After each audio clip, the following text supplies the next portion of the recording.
And we are live for my annual ranking of all the movies that I saw in the previous year. And that means this time it's 102 movies from 2021. It was quite the year for movies. There was a lot of really great stuff, a lot of fun stuff, and also a lot of really bad stuff thrown into the mix. As we're getting started, let me know on the levels if this is a good volume for the mic. My wife is going to be right over here. Can you say hello? Hello. Make sure that you can hear her as well as me at the same time. And if I need to move my mic or adjust the levels, please let us know before we dive into the main body of this live stream. The way this is going to work is I'm going to go about 10 movies at a time, ranking them from the worst to the best. We'll start off with 102 and go to 91. Then we'll pause for a few minutes, answer a few questions, kind of get your feedback, some of your picks for the worst of the year. Whoops. All of that fun stuff. I just realized I dripped hot wax onto my keyboard right on the mouse pad, and I went to go clean it while I was talking, and thus I will be distracted this entire time because the wax I literally poured on my computer right before we started. Whoops. But yeah, I'll answer some of your questions, kind of get your takes on some of my takes, some of that fun stuff to have some back and forth. But in general, it's intended to talk about the good, the bad, and the ugly of movies that came out this past year. So, lovely wife, thank you so much for assisting. And as we're doing this, if you want to chime in a little bit on some of these movies, we'd love to hear your thoughts on them. Do you have any overall thoughts on movies this past year? No, you can't ask me questions like that without prepping me first. Okay, fine. They were better than I expected, to be honest. The advantage is that I guess it's because we had a lot of musicals. You love musicals, and this was a year full of musicals, animated and non-animated. Yes. And then, actually, as we're doing this, if you can make a quick list of your favorite movies, we'll talk about that right before I give my top 10. How about that? Okay, it sound like fun? It while you're going. So there we go. At the end of this, we'll have my wife's top 10 favorite movies. And what was hot wax doing near your computer? Great question. What is going on here? I actually keep candles in my office. To be perfectly honest, as nice as my office is, it's nice, spacious, but I also work out in here. Like, I have weights right over there and I have an exercise bike, so it very frequently smells in my office like body odor. And so I burn candles in here, and there's also like hot lights and stuff. So anyway, I'm sharing way too much about You're how super oversharing. Yeah, I'm hyped up for this live stream, and so I'm just amped up and want to share everything I can. But with all of that said, let's get started talking about the worst movies of 2021. And for me, coming in last place is Thunder Force.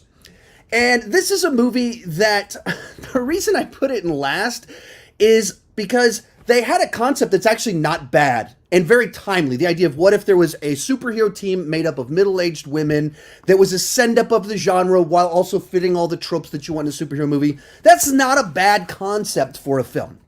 And then Melissa McCarthy teamed up with her husband to do it and just delivered the laziest possible version of that concept. It's just like what if Jason Bateman had crab arms and they're on a date and she's buttering him up by literally rubbing butter on his claws?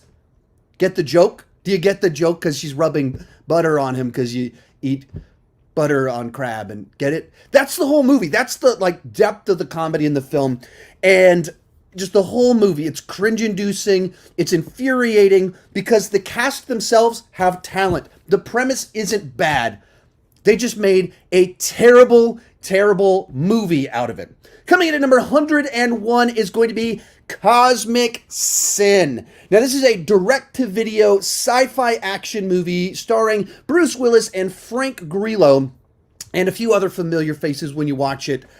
And normally I don't like to punch too far down when it comes to direct-to-video action movies because they have limited budgets, things like that. But at a certain point in time, when all you do is steal cliches and steal plot points from other movies, throw them together, and nobody does anything beyond the bare minimum. It feels like most of the cast are legitimately reading their lines off of a cue card. And I'm not joking when I say that. It's like they're saying the lines, and it's the right words, but they have no idea what the cadence is or the emotion or the inflection. They're just saying it for the first time as if they've never read these words before. When you do that, and then you put Bruce Willis's face on the poster, there's borrowed credibility. We trust your movie because we've seen Die Hard and we've seen Unbreakable and we've seen Pulp Fiction and we've seen any number of other great movies that he's been in. And then you slap his face on it. We trust your movie because of that. And you go, oh, look, a sci-fi action movie with Bruce Willis. I haven't seen him in the movie in a while. Let me check this out. Let me rent that. Let me stream that. And that's just so cynical to go for the lowest common denominator, just crap out a movie and use familiar faces to trick people into watching a movie that no one cared about when they made it. I'm kind of assuming that. Maybe they really, really, really, really cared about this movie, but it's tough to believe that in light of just how little effort was put into it. Next up, in third to last place, is Home Sweet Home Alone. A lot of them called that. What? A lot of them called that. Yeah. Said, oh, Home Sweet Home Alone must be next. I went into this movie actually not cynical because I thought it would be generic, but I love the original. I've got kids. We're a family that watches movies like this. I assumed it would be like a safe remake or whatever. And instead, what we got was the most ill-conceived idea for a remake maybe that I've ever seen. And what I mean by that is that they take Home Alone, which the premise of Home Alone is a third act where a kid booby traps his house and then criminals are tortured. They're trying to rob him. They're like, I'm going to kill you, little kid. I'm going to doing that stuff. And they get tortured for like 20 minutes. And this movie came up with the great idea. Yeah. But what if the robbers were sympathetic? They actually had like financial trouble and they're not trying to rob the kid. They're not even trying to rob the house. There's just a misunderstanding. And then we torture them for 20 minutes and they're in agonizing, excruciating pain for 20 minutes while being much more sympathetic characters with character arcs as opposed to the actual kid. And it's just a really bad idea for a movie. Like it doesn't work. It doesn't add up. And it's one of these movies where you can just very clearly see that Disney bought Fox, 20th Century Fox, in 2019. They got access to their whole library of content, and they went, we've got a new streaming service, and now we have access to all this stuff. Look what we can do. Yeah, but your scientists were so preoccupied with whether or not they could, they didn't stop to think if they should. And that's the problem with this movie. They could do it, but that doesn't mean that they should do it. And so we get this just terribly ill-conceived concept for a movie. Number 99 is going to be Sweet Girl, a revenge thriller that on multiple levels is just really ill-conceived. It stars Jason Momoa. There's several other familiar faces in it. I'm a sucker for revenge action thrillers. My wife can tell you this. I watch these movies all the time. And I'd heard going into this one that it has a ludicrous plot twist. And you're watching the movie and I'm like, okay, where's this going? Where's the plot twist? And then you get to it and you're like, oh my goodness, oh no, that's where this whole thing was building towards. What were you thinking? Why did you do this? And it just undermines all of its credibility with this insane plot twist. And even beyond that, the movie wants to make a big important statement about big pharma and the healthcare system. And a revenge action thriller about someone killing people is not probably the best place to do that. It's probably not the place that you want to pause and be like, let's comment on this stuff with a movie where there's someone out there getting revenge killing people. So a movie that I pretty much the only memorable thing about it is how ill-conceived it actually was. Number 98 is going to be He's All That. And so I was maybe naive. Actually, the way this one played out was pretty funny. First off, we started the movie, and I got it confused with She's the Man. So I thought they were remaking She's the Man, which is a movie, was Amanda Bynes? Yes. Channing Tatum. And Channing Tatum. And Amanda Bynes basically joins the boys' soccer team, and so she dresses up as a boy, so she's the man. And I thought it was that. And so the movie started, and I was like, where's all this soccer? What's going on? I literally said that out loud. And my wife looks at me like, do you think this is She's the Man we remade? I was like, oh, I'm an idiot. That makes more sense. So She's All That is what we're remaking. And She's All That came out when I was in high school.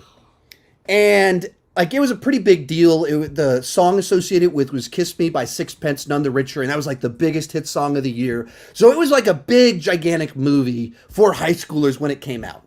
But this wasn't exactly great subject matter in the first place. It's not that great or memorable of a film. It's just like one of those movies that made a splash for a specific generation. But at its core, He's All That is a gender-swapped remake of She's All That, which was an adaptation of My Fair Lady, which was an adaptation of the play Pygmalion. So we got a lot of like generational cycling of remaking in this thing.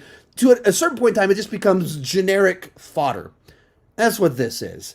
And at its core, it tries to have a message about being authentic, live for the real world, don't live for subscribers. And then they legitimately cast a TikToker as the star of the movie. A TikToker. Someone that they cast because of their subscriber count to make a movie about not living for your subscriber count. And then all throughout the movie, she's a narcissistic monster doing all these selfish things for the purpose of gaining subscribers. And instead of her learning to live in the real world and abandoning social media, it rewards her with more success over the internet for all of her antics. I just thought the message was like baffling. And then like the lead character has the most random characterization of all time.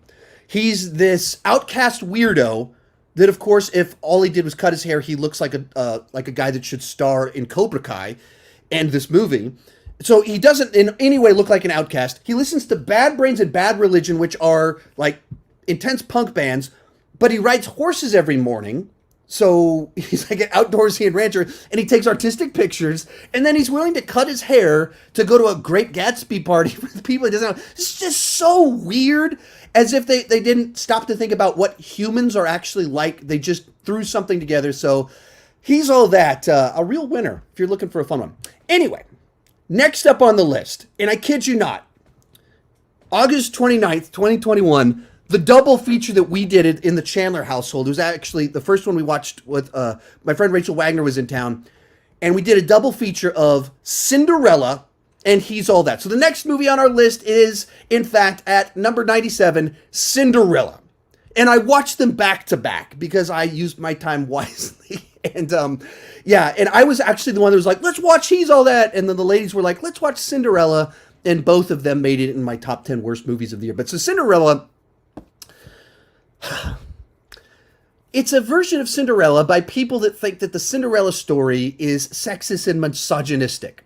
Therefore, they rework the mythology in the story to make it so that, was it the prince's sister? Yes. Eventually tears down the patriarchy or something? The princess. The princess. Yeah. Me smarty. So there's this whole subplot about her tearing down the actual patriarchy, and I don't want to spoil the end of the movie, but I'm pretty sure you can figure out where this is going. She's tearing down the patriarchy, and then on the flip side, you have Cinderella. Instead of wanting to marry the prince, it makes it very clear that she will not give up on her job and her work for a man. In which case, like, I get what you're doing, but you're literally taking this timeless classic story that has resonated with people for generations and reworking it around what you want it to be today. And it's just like, what? If you don't like Cinderella, if you think it's outdated, fair enough, but you probably shouldn't be the person adapting Cinderella then. Beyond that, I mean, it's one of those musicals where instead of writing their own songs, they just use pop songs as like character development that we all know. And the best singer in the movie, the wickedly talented Adele Dazeem, is in the movie. She sings one song. Adele Dazeem. Adele Dazeem. If you don't know what I'm talking about there, look it up. It's Adina Menzel. But she sings one song, and then all these people that can't sing a bunch of songs. All covers. All covers. And was it Pierce Brosnan, who's not infamous for not being a great singer, sings more than Elsa? That was the funniest part, actually, of the movie, in my opinion. So the funniest part is him singing, but that's probably kind of not a good sign if the best thing about your movie is that James Bond is singing badly. But he sings more than Elsa, which is crazy. And then the other memorable joke is when the mice are changing back and then James Corden's head is on the body of a mouse. It's not like a good joke. It's not really clever, but it's like a horrifying image and the CGI is terrible. So you just remember the image. And when that's the most memorable thing about your movie and funniest thing about your movie, we've got big, gigantic problems. Number 96, we've got Coming to America. Long-delayed comic sequels have a very bad reputation for not being good because of movies like this. And comedy is very timely. Like, what's really funny at one point in time, culture changes, and it's not funny the same way with culture. And in particular, with the shifts in R-rated comedy and cultural sensitivity, there's just a lot of things you don't do in comedies anymore. And so when you take an R-rated comedy from the 1980s, from Eddie Murphy, and try and do it today, it's probably not going to work. And this movie doesn't work, but it doesn't work for the worst reasons. That this movie completely forgot what was so great about the original, which so much of it at the core of it was the lead character, Akeem, who was this member of royalty. He's naive, and he knows that. And he doesn't want to just marry someone out of obligation, so he goes to try and find love. And he's this person of noble character that, like, fights a robber. And the robber is Samuel L. Jackson in the original film. He fights off Nick Fury himself because he's just a good man. He's a good-natured man. And you get to this film, and at the beginning of it, his father, James Earl Jones, Mustafa himself, emasculates him. Makes it clear that he's not a strong leader and that no one respects his authority. That's how the movie starts. This great man is emasculated by Darth Vader. And then from there, it presents this great man as manipulative, cowardly, and incompetent. And why would you bring back this franchise 30 years later just to drag your lead character through the mud? It was such a bad idea. And then everything else about it just loses its way so much. Did you say Mustafa? Did I? What? Mustafa. So when you're talking really, really fast. Sorry, they just... You're talking really fast trying to cover 102 movies while referencing all these everyone's filmographies. Sorry. Woo! And we're only in the first 20 minutes. Just imagine how weird this thing's going to get as we get going.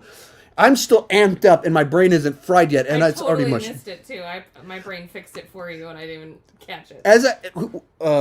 As I said it, I knew I said it wrong. I was like, I know something's not right with what I just said, but I don't even know how far off I am on it. But anyway, the movie it's so unfocused, so many bad ideas, and it's another one where it spends all of its time with Akeem's son, and it's like the Princess Diaries except not for kids.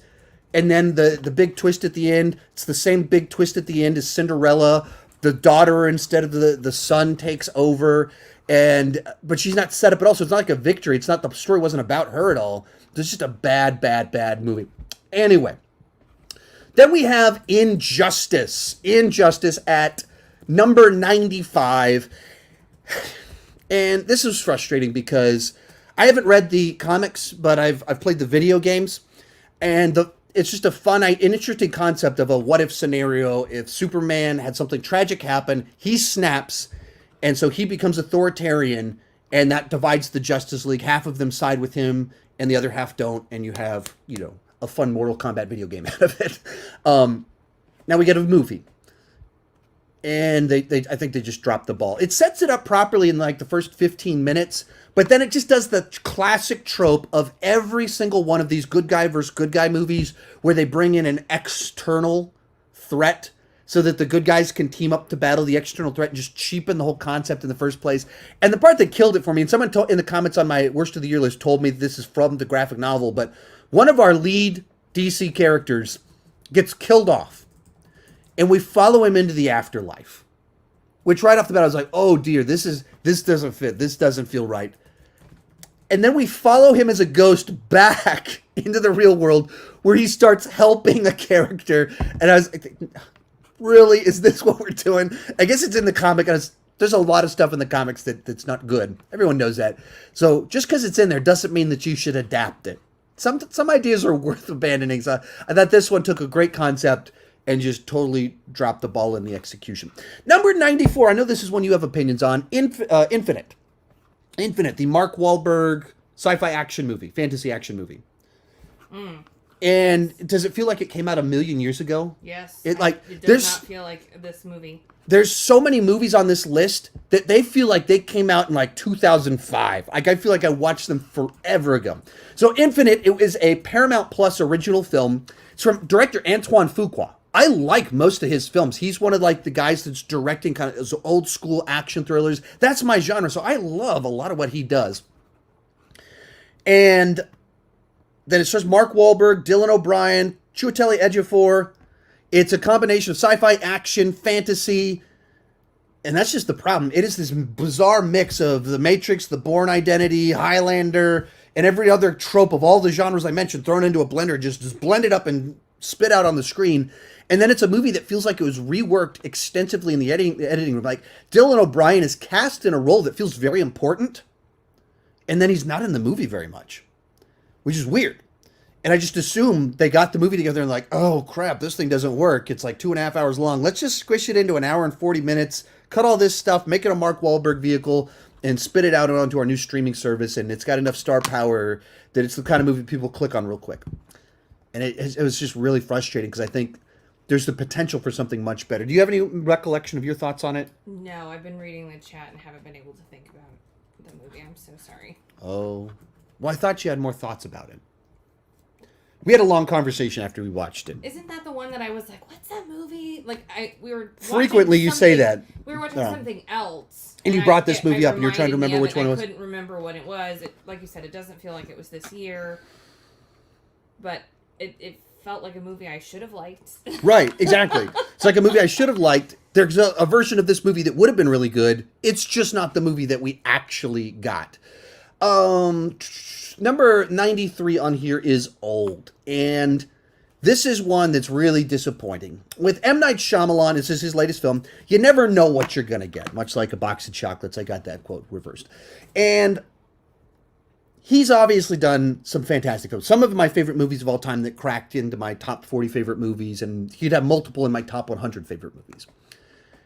And that's the thing about it. He's always interesting. Good or bad, he's interesting and it's worth talking about. You remember he has these catchy concepts. And then he got locked into this thing of I've got to have like a catchy, or I've got to have a memorable twist. Or I have to have a catchy concept and a clever twist at the end. And very frequently, far too often in the last 15 years, he doesn't deliver on the great premise. You can't come up with a story around it. And then you get to the twist at the end and you're like, oh no, what have you done? It just does not add up. It is not good. And this is one of those films where this idea of a beach where you turn old real fast, that's kind of clever. That's catchy. And it makes you go, oh, I wonder how's that going to play out? And it just turns into a series of body horror for 90 minutes. And then you have this like last minute plot twist reveal to tell you what's been going on all along. And you're like, really? That's it? You're not going to explain anything? You're not going to reframe it? That's what's going on? You're just explaining this thing about a conspiracy? That is so unsatisfying. And then the rotten cherry on top of all of this, and you'll love this, Jennifer. So it's about people aging, and there's two kids that are like 7 when they start. So then they go through puberty over the course of the day. So then these two kids that are under the age of 10 but have teenage bodies hook up in a tent. Literally, children hooking up in a tent is in this movie. Great thinking there, M. Night. Great idea. What a clever concept. It's just weird stuff like that you don't need to put in a movie. Number 92. I've got a graphic. I actually had several graphics for some of these. I missed some of my graphics. Oh no, what have I done? The Forever Purge. Some people are wondering, I because of where I'd ranked this one and scored this one before, they were expecting it to be in my bottom 10. And it obviously is only one away from being in my bottom 10. But with time, I softened on it just enough for it to not crack my bottom 10. Anyway, with the Purge movies, they've always had a political bent. It's never really been subtle. I think this is the one where it just got stupid. And they lost the concept. The whole concept for the Purge to work is it's only for a certain period of time. And once that period of time ends, and so you just play out that scenario. What would you do if you had 12 hours with no laws? And if you go, the concept of this movie is basically just anarchy. But that has nothing to do with the Purge. You could just make another movie about like, what if a group of the people in the country got so fed up and decided to just turn everything on its head over social injustice. You could do that. It has nothing to do with the purge. And so they'd lost the concept when trying to just one-up everything. And the election day already had closed out the story of the purge and the mythology. And so this brought it back only to bring it to a different end to try and make more commentary on the Trump era or whatever, and it just turns into referencing things. Like, what if we were trying to get to Mexico, not, I see what you did there. I got that reference. It just wasn't clever. And so I just thought it lost all the fun in trying to lecture me without having anything to actually say. And that is disappointing. So I didn't have much fun with this one. And there's just normally some fun to be had in the Purge movies because, anarchy's kind of fun. And the last one in this little bottom section at number 91 is Outside the Wire. This is a sci-fi action war film starring Anthony Mackie and came out in January. I was kind of excited for it. Netflix original. I like sci-fi action, like robots in battle, like Anthony Mackie. And I just thought it was just so bland, and a movie that wants to do so many twists and turns and make it unclear who's right and wrong that at a certain point in time, there's nothing to be excited about. It's like, oh, it's a war where everyone's bad, everyone's a liar, everyone's manipulative, so why would I care what happens to any of these people? And it wasn't particularly exciting about that. I don't remember anything about any of the characters, defining characteristics, anything like that. And so it just didn't work for me. And that's disappointing because there were so many elements to it that I normally would enjoy. So that'll close out my bottom 12 movies of the year. Let's go over to the chat, read some comments, get some questions, and get your take. What was your least favorite movie of the year? So if you guys want to throw some of your picks for the worst of the year, we'll read some of those off. If you want to, if some comments about anything, what do you got for me? I put it on the screen. You put, wow, I forgot about all this. What do we got? Alex Movies Corner. 2021 was an amazing year for real. My film. Do you want me to read it? Maybe you should read it because I obviously can't read. 2021 was an amazing year for film. My favorite was No Time to Die. My worst was Afterlife of the Party on Netflix. I did not see that one. Looks like I won't be checking that one out. What else we got? Worst movie of the year for me is Sia's film Music. As an autistic person, it's horrid and offensive. Basically a real-life version of Simple Jack. Yeah, so this one, have you not heard about this? No, but it sounds abysmal. So it got nominated for some Golden Globes. And it's a movie that everybody hated. Nobody liked this movie, but the Golden Globes basically are the Hollywood Foreign Press. It's like 100 people that are just kind of trying to read the room and like try and pick something. And they're trying to get all the stars in their party. It's a totally dubious awards show. And like the Oscars has like 5,000, 6,000 voters. Golden Globes is like less than 100. And they nominate this movie Music that apparently its portrayal of autism is just the worst. It's just horribly offensive. As I haven't seen it, as I don't know how bad it is, but I haven't heard a single person defend it. I've only heard people being like, this is the worst. And I took people in my comments like, how dare you not put this in there? I was like, I didn't see it. Can't include it because I didn't see it because I heard everybody say it's the worst, so I just didn't watch it. Like, I also didn't watch Cuties. Like, Cuties isn't, I'm not going to watch Cuties. Like, so, anyway. I just hear that name and I shudder. Mustafa. That's so funny. What? That's some Aladdin, apparently. Okay. Just FYI. Yeah. Okay. Okay. What's your favorite? To You, the Wife. Oh, my favorite? No, least favorite. We'll get to your favorite. So, can you think of something you hated? I can agree with all the ones you're saying. I don't know. I'm sorry. I'm going back and forth. My brain just doesn't function. I can read, but I can't think. You can think about movies, but you can't read. So we're a good team. It's true. Got any other questions, comments for me? I can't find it to put it up on the screen, but someone asked if there's more Cobra Kai content coming. I was about to pull up your schedule. Next week will be a ton of Cobra Kai content. I think I'm going to do a spoiler review on Cody Leach's channel. I'm not going to have one on my channel because I just couldn't create a video for tomorrow. He's going to do a live stream, I think, and I'll be on that. But I'll rank the characters, the seasons, the episodes. I'm working. I've almost finished watching through the whole season 2 times, so it'd be a bunch more Cobra Kai content. But yeah, absolutely. I've gotten this question a couple times. Do you know how many press screenings you went to this year? No, I don't know.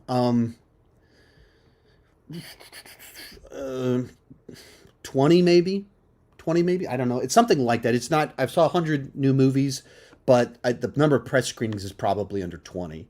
I didn't get. I had to Excuse me. Apparently, when you drink soda that's carbonated, you get in trouble.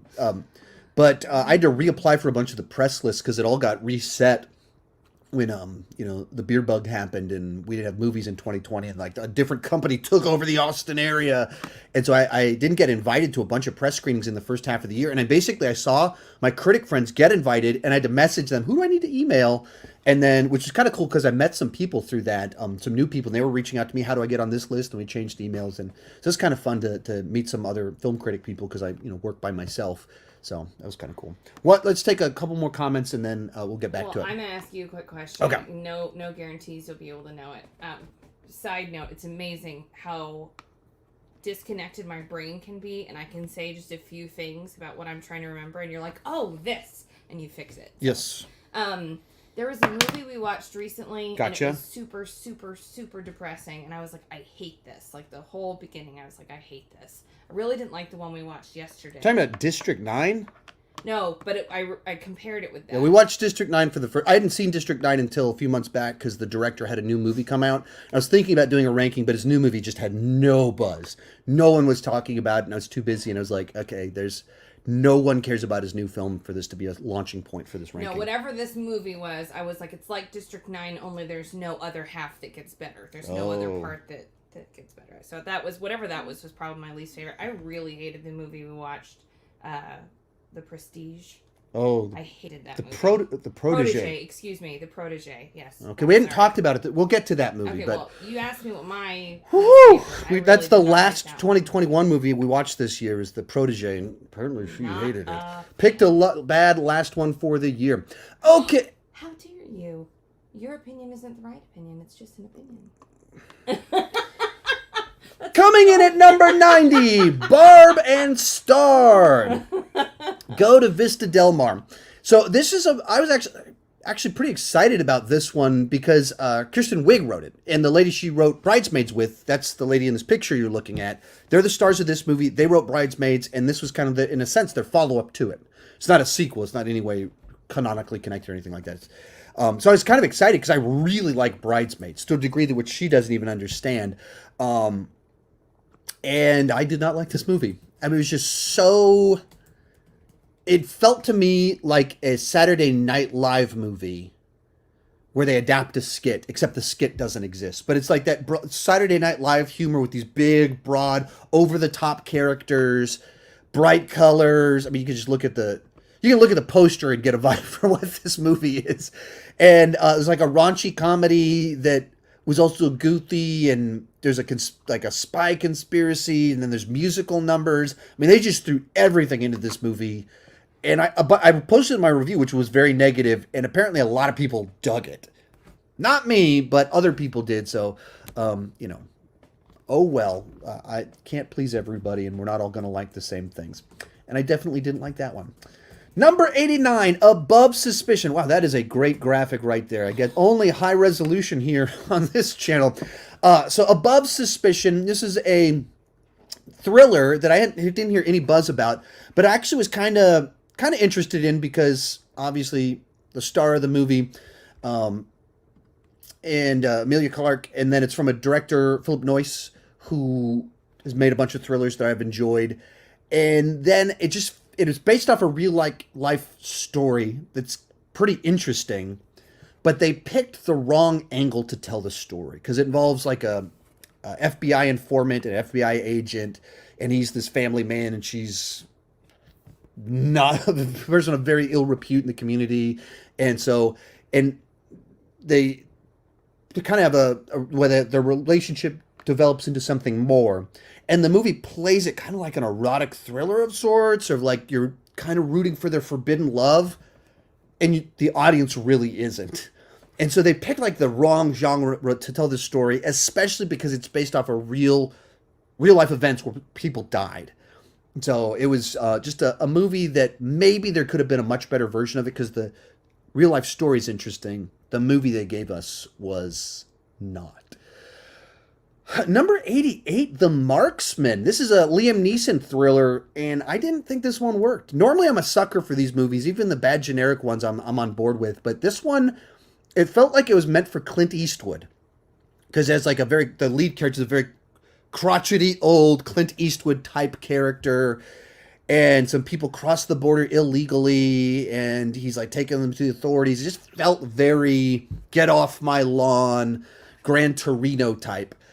But as a Liam Neeson thriller, and turns into a road trip movie, in which case you're like, I don't think these people would be able to find someone driving 2,000 miles across the United States.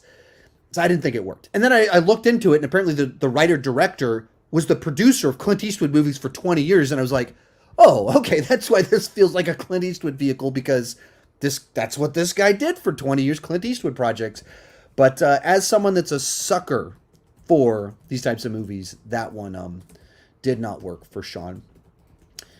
And number 87, this is disappointing. Snake Eyes. Snake Eyes. Man, I wish this one was higher up on the list. I wish this one was at least more kind of schlocky B-movie fun.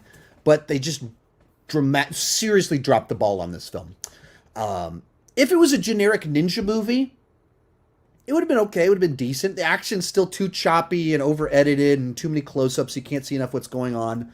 But as kind of a interesting, complex characters with dueling values, it's kind of interesting.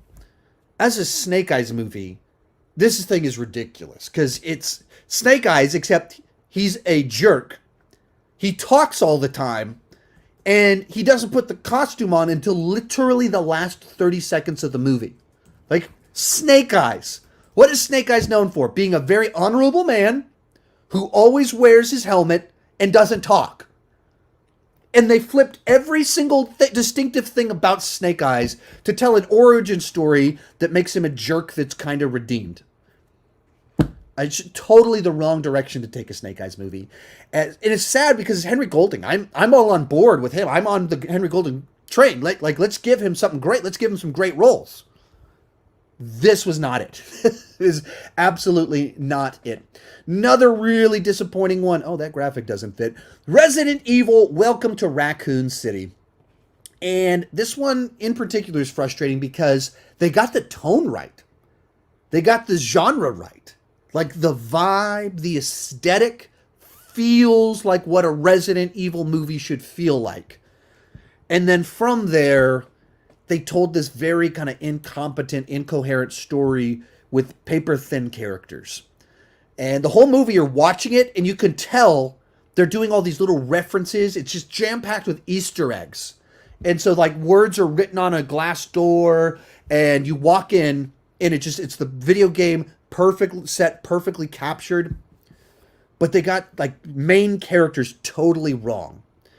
And there's parts that are just nonsense. Like, there's a part where there's people in a mansion, and they kind of split up and they go to two different sides. And on one side, they're having a machine gun fight with zombies. And the people on the other side of the mansion don't hear the machine gun fire. And then these people over here not having the machine gun fight, a helicopter crashes into the mansion. Helicopter smashes into a mansion, and the people on the other side of the mansion don't hear it. It's a big mansion, but a helicopter crashing into the building you're in is kind of loud, and the literal building would shake when that happened. And it's that sort of like lack of logic that just plagues this entire film. It's just so frustrating because it's a movie that I think could have been something, but it turns out to just be totally forgettable. Then we have The Woman in the Window, and this is a movie that was supposed to come, it was one of these long-delayed films that was supposed to come out in theaters. I saw the trailer for it like a zillion times at the beginning of 2020. Every movie I saw in theaters in 2020 in the first half of the year had the trailer for this, and I was like, oh, what's this? And then Netflix bought it, and it's just a very forgettable rear-view window-esque movie with a plot twist that when you hear it, you're like, oh, really? That's where we're going with this? And there's a few ideas that kind of work, that are kind of interesting. The cast is great. but it's such a generic thriller following such a familiar formula that it leaves no impression. You just kind of remember Amy Adams crazy in an apartment. And that's it. Do you remember this one at all? I do. What do you remember about it? It was fine. Yeah, it's fine. It's one of those movies that just falls into that category of like, it's not awful, but it just leaves no impression. You just go, okay, that movie just happened. That's exactly what it was. Number 84, Mortal Kombat Battle of the Realms. This is the sequel to the animated movie that came out a year ago. And, I don't know, it just felt like the novelty wore off. I enjoyed the first one a good bit more. And the schlock value of this cartoon where people are like ripping arms and legs off and people are just torn to pieces. And it's like, there's just a lot of carnage candy that was fun to watch. And I felt like in this one, it's just more of just people being ripped to pieces. And another one where once you've already seen it, it's just like, okay, been there, done that. And so I just didn't leave much of any impression. And I watched it only like 2 weeks ago. Number 83, Tom and Jerry.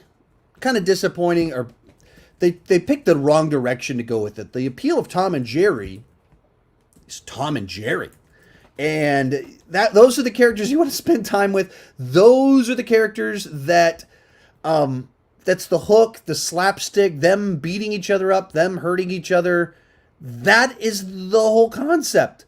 That's the whole deal. And this movie instead focuses on the career path of Chloe Grace Moretz and her trying to get a job and keep it while kind of lying her way into it. Not Tom and Jerry, Chloe Grace Moretz. It's a bold strategy, Cotton. Let's see if it pays off for them.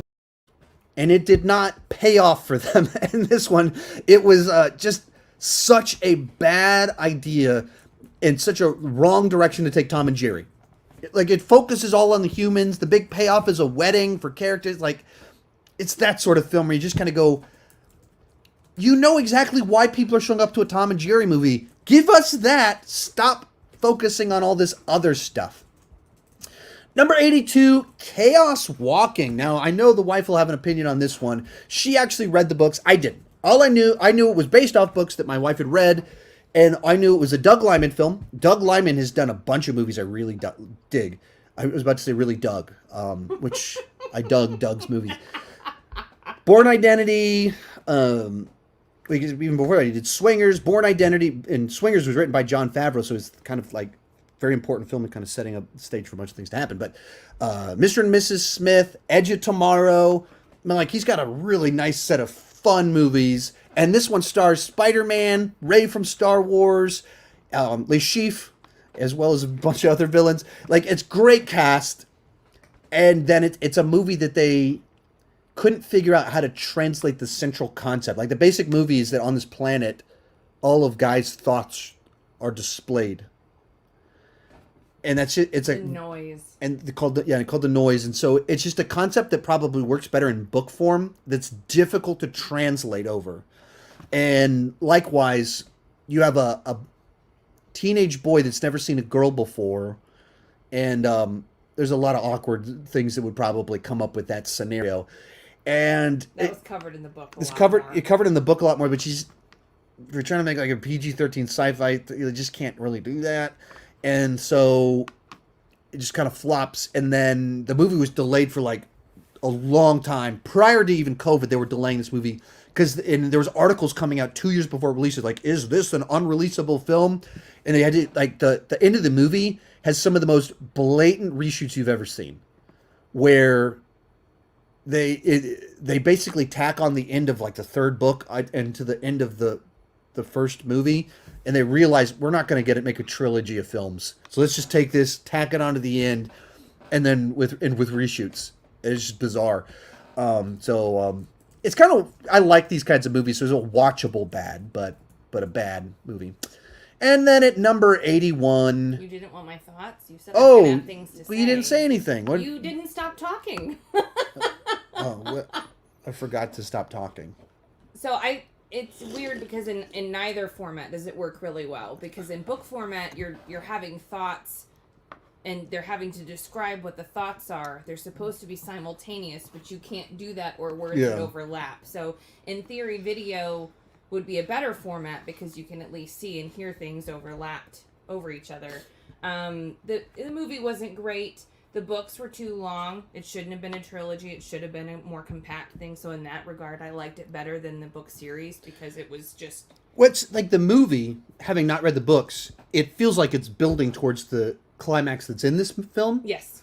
I liked the ending better in the movie than I did in the book. And then when you said, like, this is actually, there's two more after this, like, what are you talking about? Like, they're building towards it. They drew it out forever.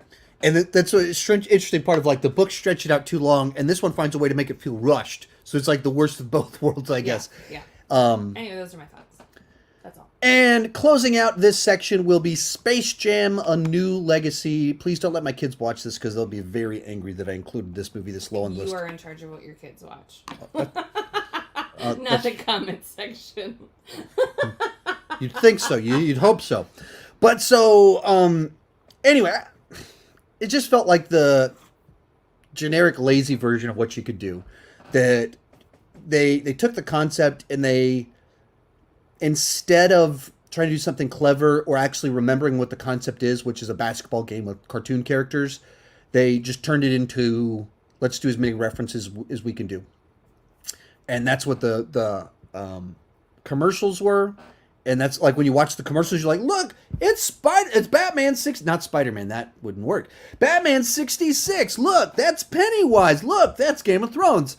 Then you watch the movie, and they literally just start dropping the Looney Tunes characters into rated R movies that came out 12, 15 years before the target audience were born. Like, they're dropping characters into the Matrix. Came out in 1999. Like, your target audience has not seen the Matrix. And so it just really lost its way, lost the concept. Even the basketball game's not a basketball game. It's based off the lead character, LeBron James's son's video game, where his son is apparently a world-class video game programmer at age 12 or something. Just very peculiar, just not well thought out, and the entire gimmick was just, let's throw a bunch of stuff in there. And so very, very disappointing. This was your favorite movie of the year, right? It was not. I thought that summarized. Michael Mark, it's basically a gigantic advertisement for Warner Brothers properties. Yep. And even kind of more so, it's a movie that debuted on HBO Max. It's a advertisement for HBO Max. That's what it is.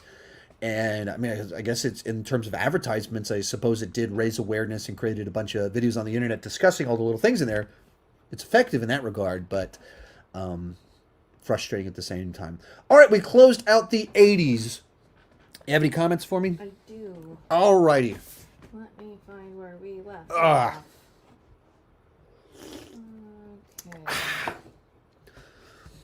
Thank you guys so much for tuning in. I do greatly, greatly appreciate it.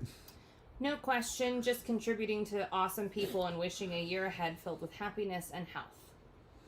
Oh, that is greatly, greatly, greatly appreciated. And thank you so much for the super chat. Sean, have you played both Injustice video games? I've played through the second game. Played through the second game. I have played the mobile version of the first game, not the actual game.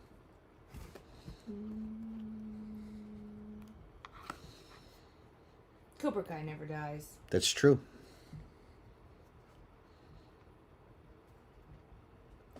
Nice black suit Superman figure. This was a gift from my brother-in-law for Christmas. And so I thought I'd fit nicely into this video, so decided I would display it for everyone to see. Cheers to 2022. I'm glad I was able to send you many movies over the past 6 months through the mail, and congratulations on all of your success, Sean. Thank you so much, Mr. Skinner. It's greatly appreciated. All right. Those are all the ones I had marked for the moment. I can pull up more if you need them. Alrighty. So we're going to dive into the 70s. Rub your nose real quick. Rub my nose real quick so I can try and... there we go. If you guys are new to my live streams, the longer I talk, the itchier my nose gets. And so by the end of this thing, my nose is just going to be going crazy. So before I start talking about movies real quick, try and itch my nose just a little bit to hopefully make it less extreme when I'm talking about actual movies. And one more thing before we get started, just as kind of a quick little plug for Patreon. The number one way that you can support my channel is by joining over on Patreon. For there's $21 per year. You can get all the exclusive videos, extended cuts, early release videos, and live streams. We did like 35 live Q&As. They're an hour long. I answer everybody's questions. If you join at any level, you get access to all that. And there's a couple other tiers. And if you like my channel, if you want to support it, if you're able to, please consider joining over on Patreon. The link is down below in the description. Coming in at number 80 is Yes Day. Just kind of like a totally fine piece of family entertainment starring Jennifer Garner. Basic concept, there's a family that does a yes day where the parents have to say yes to everything. And so all hijinks ensue. It's fine. It's just... Would I ever watch this movie on my own? No. I would not be like, hey, Jennifer, want to put on Yes Day? That would never happen. Of movies, like my kids might be like, hey, let's put on a movie. Of ones they might do that for, this is one I'd be more okay with. But it's kind of in that category. You evaluate things a little bit differently as a parent, where you're like, okay, would I ever watch this? No. Would I be annoyed if my kids picked it for movie night? Not too much. That's like the best I can say about this one. Does that sound about right? I mean, ultimately, the kids like it most because they want their own Yes Day. Like, right. So, yes, you're correct. Number 79, Eternals. This might be the most polarizing film of the year. And what I mean by polarizing is that it's not just that people kind of have different opinions on it. It's that the opinions are very strong. Where you have a group of people that think this is like top 5, top tier MCU, and then a bunch of us that are, this is absolute bottom tier MCU. And the reason for that is that it's a movie that tries to be a prestige MCU film. It has gorgeous cinematography. It tackles a bunch of complex, interesting philosophical questions. It deconstructs heroes. The characters' motives are complex. All of that, generally speaking, if that works for you, probably creates a much richer experience. And thus, if you buy into it, it's very high up on your list. And I get that. I get why people love it. I watched the movie and I saw a 2.5-hour movie that needed to be 10 hours long.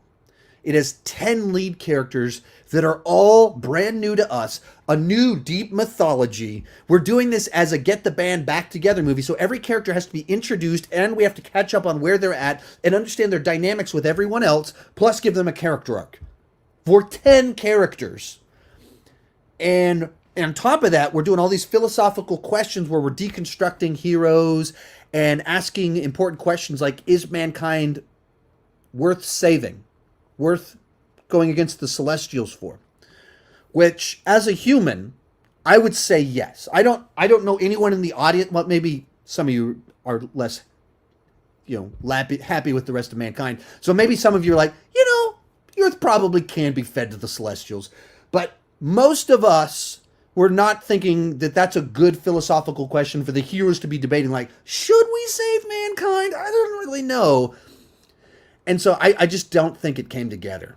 And that's, for me, it's like, it's as if a great batter steps up to the plate, calls his shot. I mean, he points at the fence and he's ambitious. Steps, and it's a swing, and it is a gorgeous swing. It is beautiful. They just didn't hit the ball. That's what this felt like to me. Or they struck out, or they hit it, but it was just a pop. It was caught. That's what it came off to me like. A swing and a miss. A beautiful swing, but a miss. And it's just so ambitious that it just crumbled under the weight of it all.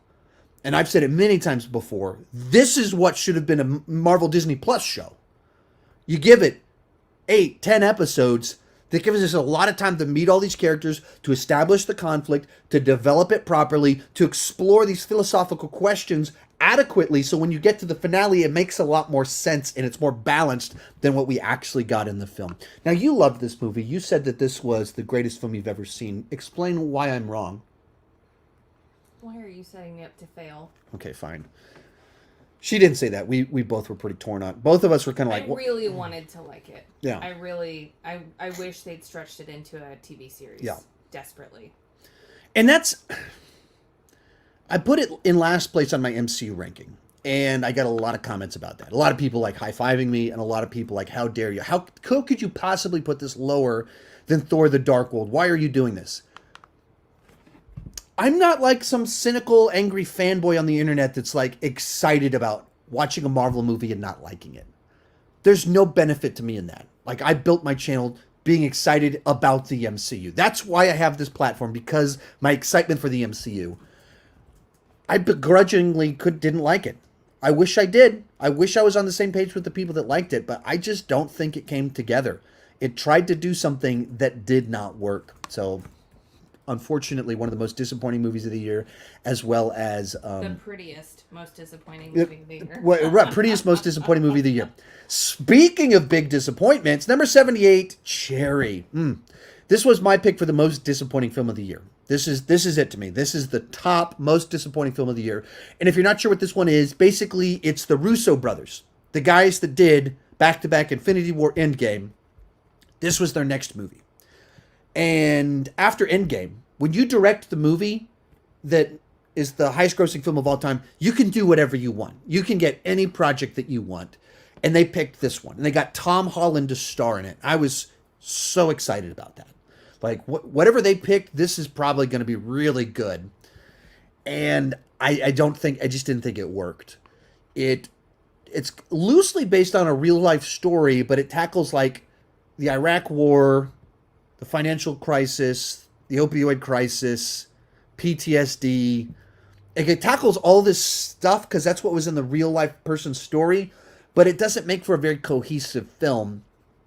And in order to set all this in motion, the characters just have to be complete idiots from the beginning. Like I said, one of my issues with the film is that all along the way, the two lead characters are so unlikable because they only make really bad choices. And someone went, they're drug addicts. You expect drug addicts to make good choices? Well, they're not drug addicts until the second half of the film, but they were making terrible choices at the beginning of the film. And so when they get in the bad situation, you're already checked out. Like, well, yeah, you're morons. Of course you're going to make bad choices. I was so disappointing.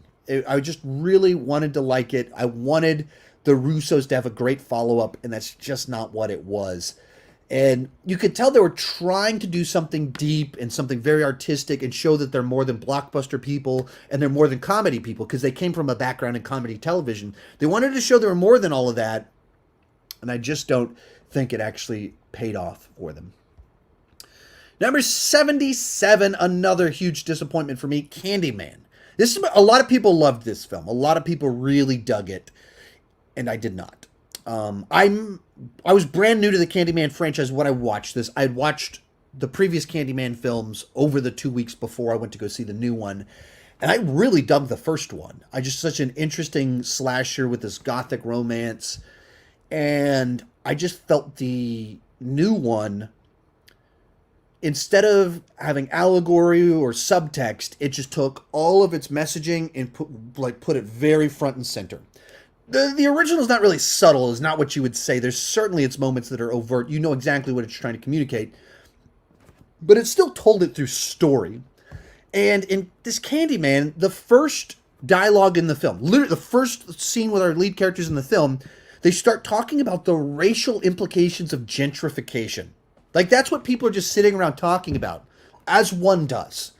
And the whole movie kind of plays out like that, of just, it's so heavy-handed, and then it leads up to the last 10 minutes where it's so in your face with what it's communicating that it's just condescending to your audience at a certain point in time if you just don't trust them to understand what you're saying. If you have to go as far as this goes and removes all subtlety from the mix and goes with what this does in the last 10 minutes, it didn't work for me. And it's like a gorgeous film. Artistically speaking, it's well done, but just way too heavy-handed for my taste. And I don't like any heavy-handed movies.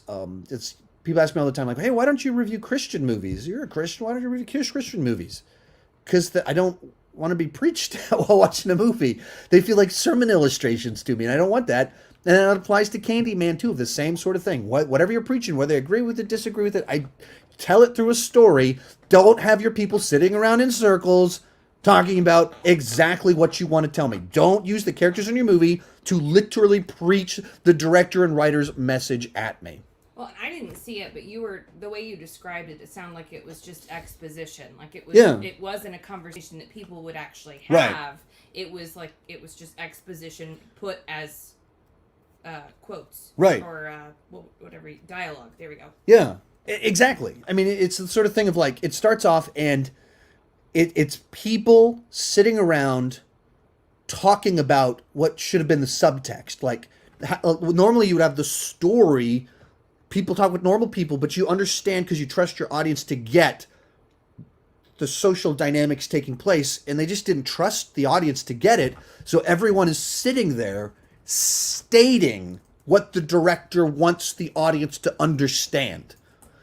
And it's like the lead character's a racial artist, right? He's a painter about social injustice, and so then art critics are overtly stating the things that the director disagrees with. It's like it was just so heavy-handed from beginning to end that it's just not my thing. 76, Fear Street 1666. This is an interesting one to me because I watched the last part of Fear Street and I just didn't think it worked all that well. And they take all the characters from the first two parts and send them back. They recast all the characters as just different people back in 1666 as part of this trilogy, and they're doing accents. And then the last little bit goes back to 1994, and I didn't think it worked with what they did. And then I got on the internet and saw the Rotten Tomatoes score. It's like a 95% of Rotten Tomatoes, like crazy good score. Bunch of people loved it. I was like, oh, I guess I'm the odd one out on this one. But I thought they just picked a weird direction to go with Fear Street. I feel like Fear Street, if you don't know what it was, like they're adapting some R.L. Stine books into a trilogy of movies that were released over 3 weeks. And I feel like it should have been like a 6-part miniseries rather than 3 movies. I think it would have flowed better, worked better as a 6-part miniseries. And that's the divisions were in like hour-long, 45-minute-long parts rather than 3 2-hour movies. Because it literally turns into, you get to the third part and it's 2/3 in 1666, and then it goes back to 1994, and it's just, it literally, a card comes up on the screen that literally says 1990 Fear Street 1994 Part 2 in the middle of the movie. It's just the way it divided up was very weird, and I didn't think it worked. So it's frustrating. Maybe the structuring made me not like it all that much, but anyway, that's where it's at. Number 75, Justice Society World War II. This is a DC animated film set during World War II. And it's just kind of forgettable. I was pretty excited about it because it's just a period piece DC story with these DC superheroes, World War II. And kind of where they went with it just didn't leave any impression on me. You know, it wasn't bad. I don't have like things to specifically bring up that are bad. It just didn't leave an impression. And like even right now, don't have much to say. I'm going to move on because it's just one of those things that exist. 74, Spirit Untamed, the DreamWorks horse movie. And it's fine. It's a lot higher than I would have expected. Just because it's not your type of movie is all. Yeah, but it's fine. Like, sure. You know, we took the kids, and there wasn't hardly anyone in the theater, so the baby was running up and down the aisles like a horsey. And would I watch it on my own? No, of course not. If my kids chose to watch it, would I be mad? No. It'd be fine if my kids wanted to watch it. But, you know, it just follows kind of this formula pretty close of person moves to a new town, and they're with their disconnected parent. And they find an adventure along the way. It's kind of very formulaic. And the original Spirit had a real flavor to it. It was kind of distinct. It was like a horse's adventure and all these different people. And Matt Damon is a horse. And this is just not that. This is just a Girls and Horses movie. Yeah, Girls and Horses movie. Girls and Horses movie. It's a Babysitter's Club with Horses movie. Okay, Babysitter's Club with Horses. Did you want to take over? I don't. No. Okay. Well, you can handle it. You can phrase this one better than I could. It's fine, but that's about it. Number 73, The Hitman's Wife's Bodyguard. This is my kind of thing. I like action movies, action comedies, buddy action comedies. I like all the cast of this movie, all of them. I'm a big fan of all of them. And it feels like this movie was just the laziest version of this film. It's my sort of film, so I'm into it. I can enjoy it enough. But it was just like, it's just Ryan Reynolds doing his thing.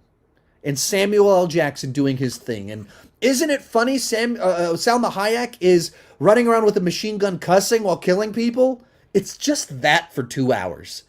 And they come up with like the most overcooked version of it too, where Ryan Reynolds is in therapy because of the first movie, and he's trying to not be a bodyguard, and they like bring their parents into the mix and how they're disappointed in them, and there are all these daddy issues, and it's like,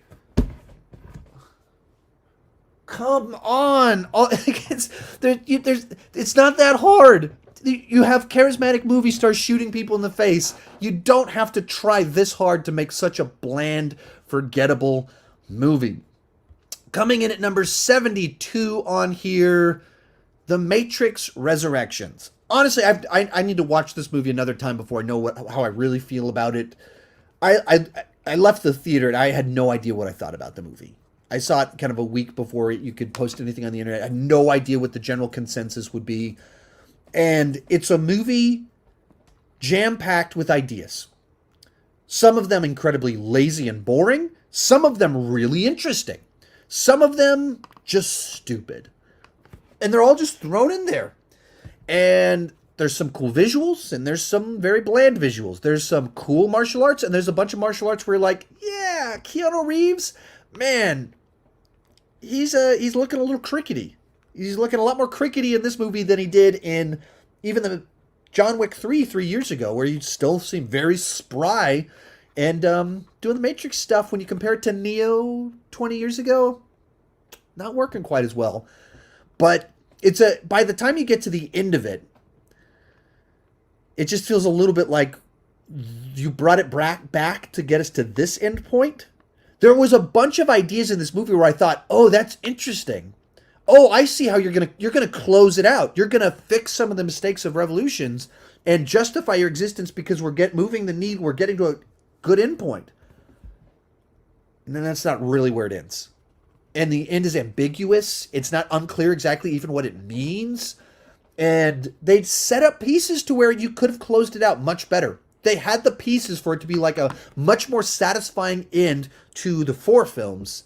And instead it feels like we brought it back just to end it another like, really? This is where we're ending? And it totally bombed at the box office, so we're not going to get another one.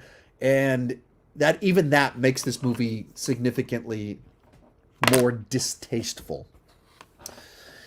And I've been meaning to watch it with my lady friend over here, just to watch it again, also see what her reaction to it is, because it's something. It's this kind of movie that you're gonna have some reaction to it. Like Griffin, who my very good friend here on YouTube, Film Speak, does his video essays. We did a podcast during most of 2020 together. He loved it. He had his top 10 of the year, and there's a bunch of people calling it the worst movie of the year. So that's how polarizing this movie is. And I'm not sure where I'll land when I watch it a second time. Final one in the 70s, or this section will be Stowaway. Remember Stowaway? No. Anna Kendrick stars in it. Anna Kendrick in space. Oh, yeah. Right. But at the same time, you forgot this movie existed. I did. It feels like 10 years ago we watched this movie. And honestly, those two things alone should have been enough for it to be memorable. Right. Anna Kendrick in space. And I think there's other people in the cast that are memorable. I don't remember who they were. I'll look it up. And it's one of those movies where like it's fine. It's like a space thriller where they're something goes wrong and they're desperately trying to save themselves with everything. Toni Collette. Daniel Day Kim. Yeah. Yeah, people we know. Yeah, I can't pronounce the other guy's name. Familiar. Shamir Anderson. Sorry if I botched that. So all these familiar faces and concept. Anna Kendrick in space. I like space thrillers, but just a movie that it's just one of those movies. As a Netflix film, we put it on. If we'd rated it when we watched it, it would be much higher up on the list. But as I was doing this ranking, I was like, that movie left no impact on me at all. Just no impression at all. And that's what's tricky for me as a reviewer, is that like I tend to like movies when I watch them. That's why I do this. I just like movies. I like bad movies. I like good movies. I like movies. And there's movies that you watch them and it's like, yeah, that's kind of cool. A nice space thriller. And you totally forget about them. Totally forget about them. Stowaway. One of those movies. All right, let's take some questions real quick. And I have lots. oh, you got some questions for me? Yeah, I do. Okie dokie. I'll rub my nose right now. One movie I was disappointed in the most was Black Widow, mainly because they ruined one of my favorite villains, Taskmaster. Yeah, Taskmaster was what a letdown. That both in the trailers, the character seemed really cool. Taskmaster has a rich history in the comics. Taskmaster is in the Avengers video game. Taskmaster has an interesting skill set that should make for a great foe. And they showed, that's how they promoted the trailers. Like they literally show Taskmaster watching Iron Man 2. So Taskmaster basically skill set is can learn a skill set once immediately watching it. So watched Iron Man 2, learned how to make a bad movie, but also learned Black Widow's fighting style. I made a humor joke there. You did make a humor joke. It's very funny. But so learns the fighting styles. And so then in the trailer, you see Taskmaster go into like a Black Panther pose. I was going to do it, and then I realized that whatever I was about to do would have looked ridiculous. So I just went like this, which itself looked ridiculous.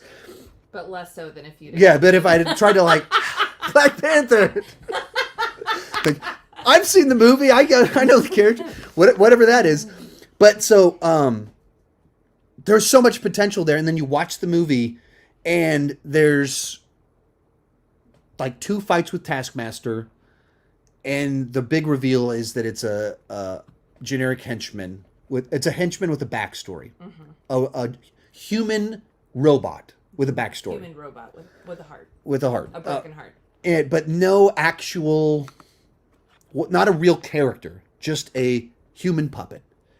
That is just so disappointing.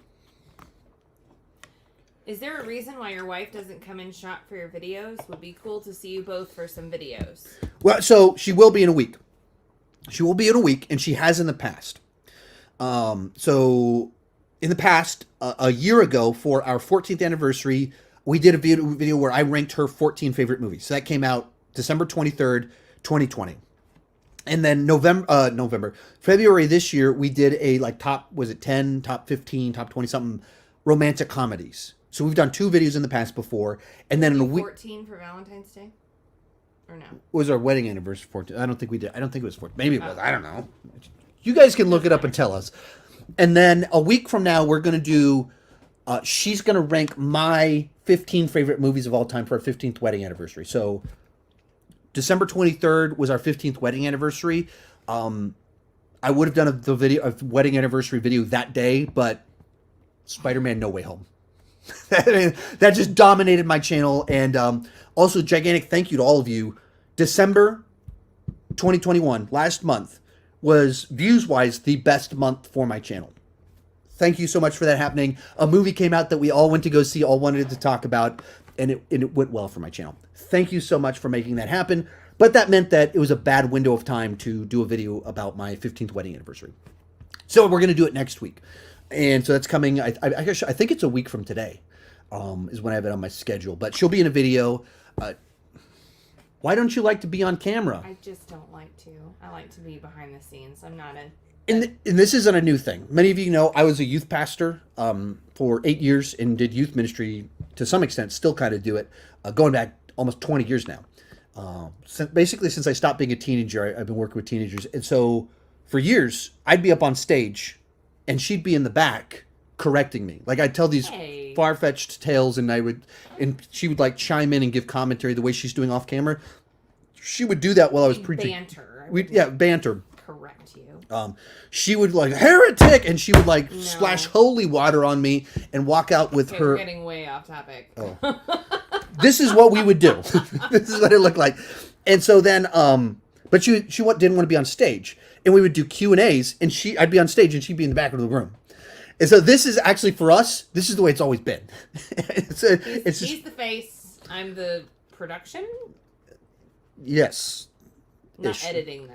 but that's what it is. I mean, there you go. Ta-da! Surprise. What? She's mad at me now. Look, I went like that. I went like that. No one could see anything.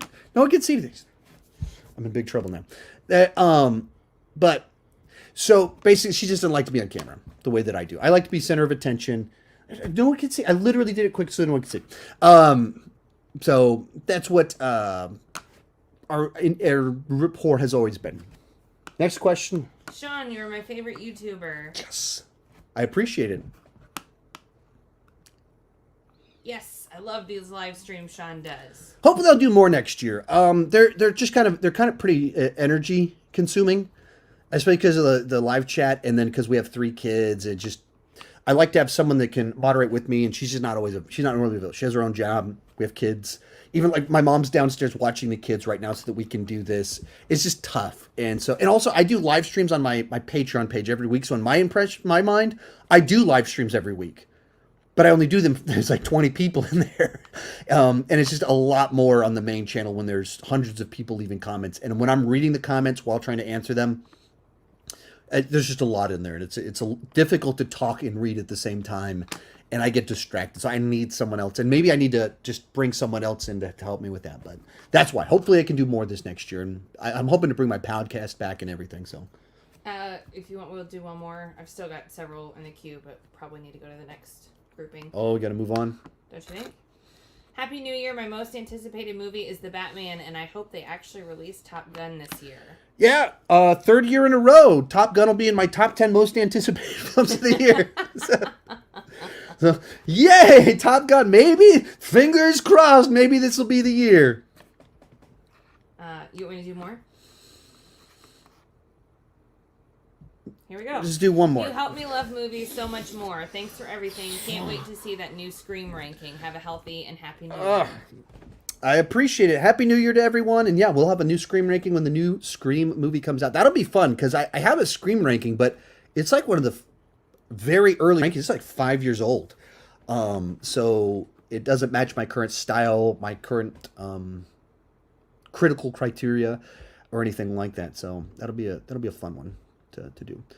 Okay, that'll bring us to 70 to 61 on our list. And coming in at number 70, The Map of Tiny Perfect Things. And this is another one that when we first watched it would be higher up on the list, but I barely remember this movie. Do you remember this movie? I love this movie. She loves this movie. I've watched it like 3 times. Okay, so she's secretly watched it a few times without me, but it's a time loop rom-com. Or time loop romance. Almost my perfect genre. Which is, almost her perfect genre. Time loops plus that, and not a raunchy comedy like Palm Springs. So Which she still liked, but a little bit too raunchy for her normal flavor. This one removes that, so then she loves it. For me, I was doing this list, and it was higher up, but I was like, all I can tell you about this movie is the genre. That's all I can tell you about it. I have nothing else to say. I was like, yeah, and I remember liking it when I watched it, but I don't remember anything besides the genre. In which case, I can't put it low on the list because I have no criticisms, and I can't put it high on the list because I don't remember what was good about it specifically. I just remember that the map of tiny perfect things exists, and that apparently my wife loves it. But I learned that while we were doing this live stream. Number 69, Red Notice.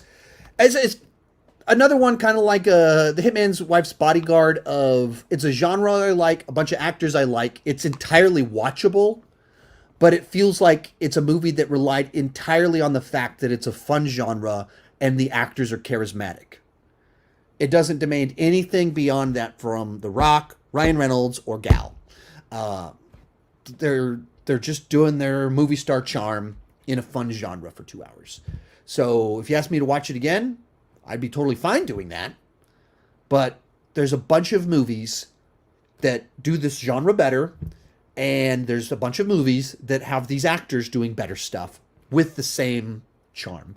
So it just feels like a film that if a director and writer with an actual vision did it, that was like passionate about like, wow, I've got some great movie stars. Let's really do something special. That's not what this felt like. This felt like, hey, let's do a by the numbers. Here's a fun genre. Let's run with it. Run it through the formula. Movie stars, adventure, boom. Lots of people click on this, and they did. It broke a bunch of records on Netflix, based entirely on oh look, The Rock and Wonder Woman and Ryan Reynolds. I'll watch that. It's fine, but that does feel a little bit cynical. You thought this was the best movie you'd ever seen, right? Which movie? What? Red Notice. That's okay. Right, it's okay. And given the star power in the genre, like this genre, this is what we watch. Like, what's the sweet spot where we're always going to be on board? Star vehicles that are adventure movies, globe-trotting. We're always on board. National Treasure. National Treasure. I would watch National Treasure. Yeah, right. We'd watch Last Crusade before we'd watch this. We watched Last Crusade for the Last Crusade over a lot of things. Oh, sure. Solid movie. That's of course. But it right, and it just feels like they didn't add anything to the genre. They didn't do anything new with these actors. Whew. And honestly, we're in this section. The next 20 are largely in this category of like, I had fun watching it, but they could have done more. Or I just like this genre, so it was a nice distraction. But the next 20 are almost all that. Number 68 is going to be Cruella. And this is a movie that, if it wasn't Cruella, I might have liked it more. If it wasn't about Cruella de Vil, I might have liked it more. There's a lot of great production design, gorgeous shots, use of color. It's jam-packed with energy. And at the core of it, it is the most infamous puppy killer in cinematic history. Turned into a punk rock, feminist icon, tearing down the machine, raging against the machine. And it's just like, this is not the right vehicle for this message. Like, she's a puppy killer. I really like dogs, an unusual amount. And when I say dogs, dogs are over 30 pounds. Everything below 30 pounds is a cat. So if you have a 5-pound dog, you just have a cat. But I just don't get. It's like where they took this particular character and making her this anti-hero or whatever she's supposed to be. It's just the wrong character to do this with. It's the wrong context, and they give all of this backstory and the family drama and twists and turns, and there's plenty of talent on display, and Emma Stone's great in the role and in the film. It's just a premise that I don't think worked or was ever going to work for me. There's no version of this one where I'd be like, I think I am on Cruella's side a little bit. I can't wait till she kills those puppies. And some people in my comments when I said all this are like, you don't understand. This isn't really a prequel to 101 Dalmatians. It's its own story. And it's like, oh, now you're cheating. You want to borrow all the fun things about Cruella while saying she's not a puppy killer because this is a different continuity. Like, you can't do both. I'm not going to let you do both. So if that works for you, cool. That's not going to work for me. Cruella, what did you think about it? All the things you said. I don't have anything new to add that would be interesting. Well, that was quick. 67, Gunpowder Milkshake.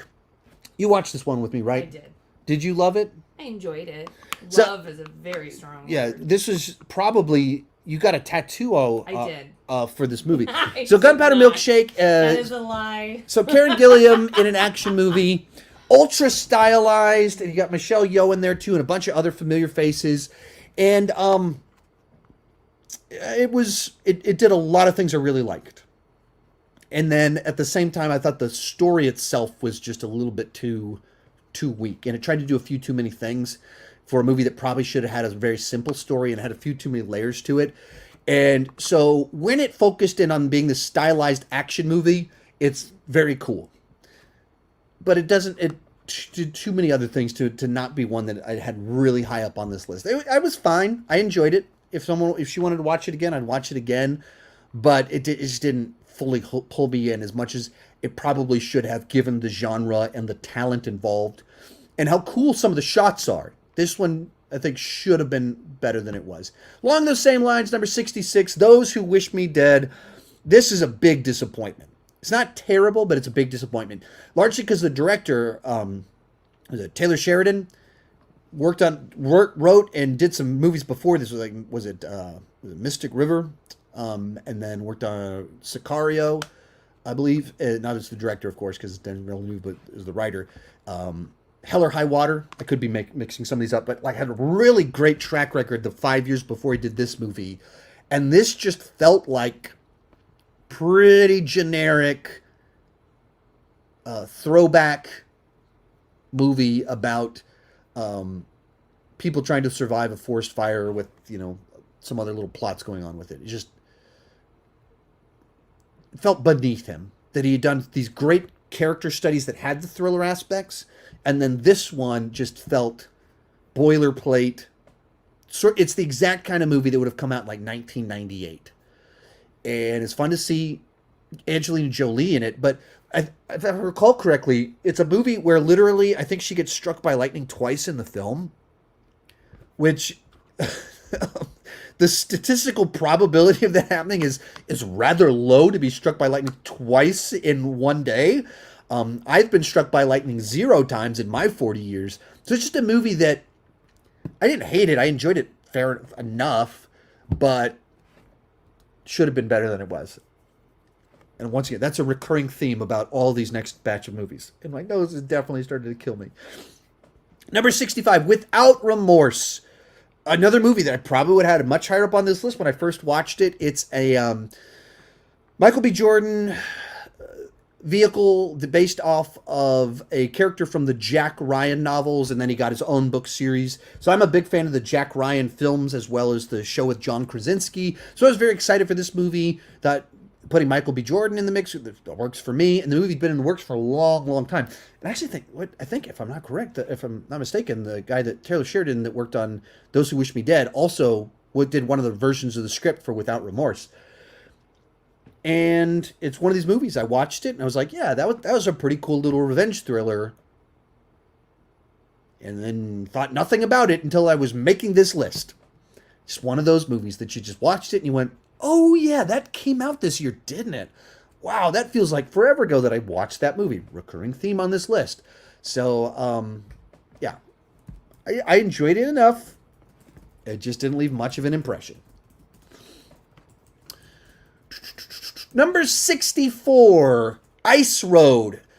Another Liam Neeson thriller. This one from Jonathan Hensleigh, which back in the late 90s, Jonathan Hensleigh was like a top screenwriter that worked on a bunch of different big hit movies like The Rock, Armageddon. He wrote what turned into Die Hard with a Vengeance on spec, and then they loved it and they went, this could make a good Die Hard movie, and they basically took his script called Simon Says and turned it into Die Hard with a Vengeance. And he said in interviews, the first 45 minutes is the exact same as his script, they just changed the names, and then it deviates in the second half of the film when the plot twist happens in that film.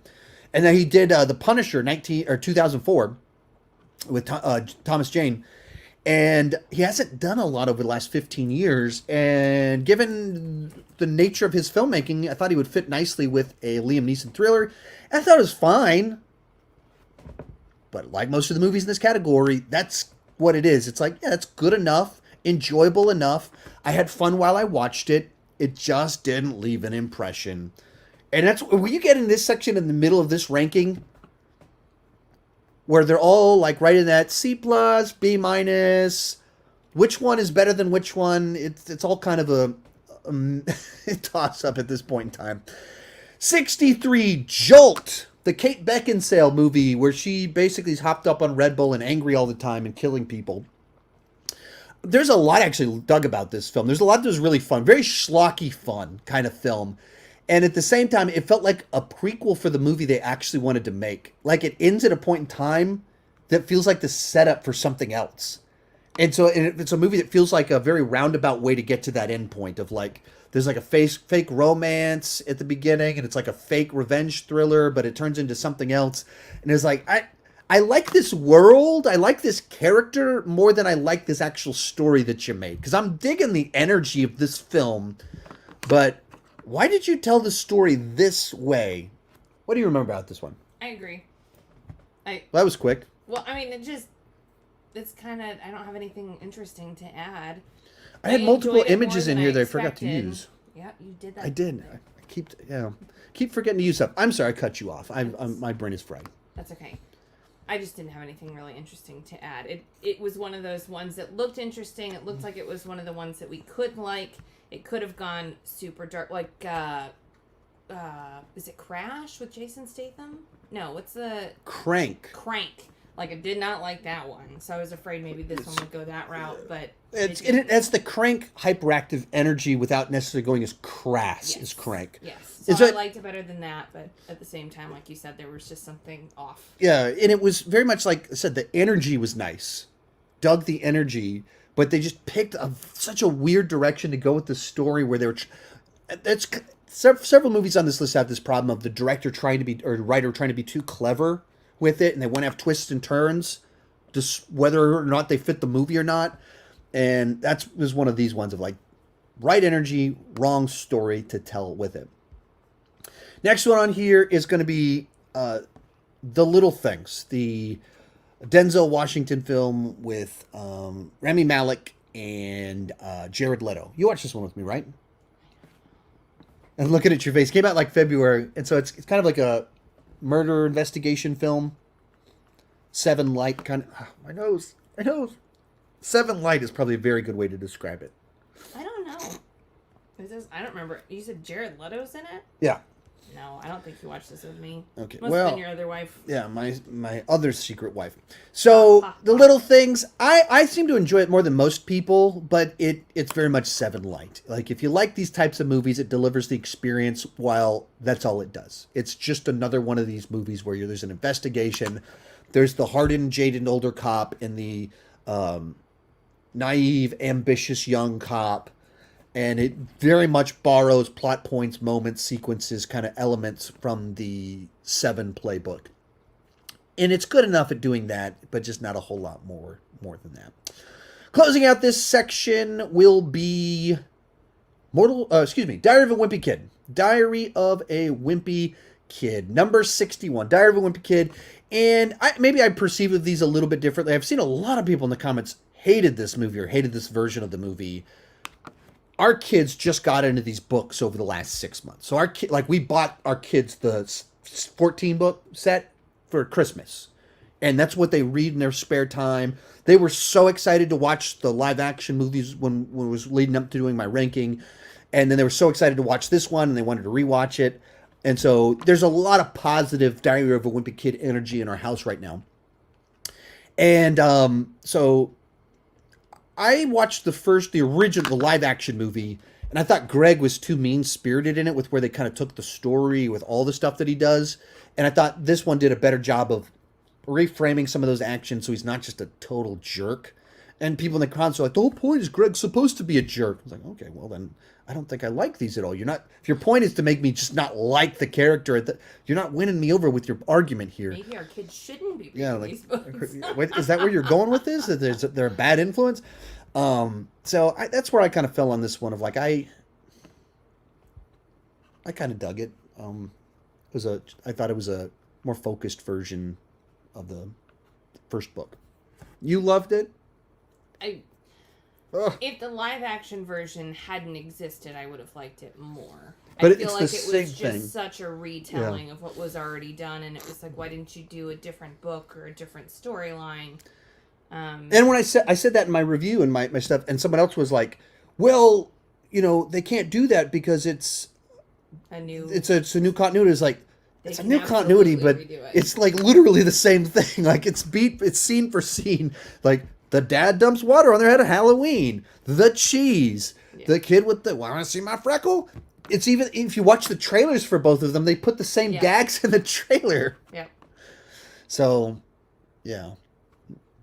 But I liked it more because I liked Greg more in it. But that was I liked the animation more than I liked the live action. I just, if all the live action didn't exist, I would have appreciated the animated version better. But since, like you said, it's almost shot for shot a redo, it just, other than the animation, didn't add much. All right, you got some questions for me? I do. Oh, sweet. Have you played Friday the 13th game? I have. I bought it for $5 at the PlayStation Store. So I played through it. I have a number of adventures trying to kill a bunch of camp counselors. I'm not very good at it, but I've played it a little bit. Will you be doing the ranking of every show you watched in 2021? No, I don't even know every show that I've watched. I don't keep track of that sort of thing. And TV shows I just watch them differently. And how do you do Lego Masters with Superman and Lois, and then others? So I just don't think it translates as well. And TV shows are a lot more niche. We all watch very different TV shows from one another. It's not like with movies where even if you haven't seen a movie that I'm talking about, you generally know what a lot of them are. Especially the stuff that I cover mostly on my channel. There's probably a lot in this video that you don't know, but you know the main stuff that I cover. And with TV shows, it just doesn't translate the same. Did you watch 8-Bit Christmas on HBO Max? We've been trying to. The wife's been like, let's watch 8-Bit Christmas. And then we never got anybody on board, so it just didn't end up happening. So we have not, though there have been many conversations about doing so. Should I watch Spider-Man No Way Home for a third time, or is there another movie in theaters I should see instead? I really dug The King's Man. A lot of people didn't. Take that as you will. Also kind of depends on how old you are. Yeah. Also, if you're under 18, I'm not recommending you see The King's Man because that would be inappropriate. If you like Illumination films, if you like the first Sing 2. Oh, that's cute. Yeah, it's cute. It's more of the same kind of Sing stuff. But what's the movie that has the energy surrounding it? I've seen No Way Home 4 times. I've seen it 4 times in the theater. So that's what I chose to do with my time. Have you, me, or Sean, any plans to see the Netflix League of Legends show Arcane? Top-notch show, highly recommended. We had that several times in our channel. Yeah, I've heard a bunch of people talk. I don't really have any idea what it is, and I just I've only heard great things about it, but I don't know much of anything about it, and I just don't have much extra bandwidth. I did so many big rankings in October and November that kind of burned myself out on a lot of that. I'm just kind of intentionally had to just take my foot off the gas. I just can't watch that much stuff for the purpose of creating content. And so, I haven't seen Squid Game. I haven't seen Arcane. There's just a lot of stuff that I've kind of missed. That's the weird consequence of watching stuff for a living. Sometimes you can't watch stuff because you're watching stuff. And I ranked all 60 Disney movies. That took months to get all this watched. Doing the Bond ranking, that took months to get all the Bond movies ranked or watched. It just takes time to do all these rankings. I don't go, I watched License to Kill back in 2004 and I don't do that. I rewatch the movies. And I rewatched all of Cobra Kai to do my Cobra Kai content this next week. So it just gets tricky to cover it all. Can you do more gameplay videos on your channels, maybe Lego games? Yeah, I mean to. I always mean to, and I've actually filmed more. It's just the way that it always plays out is every time I want to do them, it just turns stressful. And sometimes it will film them and I feel like the energy's not right. It's kind of a new skill set to learn to do them. I do a lot of them with my kids or done them with my kids, and so then it doesn't work. But I'd like to do more like that. But it's just some of it's also the last 3 months I've just been swamped with all the stuff I've been doing. So all the big rankings, No Way Home content. I just haven't had extra time to even I bought the Guardians of the Galaxy game. Haven't really played it. Cody Leach gave me 2 Resident Evil games for my birthday, and I just haven't time to play them yet. And so some of it's just a matter of time sometimes and I'm hoping in 2022 that I'm going to balance some of that more of intentionally change my priorities a little bit so I have more time to do some different things, some fun things, and just more time to, have fun and enjoy talking about movies for a living and not doing so many excessively large rankings. Who do you think the next James Bond should be played by? Someone that is not an A-lister, not currently cast in a different high-profile franchise IP. It should be someone that has credibility amongst casting directors, but has very little knowledge amongst the mainstream audience. That's who it should be. So when people are like, get Tom Hardy, Tom Hiddleston, Tom Holland, or some other Tom H, that's all of that I hate. I hate all of that. And it's not that Henry Cavill couldn't potentially be a great James Bond, or any of these other people couldn't do a good job at it. The problem is that I don't... Henry Golding, like, he might be okay because Snake Eyes didn't work. And so that's like maybe that category of like someone that you know is really talented, you know is suave, but they're not so associated with a different role. I don't want to see Eddie Brock as James Bond. I don't want to see Clark Kent Superman as James Bond. I don't want to see Spider-Man as James Bond. I want them to stand out on their own. Like Daniel Craig had acting credits before he was James Bond, but he could just be the character.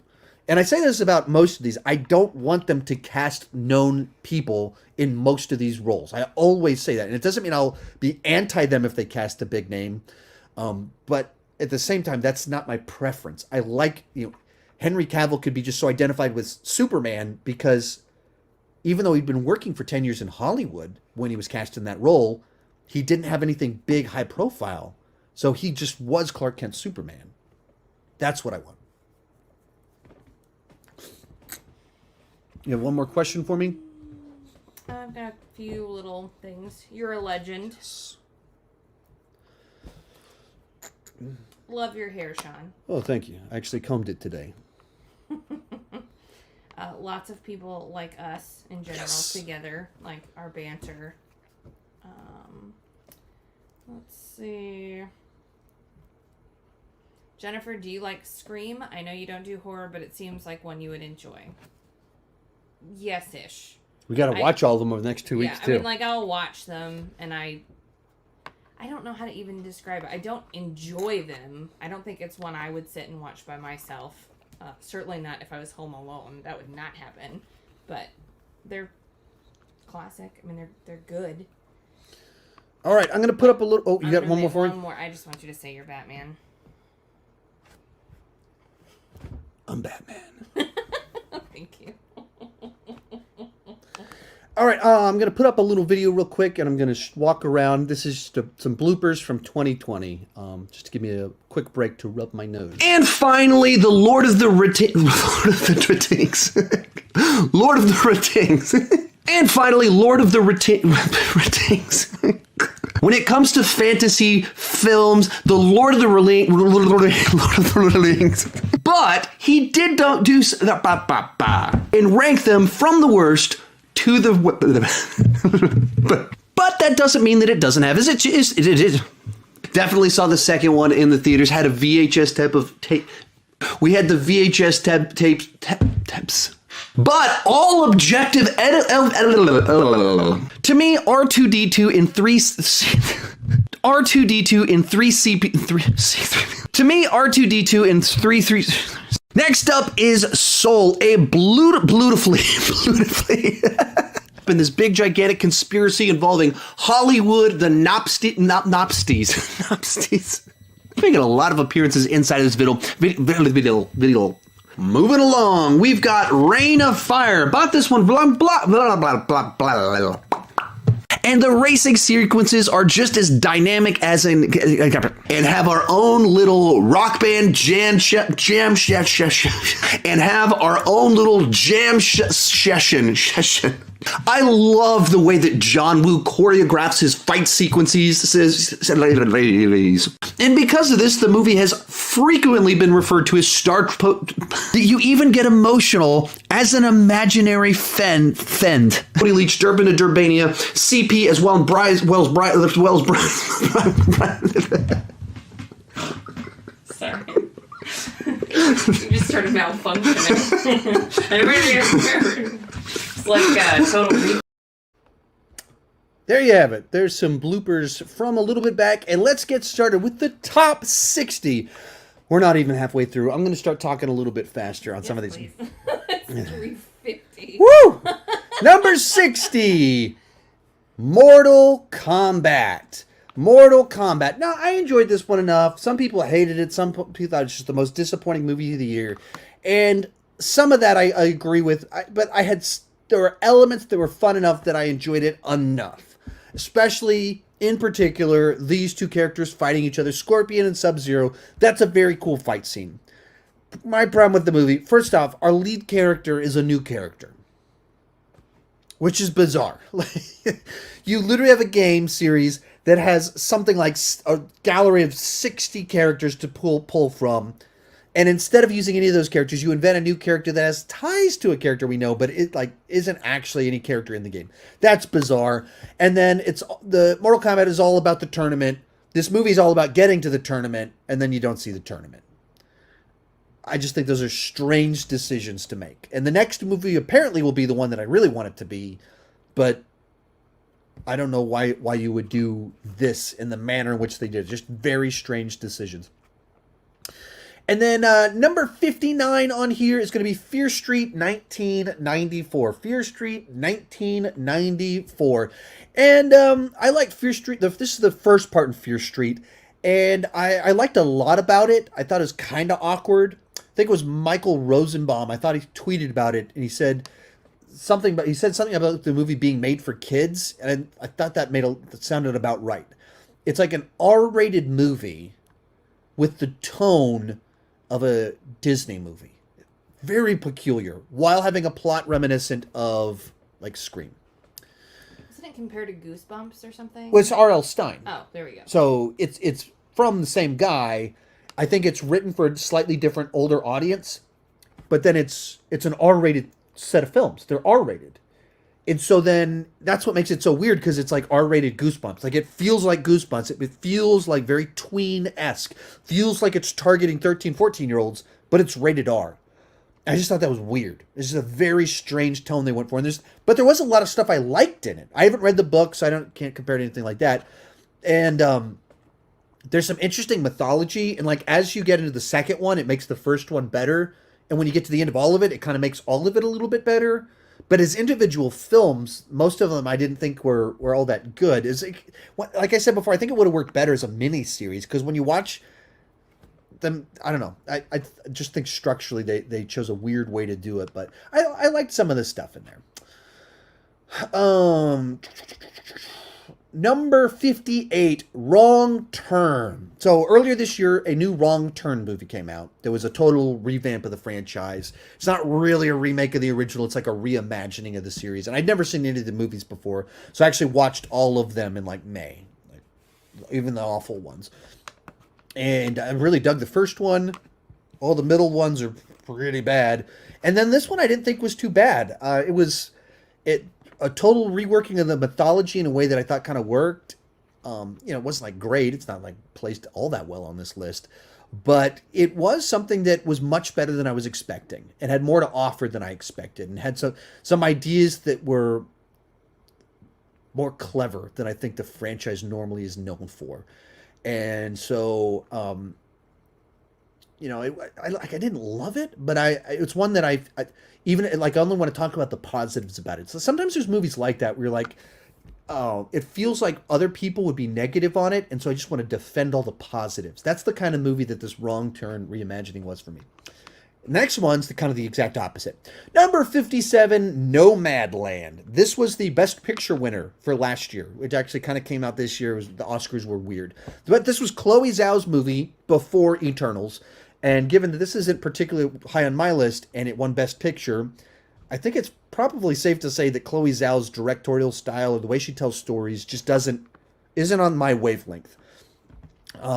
There's interesting stuff in this movie, but it takes like a scripted film and films it like a documentary about this homeless lady that's just driving around in her camper, and it tackles a lot of things, but I didn't think it said much. And I think that was kind of intentional, that it was like, draw your own conclusions. But that, I don't know. Like, I respected it more than I enjoyed it. What was your take on Nomadland? Putting me on the spot, aren't you? It was pretty. The images were pretty. That's okay. The cinematography was really nice. It's just not my type of film, really. It was well made. It was a story well told. I just wasn't as interested. Right, and I think that's kind of the thing of, like, it's a movie that the people that dug it, obviously, obviously Best Picture winner, Best Director winner, and I watched it. I went, this is a movie that is just not on my wavelength. This is just not design. Especially right now with our phase in life, if I have free time to watch something that is just not the direction I want to go, that's kind of bottom line. It's just a preference thing, right? And it was a good movie. It's just not one I would prefer to watch. Yeah, that sounds bad. Well, but you think kind of like we're in the middle of a 2-year now pandemic. Yeah. We watched this one, 9 months ago. Things were still pretty wild, and vaccines were just getting out there. And it's like a movie about quietly driving around into pretty scenery. It's like but it's about a lady that her husband died, and so she's homeless now. It's not the escapism that you want from the real world. That's super fair. But it's also just of some of the movies that we watched for Best Pictures, I think this one was next to last on the list for me.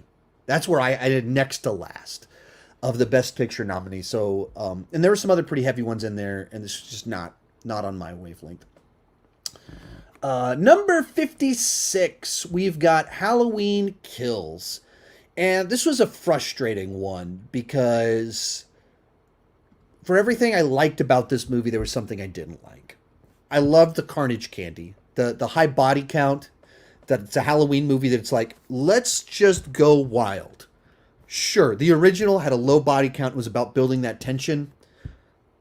I'm fine with, okay, let's do one that is just the town forms a mob and he's just on a killing spree, and it's the tension is gone. It is just the kills. It is all about the kills in this one, and it's in the title, so it should be about the kills. I'm fine with that, but the movie also just sacrifices way too much credibility to make that happen, and it's not like the franchise has always found excuses for Michael to be alive. At some point in time, you just pull me out of the film when everything just turns into excuses as to why Michael's alive.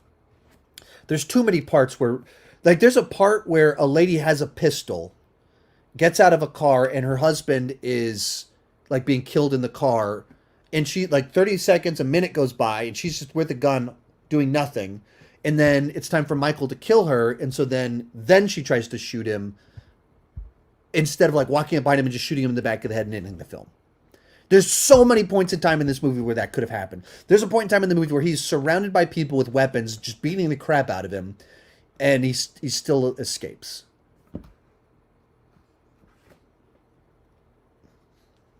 I know you want to do a sequel, but come on. You have to have some reason why this stuff is happening. So it was fun to watch him kill a bunch of people. Even some stuff about the town forming mobs and going crazy. I was okay with that. I thought that was a clever idea to take things. But a bunch of other stuff just was not good. Number 55, Crisis. This was a movie kind of about the drug trade, kind of thriller that kind of got lost in the mix because it stars Armie Hammer. So right as Armie Hammer's being revealed to be a crazy cannibal or something. There was so many weird headlines about Armie Hammer at the beginning of this year. I don't even remember all of it, what it was. But right as all of that was dropping, this movie comes out that stars him. And so it just got lost in the shuffle. In fact, the director actually emailed me and was like, "Hey, can you watch my movie?" I was like, "Okay, I'll watch your movie." And he's like, "Yeah, we can't get anyone to cover it because it stars Armie." It's something like that. Just trying to get people to talk about it. So I watched it. It's pretty good. Another one of those movies where I enjoyed it while watching it, but here we are and I don't remember much about it. And that's kind of where it's at. Yeah, I dug it. I liked the experience, but I don't remember it. And as I've mentioned many times in here, this kind of 45 to 65, there's a lot of movies kind of like that. I enjoyed it when I watched it. It delivered enough of that experience that I was like, yeah, cool. But I remember. You watched this with me. Do you remember anything about this movie? Which movie? I'm sorry. Crisis. Armie Hammer, drug trade. I don't even remember who else was in it. Mm-hmm. Vaguely. Right. You kind of vaguely remember. But no negative thoughts about it, but no specific positives either. Is that with the son? Probably. There's probably a son in it. But I don't remember. And that's kind of the problem. It's good enough, but not memorable. I might not be thinking of the right movie even. So no. Let's just say no. Number 54, Malignant. Now this is one wild, crazy movie that only could have been made by James Wan after spending a decade making billion-dollar IP movies for Warner Brothers. And so then they went, all right, we'll let you make your wild, weird horror film inspired by 1,000 different things. And this is another one that's just jam-packed with so many ideas. Some of them I loved, some of them I hated, some of them were too weird. And it was a movie that kept losing. I was like, okay, you've lost me. And then something would happen. I'd be like, oh, okay, that was awesome. It's just all over the place. Like every weird, you've got this guy idea that's a creative, James Wan, who invented all these great franchises. And then he spent a decade doing sequels and Fast and Furious movies and Aquaman. And it's as if he went, I just got to get all my ideas out of me. And he crammed them all into this one film. And they're just like, go wild, do it weird, crazy. And we're just giving all the money to direct and to make it. That's what this was. And I love that this movie exists. I'm not sure that I love the movie. I liked parts of it a lot. But I love that something this weird, wild, crazy got greenlit by a major studio. Because weird movies like this came out in the 80s all the time. But they didn't get a budget like this, and you didn't get it from a director like James Wan, so that's fun for it to exist. Number 53, The Courier. This is a Benedict Cumberbatch film based off a real-life event of a guy that basically was involved in espionage, spy stuff. And it took a little while for it to get going. The first half I thought was kind of dull as it was setting up all the pieces. And then it got more and more intense as you moved into the second half, and I thought it got better and better. But another one that probably would have ranked it higher earlier in the year, but it's a film that just kind of was like, oh yeah, that came out this year, didn't it? Oh yeah, what happened in that movie? It's like, it's just well done. Kept me at the edge of the seat in the second half of the film. A little bit dull. That's what I remember about it, though. Do you even remember this one? Which one? Benedict Cumberbatch? Yes. Korean? Yeah. So it's kind of good little thriller, kind of interesting story, but doesn't make a gigantic mark. It's not very engaging. And like you said, it just takes a minute to warm up. Yeah. If you're watching a spy movie, you want spy stuff. You don't want the build up. Yeah, and when it's based off real life events and you're like, okay, like what's taking so long to get where we're going? Yeah. That's not a great sign. But at the same time, when you got there, it was pretty engaging. Right. But it just took a while to get there. 52, Sing 2. I'm not a big Illumination person, so, they're a bag of tricks. It's cute animals singing pop songs and fart jokes and stuff. It's kind of just lowest common denominator. The first Sing is pretty popular in our house. The wife likes it a lot. Anything that's a musical, she's usually into quite a bit. It's kind of like American Idol with animals. Right, American Idol with animals. The voice. That's the idea. It's very much like, cute animals. And I thought the second was probably an improvement on the first. Because it brought in the whole U2 guy that had a little bit more emotional current to it. You're mad because they spoiled that in the trailer. I'm not mad. You're mad. You guys can't see this, but she's fuming mad. She's smashing things. But so, you said you were disappointed they showed that in the trailer. Sure. I'm disappointed in lots of trailers. They show way too much in trailers. Oh, I didn't know that. It wasn't specific to Sing 2.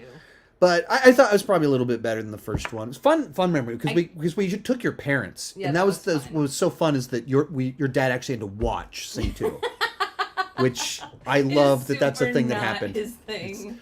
Like, did you watch the first one? He said, does her dad sit like? I think I told him, I was like, if my kids ever doubt for any reason that you love them, I will refer them back to this event because there's no other reason he would have gone to that theater. Yeah. All right, number 51, closing out this section and officially moving us into the top half of this list. Oh, my word. Batman: The Long Halloween Part 1.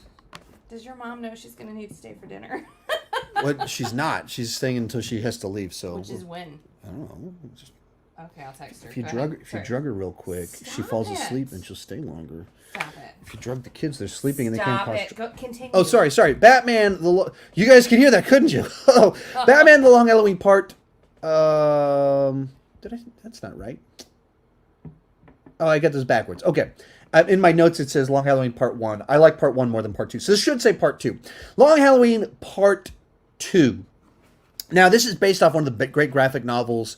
And I think it just struggles from being a direct translation of the graphic novel into a movie, and I think it would work better if you do it as a jumbo film that's 3 hours long, than because this one doesn't. It just picks up in the middle of stuff. It doesn't function great as a standalone movie because it's not. It's part two of one very large thing, and so it like kicks off with this whole kind of like subplot about poison ivy that was just kind of interesting rabbit trail, but just it just doesn't work great with the format, like of the way that it plays out.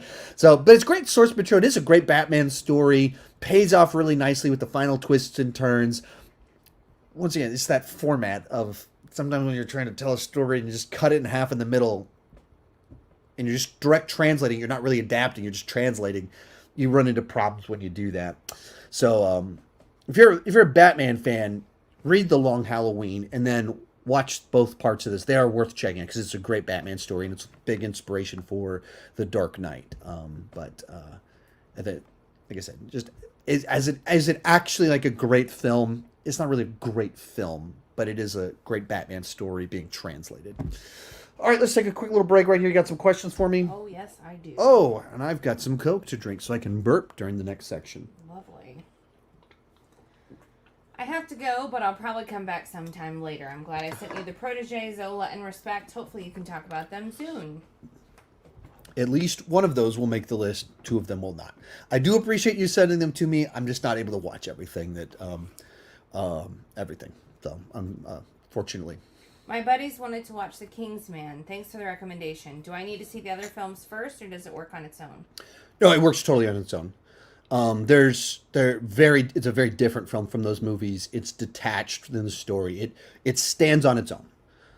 I don't know if you'll like it. Like I said, people are very split on it. A lot of people really didn't like it. I really did. The guy I went to go see it with, he really liked it.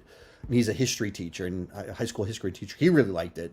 Got a lot of not so great reviews too. So take that as you will.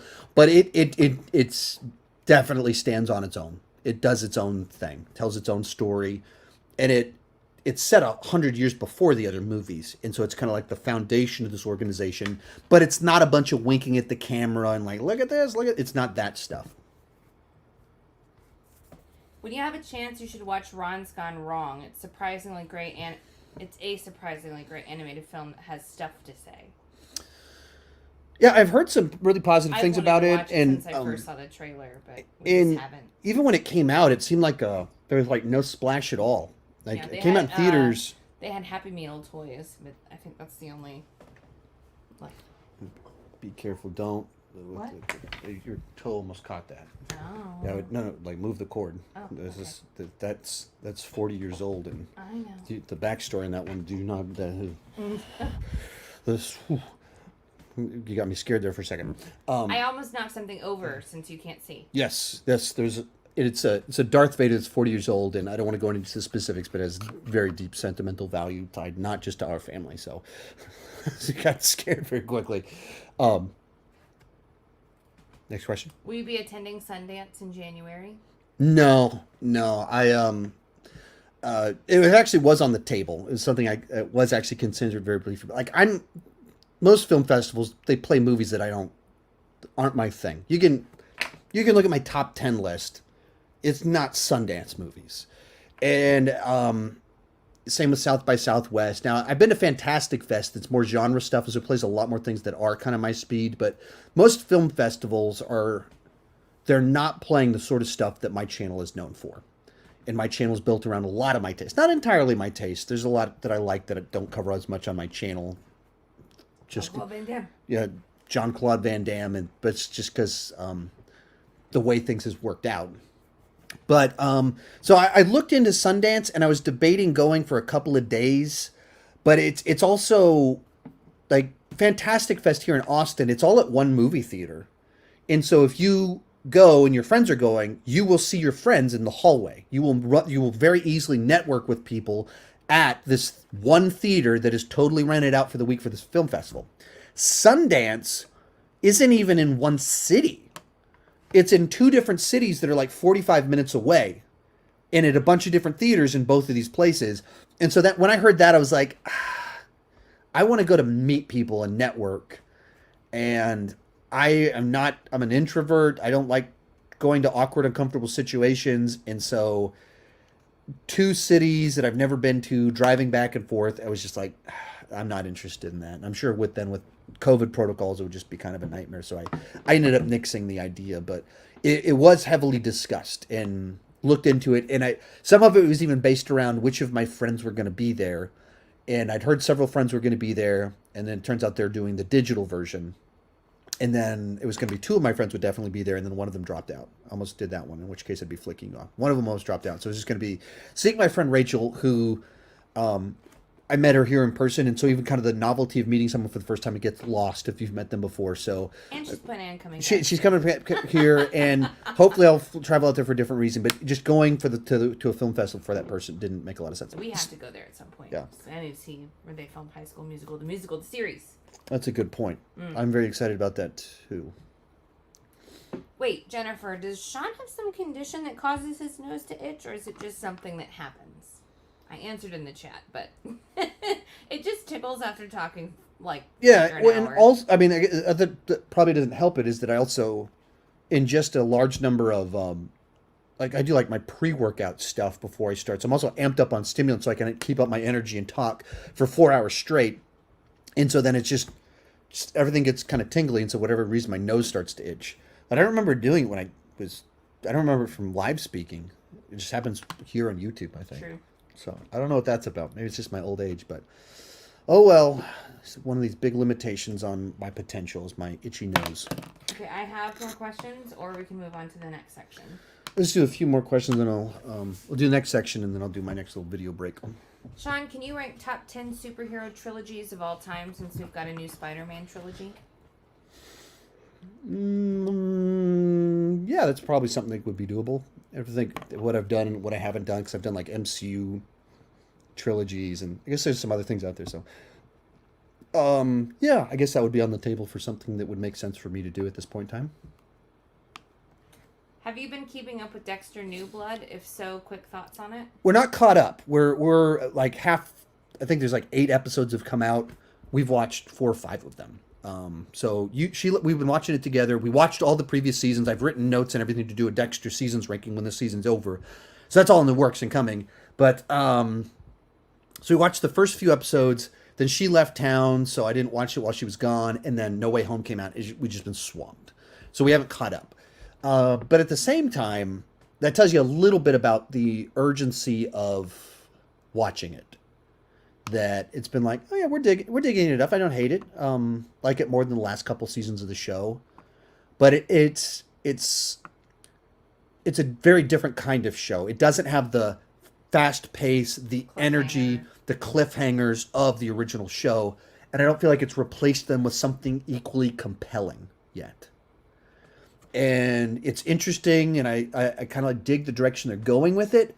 But I mean, the original show just hooked you very early on and kept you hooked, and this hasn't really done that. So that's kind of what I'm feeling about it. But we're only at the point in time to where they've started to do the revelations about Harrison, but they haven't done anything elaborating about that. Dexter hasn't talked to him or anything like that. That's where we're at. So like 4 episodes and something like that, 5 episodes. I'm not sure. Do you have one more for me? Do you think I should watch Clone Wars before Mandalorian, or can I just watch the show without Clone Wars? I mean, I'm not a Clone Wars expert at all. That is not my expertise. I've never presented myself as that. Not that you've suggested I am, but I'm not someone that is like in love with that show. There's a few tie-ins from Clone Wars that the characters will mean a lot more to you if in season 2 there's characters that show up. They'll mean a lot more to you if you've watched Clone Wars. But you don't really need to watch Clone Wars to follow The Mandalorian. So it's kind of like, hey, should I watch 120 episodes of a TV show just so I can understand this reference in one episode of The Mandalorian? I'm not going to tell you should do that. And I didn't I haven't rewatched all of Clone Wars. I've watched through all of it one time, but it wasn't even a very good watch. It wasn't like I was sitting there intensely watching it or anything like that. So I wouldn't tell you to do that. One more. Okay. Will this ranking list be visible somewhere? Hard to keep track of everything. I mean, someone will make a comment in the comment section. Someone always does. Will it be a video available later or no? Well, I mean, this isn't going anywhere. This will be on the channel. That's what I was thinking. Yeah, these are always left on the channel afterwards. I don't pull them down or anything. So this will still exist on the channel forever with me itching my nose. Someone needs to do a supercut video every time I itch my nose. No, that would Itchy not nose make count. How many times does he itch his nose? And does this count as one? Is this one or is this three? That's the great question for all of us. Whoo! Alrighty. I believe we've made it to number 50 on our list with Fear Street 1978. Without question, my favorite part of Fear Street was 1978 because I felt it was the most focused of the stories. It was very much Friday the 13th-esque movie with it's expanding the mythology, kind of giving a history to everything that took place in the first one, setting up the second one, and building all these characters out in an interesting way. And so for me, it was easily the best of the bunch. Still kind of had those problems of feeling like an R-rated movie for 14-year-olds.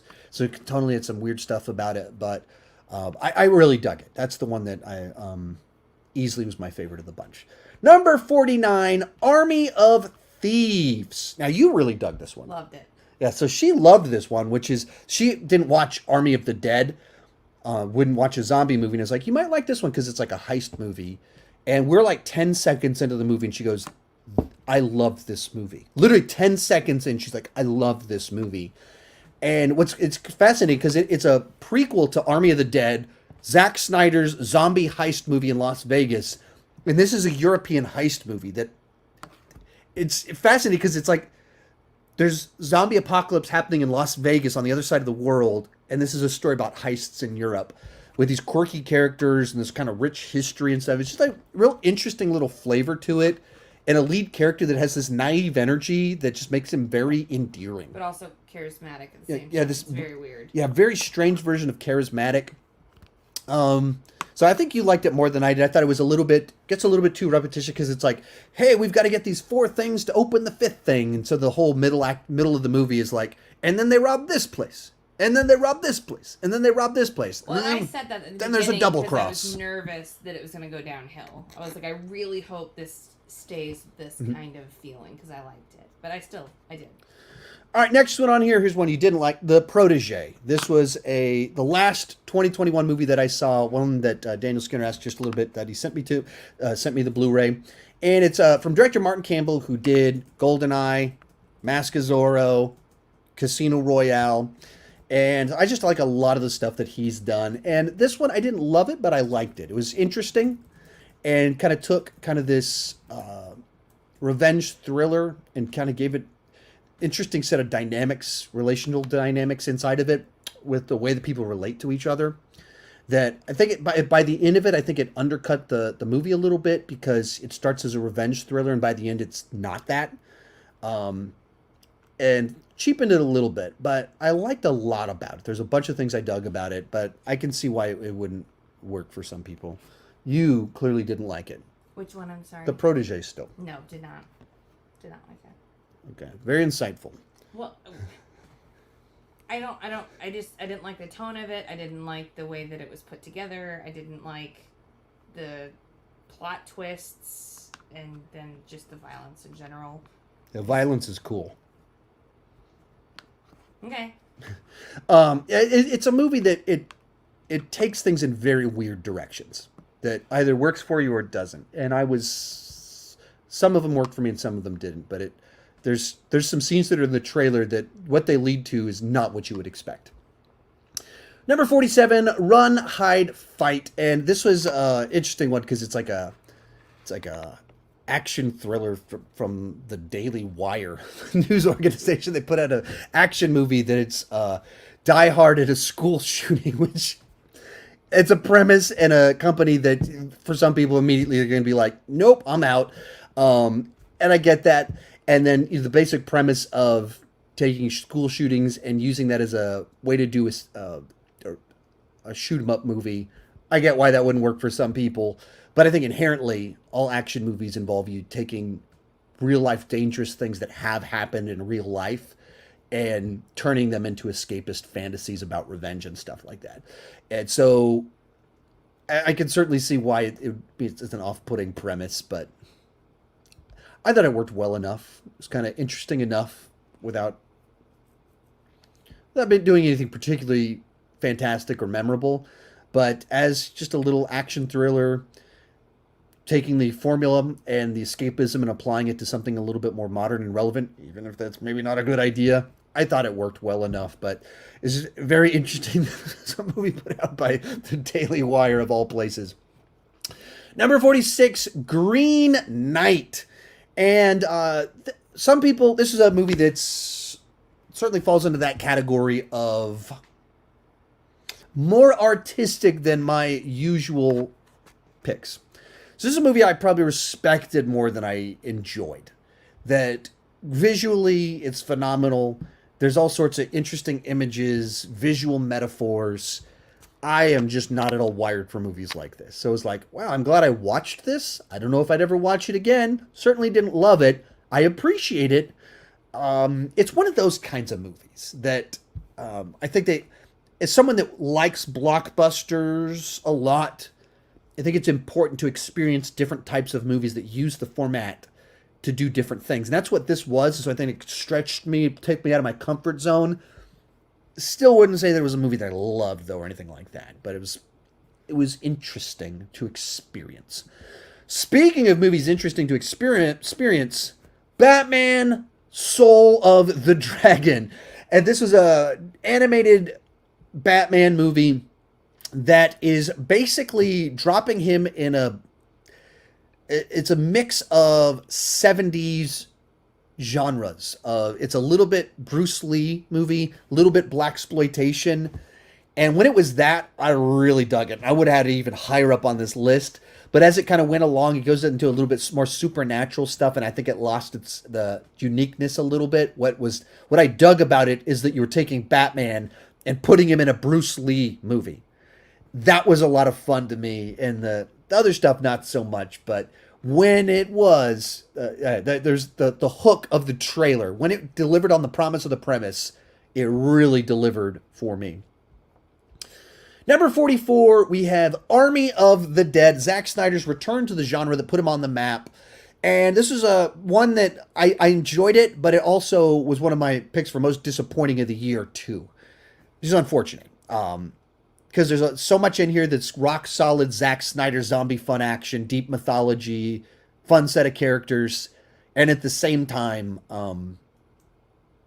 some just really dumb plot points. They just put some plot points in there that are just too many. It's a movie that's like 2.5 hours long. It didn't need to be. This is a movie that easily should have been under 2 hours. It should have been a fast-paced, fun zombie heist movie, and that works in and of itself. And they just added so many layers of plot that simply didn't help the film. So one that I really hoped would be like a top 20 for me, and it just wasn't. I didn't hate it. Like my brother-in-law frequently brings it up as a movie that he hated.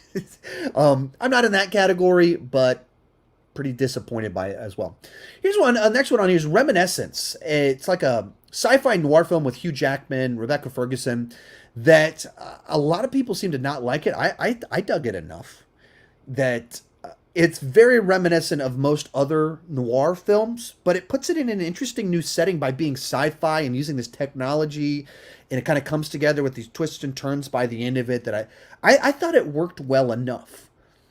And this is where these rankings get interesting, because like for me, I think I like Army of the Dead. Its highs are way up here, but its lows are right down here. And Reminiscence is just right here in the middle. So the two average, and they're like right next to each other on this list.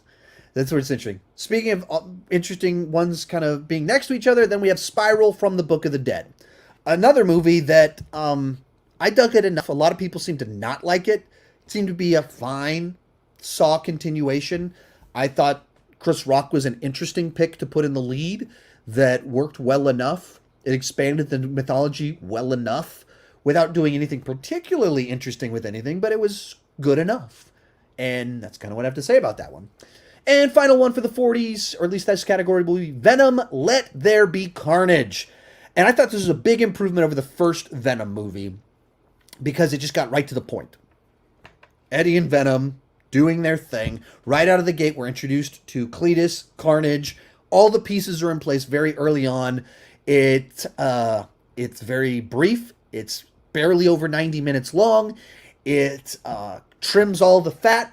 Maybe a little bit too much trimming went on here, but just a fun roller coaster ride. It's not trying to be great. It's a comic book movie, B-movie, and that's what it was for me. Comic book movie, B-movie, schlocky entertainment. I dug it enough. What were your thoughts on that one? There was a lot of pressure for me to watch that because I had to prove whether or not the kids could see it. Oh, yeah. And then there was a lot of hype. I felt like I heard a bunch of positive things about it before I went to see it. So I was disappointed. Oh. My expectations. I shouldn't have asked your opinion. Now you're my raining on my parade. Were higher. That's just a lot. I since I really dug it, and you kind of saw it obviously before the general public. It got a lot of people really didn't like it, and some of that I understand because it doesn't. It kind of underuses Carnage. That would be fair to say. Fair. Certainly fair to say. So I get it, but I guess I just enjoyed it more. You got some questions for me? Oh, I do. Oh, nice. I do. Oh, I almost hit the wrong button and turned the whole thing off. Woo! Oh my goodness. Oh, sorry. Breathing in this candle that maybe it'll fix my itchy nose. Do you think that'll work? No, I don't think it'll work at all. Have you watched The Witcher on Netflix yet? Yeah, I posted a review on my second channel on Sean Chandler Plus. If you look up Sean Chandler, The Witcher Season 2, I posted a review of it. Yeah. Oh, sorry. Have you watched Only Murders in the Building? That one I have not. No, I keep trying, guys. The wife's trying to get me. But if you guys don't know, I have a second channel. So busy. Yeah, there's always stuff. I have a second channel called Sean Chandler Plus. It's simply, there's more things I want to cover than I'm able to cover on my main channel. Like, there's a certain level of effort I want to put into the way that I film and edit videos on my main channel. There's certain things about the algorithm and how it works. And there's more stuff that I want to cover. And so I just want to have a place where I can cover things where I can't put as much time into the editing. And I want to be able to cover smaller things. And I want to be able to cover things just because I want to. So I have a second channel called Sean Chandler Plus that I have a bunch of stuff over there. That's just kind of a little bit more niche, but sometimes like The Witcher Season 2, that if that had dropped in a normal month, not 2 days after Spider-Man No Way Home came out, that would have been on my main channel. But when Spider-Man stuff's coming out that's just like red hot, everyone's talking about it, The Witcher becomes competition for it. So I put it on my second channel because I wanted to talk about it, but I didn't want it to hurt what was going on the main channel. But I have a second channel, Sean Chandler Plus. It's more of the same, a little bit more niche, a little bit more laid back content. I shoot them normally in one take, not as much editing. So there you go. Have you seen The Guilty with Jake Gyllenhaal? I have not. Good, because I want to watch it. And I'd be mad if you watched it without me. Oh, wow. See, this is why we need to do more of these live streams. I'm discovering things that she wanted to watch that. And if I'd known that sooner, we could have watched it for this list and would be included in here. What was your favorite new show of 2021? I don't know. Some of it's tricky because you're also comparing such different things. Like the Marvel Disney stuff is like they're like movies broken up. It's like a hybrid of movie and TV. It's not quite either one. But I don't know. TV shows are just so different. I relate to them differently than I relate to movies. I don't even like doing... I did my ranking with the Marvel shows with the movies, and I don't really like to do that because TV is such a different medium in the way you interact with it. But I haven't even thought about it to make a list to even kind of consider what was new that came out. Like, I really enjoyed Superman and Lois, but I don't know that I'd be like, that was my favorite. I don't know that one pulled out the big excitement. We watched Endgame last night as our... New Year's activity so that Tony snapped right at midnight. Rewatching Endgame right after finishing Hawkeye made me appreciate Hawkeye a lot more, and I'd already really appreciated Hawkeye. But, Yeah, I just haven't even thought about it. Like the Heels, the wrestling show. We don't really watch. good. We don't really watch wrestling, but we like Stephen Amell, and it looked interesting enough. And then it's like rated R, Friday Night Lights kind of except about wrestling instead of football. It's a really good summary. And so it's just really captivating kind of family drama with wrestling at its core. So I really dug that one. Not family-friendly drama. Not family family, drama. family. Yes, watching it with the kids. Don't watch Hey, it with the kids. Kids want to learn about the birds and the bees. No. But yeah, there's a few. Just wanted to say I love your channel and Happy New Year to you and your family. Happy New Year to all of you as well. Thank you guys so much for tuning in.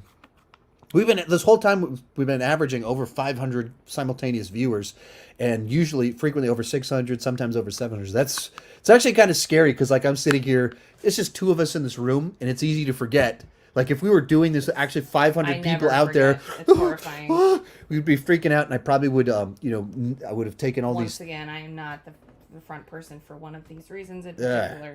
Freaks me out. Pretty wild glad stuff. You're here, but super glad I'm over here as well. You didn't see Dear Evan Hansen? You did, didn't you? I did. You did. Okay, so I didn't go see it. They were asking about your opinion, and I was like, he didn't see it. Yeah. I saw it. So, without wanting to go too much into this, a movie about teenage suicide is just not something I'm interested in at all. Like, going to be entertained by teenage suicide, whatever the messaging, whatever the purpose, is absolutely not something I want to go see. Some of the history and things in my life, as a youth pastor, I had to deal with teenage suicide. As a counselor at a high school the day after a suicide, and then one of my own students. So being entertained by teenage suicide is not something that is.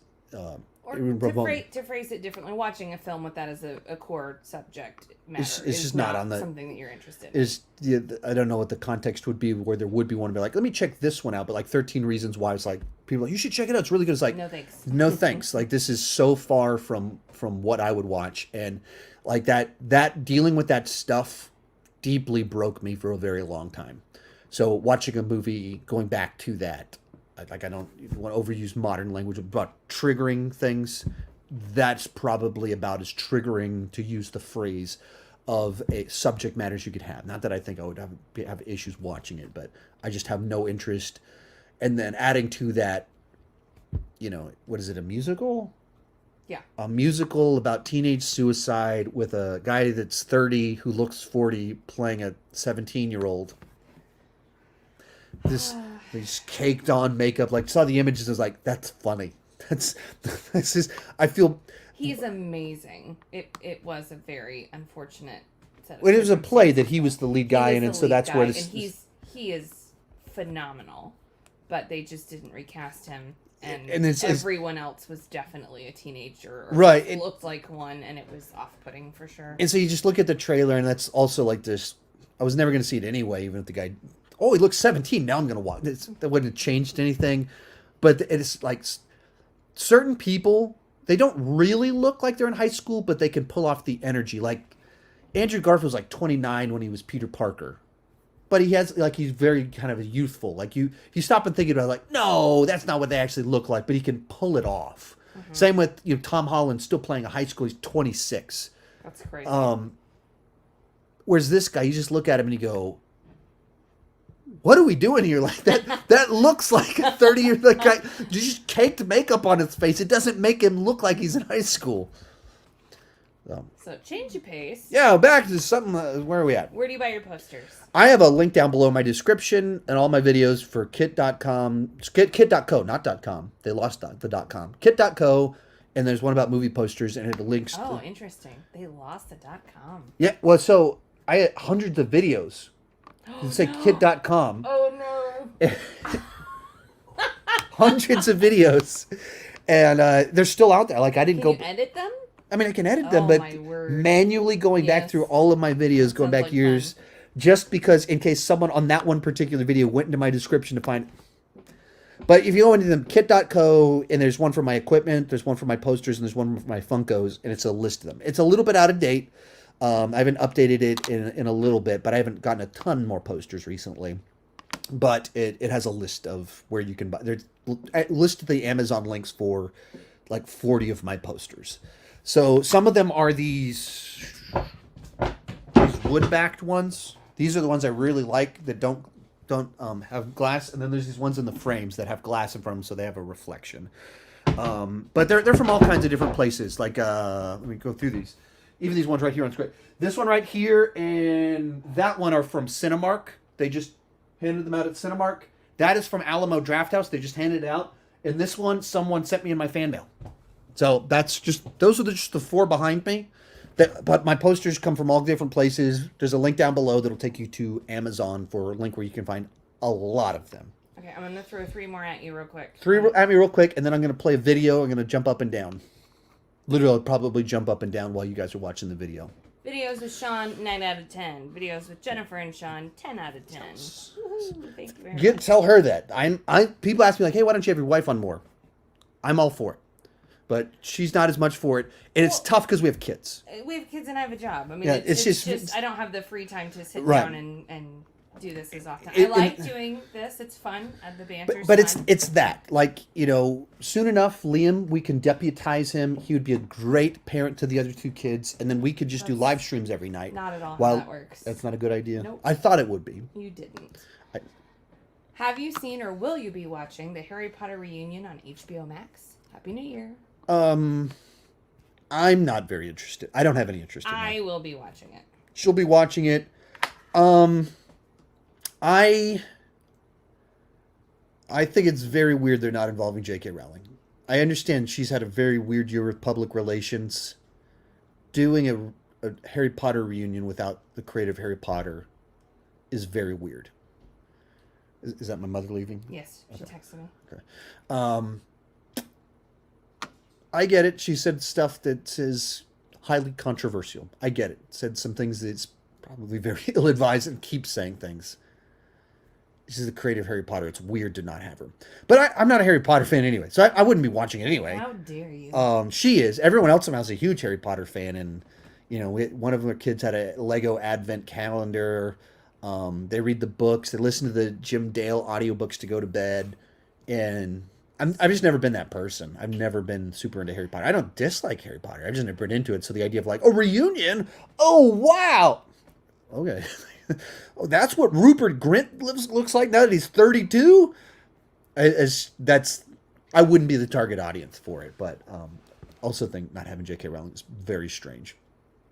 Also, there won't be any more graphics for the movies I talk about because I maxed out the number of graphics I can put in my interface, and I didn't know there was a limit until I reached it, and I probably would have spaced it out better if I'd known that.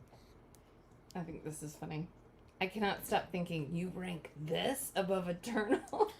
Yeah, well, so it's accurate. true, and it's weird because like I get it too. Like there's a bunch of these just schlocky B movies, direct to video, Mortal Kombat, just these movies that are schlock fests, and Eternals is trying to be something more, and in many ways is much more. And is much better made in certain ways, and is much better looking, and of course much better looking than almost all these movies. But did I enjoy it? Do I think it actually worked? Like, there's plenty of prestige on display in Eternals, much more so than Mortal Kombat, much more so than Halloween Kills. But did I have more fun watching Michael Myers slaughter people in a bunch of fatalities in Mortal Kombat, or Batman Soul of the Dragon, where he's fighting with a Bruce Lee knockoff? Or did I like Eternals being pretentious with the superhero genre and failing at it? I liked all that other stuff more. But I get it. And it's weird when you make these lists for that exact reason. The reason that one movie is in 55th place and another one is in 56th place could be totally different. And even as I talk about them, some of them, like I talked about Wrong Turn, and I was like, oh yeah, it was actually very surprising. I enjoyed this a lot more than I thought I was going to. It was an interesting way to, but it was like number 60. And then I talk about number 50 and it's all about the negatives. And that's how weird these lists are, because there's movies that you approach them from the perspective of like Eternals. It's a Marvel movie. Of course I'm supposed to like it. It's supposed to be in my top 20. and then it's like totally not. Wrong Turn, I went into it like Wrong Turn 7. Yikes! I was like, oh, that's actually kind of good. So it's weird the way these rankings work. But yeah, the whole time I'm like, wow, when I'm making the list, it is just as weird for me as it is for you hearing it. Just as weird, if not more so, because I spent like hours working on it. And well, really the whole year. I keep a running list the whole year, and then I try and finalize it, and I'm like, oh, this is bizarre. What am I doing? Sorry, I just lost my question. One question is, do you have all the list of the movies that you saw in the description or something? I can't see it. Yeah. Okay, so lots of people, did you see this? Did you see this? Did you see this? Or where is this? If it's not on the list, it's not going to be in the list. And the list is intentionally random because I didn't have time to alphabetize it, and the one that's in my notes is the list. I'm not going to put my list in there before you've seen the video. That would defeat the point of the video and the fun of the intrigue of what's next. So the list is there, but it's totally disorganized. And I'm trying to catch up in comments. Every time we stop to go through comments, I get behind. So, FYI. Okay. Did you have one more? That okay. All right. I'm going to play a little promo for Patreon. It's a video from last year. I didn't make a new one, so hopefully I didn't say anything stupid or anything that's still incorrect. But the number one way to support my channel is on Patreon, and I'm going to play this video from last year. You can see me from the past, and I'm going to do jumping jacks for a little bit. Hey, Sean Chandler in the past here to give Sean Chandler in the present a break from talking nonstop, and I'm here to talk about Patreon. Patreon is my membership site where, if you like Sean Chandler talks about, there's just more of it. More videos, more live streams, kind of more interaction. If you like my channel, consider joining. And if you join at the annual level for just $21, you can get all of the exclusive videos for the entire year of 2021. Almost every single week I do a live stream. I do about 3 or 4 of them every single month. They're Saturdays. They're about an hour in length.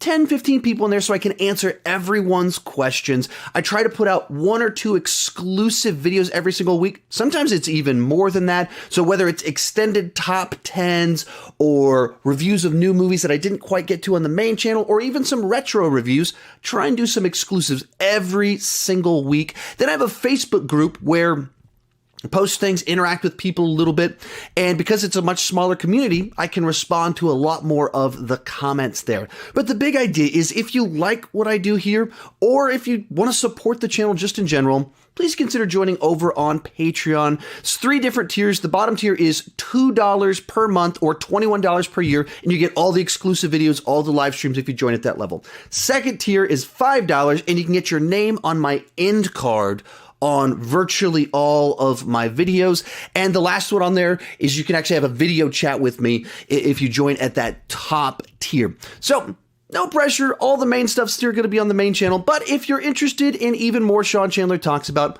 please consider joining on Patreon for $21. You can get all the exclusives during 2021. Link is down below in the description. Let's get back to it. Oh, sorry. Okay, I actually pulled her over just to do that. You don't have anything you want to say? Right, real quick. What were your 3 picks? You told me earlier today. What were your 3 favorite movies of the year? My 3 favorite movies of the year are my favorite movie of the year is Encanto. My second favorite, which we've watched 20 times in the last 3 days. No, that's it's close. They've watched it like 2 times, 5 times in 3 days. Second. My second favorite movie is Wolfwalkers. Wolfwalkers. Good call. Was that? Did that come out this year or not? Last year. Check. Third is. My third favorite movie is Raya and the Last Dragon. Okay, you can't count Wolfwalkers. It came out 2020. Where's Spider-Man on your list?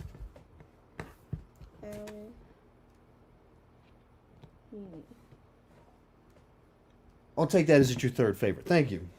Okay. Where's Diary of a Wimpy Kid? Is that your 3rd favorite? Animated. Animal-mated. No, oh, my animated one. I guess would be in like the 5th or 6th. 5th place. Okay. Yeah. Thank you so much for your time. We got 40 more movies I got to talk about, so we'll be down soon. Okay. Bye-bye. I'll order pizza. I am ordering pizza. Bye, Mommy. Bye. Love you, baby. Bye, Chloe. Y'all be good. Coming in at number 40, Jungle Cruise. Jungle Cruise. And this is one that was really close to potentially being much higher on this list. It could have been higher on this list. I think they just tried to do too many things. I thought The Rock and Emily Blunt actually had a really good chemistry. They worked at fun genre, puns, lots of puns. Jess Plemons, so fun as this weird guy, Mr. Dunst, who's the German guy. Oh yeah. So many great things, but the movie's like a mix of The Mummy, Romancing the Stone, and then and halfway through the movie it turns into also Pirates of the Caribbean, and I think that's where just like you got to do. Disney just has to do everything has to be CGI spectacle. I think it just went too far, lost me a little bit. Number 39, we got Batman: The Long Halloween Part 2. I thought Part 1. Excuse me. I said this earlier. I got the numbers. My notes have the wrong numbers. I put the wrong ones on there. But Part 1, I thought the first half was stronger because the first half starts at the beginning, in which case you can actually have the arc. And I think it flows better when you flow from the beginning, or start from the beginning, not in the middle of it, as a standalone thing. But it also just has, it's only half of a story. But if you haven't read the graphic novel, you should read Batman: The Long Halloween. Just talking at me? Yeah, I am. You don't read enough comic books. Everyone says that about you. She needs to read more comic books. Nobody says that. I've never heard anyone say that. I bet they will. But if you're wanting a recommendation to start reading Batman graphic novels, do Batman Year One, then read Batman: The Long Halloween. Those are... You looking at my comics over there? What? Oh, I thought you were looking at my graphic novels are right over. I thought she was going to give him props, but she sorry. didn't. Literal props, not just be like, "Yo, bro." What do you want? I don't know if they're there. I don't know if they're... There we go. See, The Long Halloween, right here. Check this one out. One of the greats, one of the influences for The Dark Knight. Read it first, then watch the movie. Read Batman Year One, and then watch the movie. But they're both direct translations, so they follow the story exactly. Number 38, Willy's Wonderland. Nicolas Cage at a killer Chuck E. Cheese. That's... It's just as weird as that sounds, and it just leans into it. I wish maybe it was a little bit more, maybe leaned a little bit even more into the crazy, but it's legitimately him at a Chuck E. Cheese, and he's like it's all these weird quirks about it. He says like 20 words in the whole movie, and he's like driven by it like every 20 minutes or something. He goes and drinks a soda and plays a game of pinball, and then he goes and kills more demon Chuck E. Cheese creatures or something. So weird. Perfect Nicolas Cage, wacky, weird film. If you like weird stuff, if you think like Nicolas Cage in a horror film at basically a Chuck E. Cheese killing all the animatronic creatures that have come to life, you'll probably have fun with it. Or I guess it's Five Nights at Freddy's is a movie too. That's the other way to describe it. I don't know what Five Nights at Freddy's is, but I know that this movie is like Five Nights at Freddy's, so I guess I do know what Five Nights at Freddy's kind of is, but I don't really know anything about Five Nights at Freddy's, though my kids talk about it a lot, though they don't know what Five Nights at Freddy's is either. I don't even know what I just said. Number 37, Tick, Tick, Boom. And this is one I wanted to like it more than I actually did. There's a lot of things about the way it's done that I thought was really well done. It's a story about kind of what drives creatives, what drives people that by their nature just have to make things and they hope to find a voice. And if you've heard my story before, I put out my first movie website in the late 90s. And I had blogs and all sorts of things that went nowhere, no following, no traction. And I didn't stick with it. I kept failing. I kept starting things. And I tried to be in bands and tried to be a writer, tried to do a lot of different stuff as a creative that never went anywhere until this channel. And that's kind of what this movie is about. Totally different pursuit. He writes musicals and he writes this musical. It's all about the big performance of it. It's a really interesting story about even what it meant in this guy's lifetime, and then what his life when he actually the story is autobiographical essentially, And the guy that wrote it ended up dying at like 35. And so it's just a fascinating story. But I didn't love the movie, though. There's a lot of things I really dug about it. I didn't love the movie. I think the lead character just he was a bit off-putting to me. Even though it was Andrew Garfield, who is not off-putting at all. But if it wasn't Andrew Garfield, who can pull off the quirkiness really well, I would have liked him much less. And so you're a musical person, so this is actually your kind of film. So what's your thoughts on it? I was unbelievably impressed with Andrew Garfield's performance, that he could sing, that he hadn't sung before, that he basically learned how to sing for the movie was incredible. And I know it's not really your thing, but there's a side-by-side of the guy and Andrew Garfield doing the performance that he did, and it's amazing to watch them side by side and see how on point he was. And just to pause on that. Okay. This isn't... Andrew Garfield is one of these talents that, while everybody's known he's a top level talent since The Social Network, still always feels underappreciated.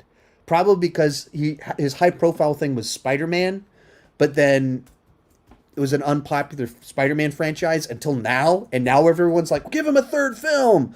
But he's such a talent that feels like he's been in like Oscar contender films like Social Network, Hacksaw Ridge, but always still feels underappreciated, which is fascinating.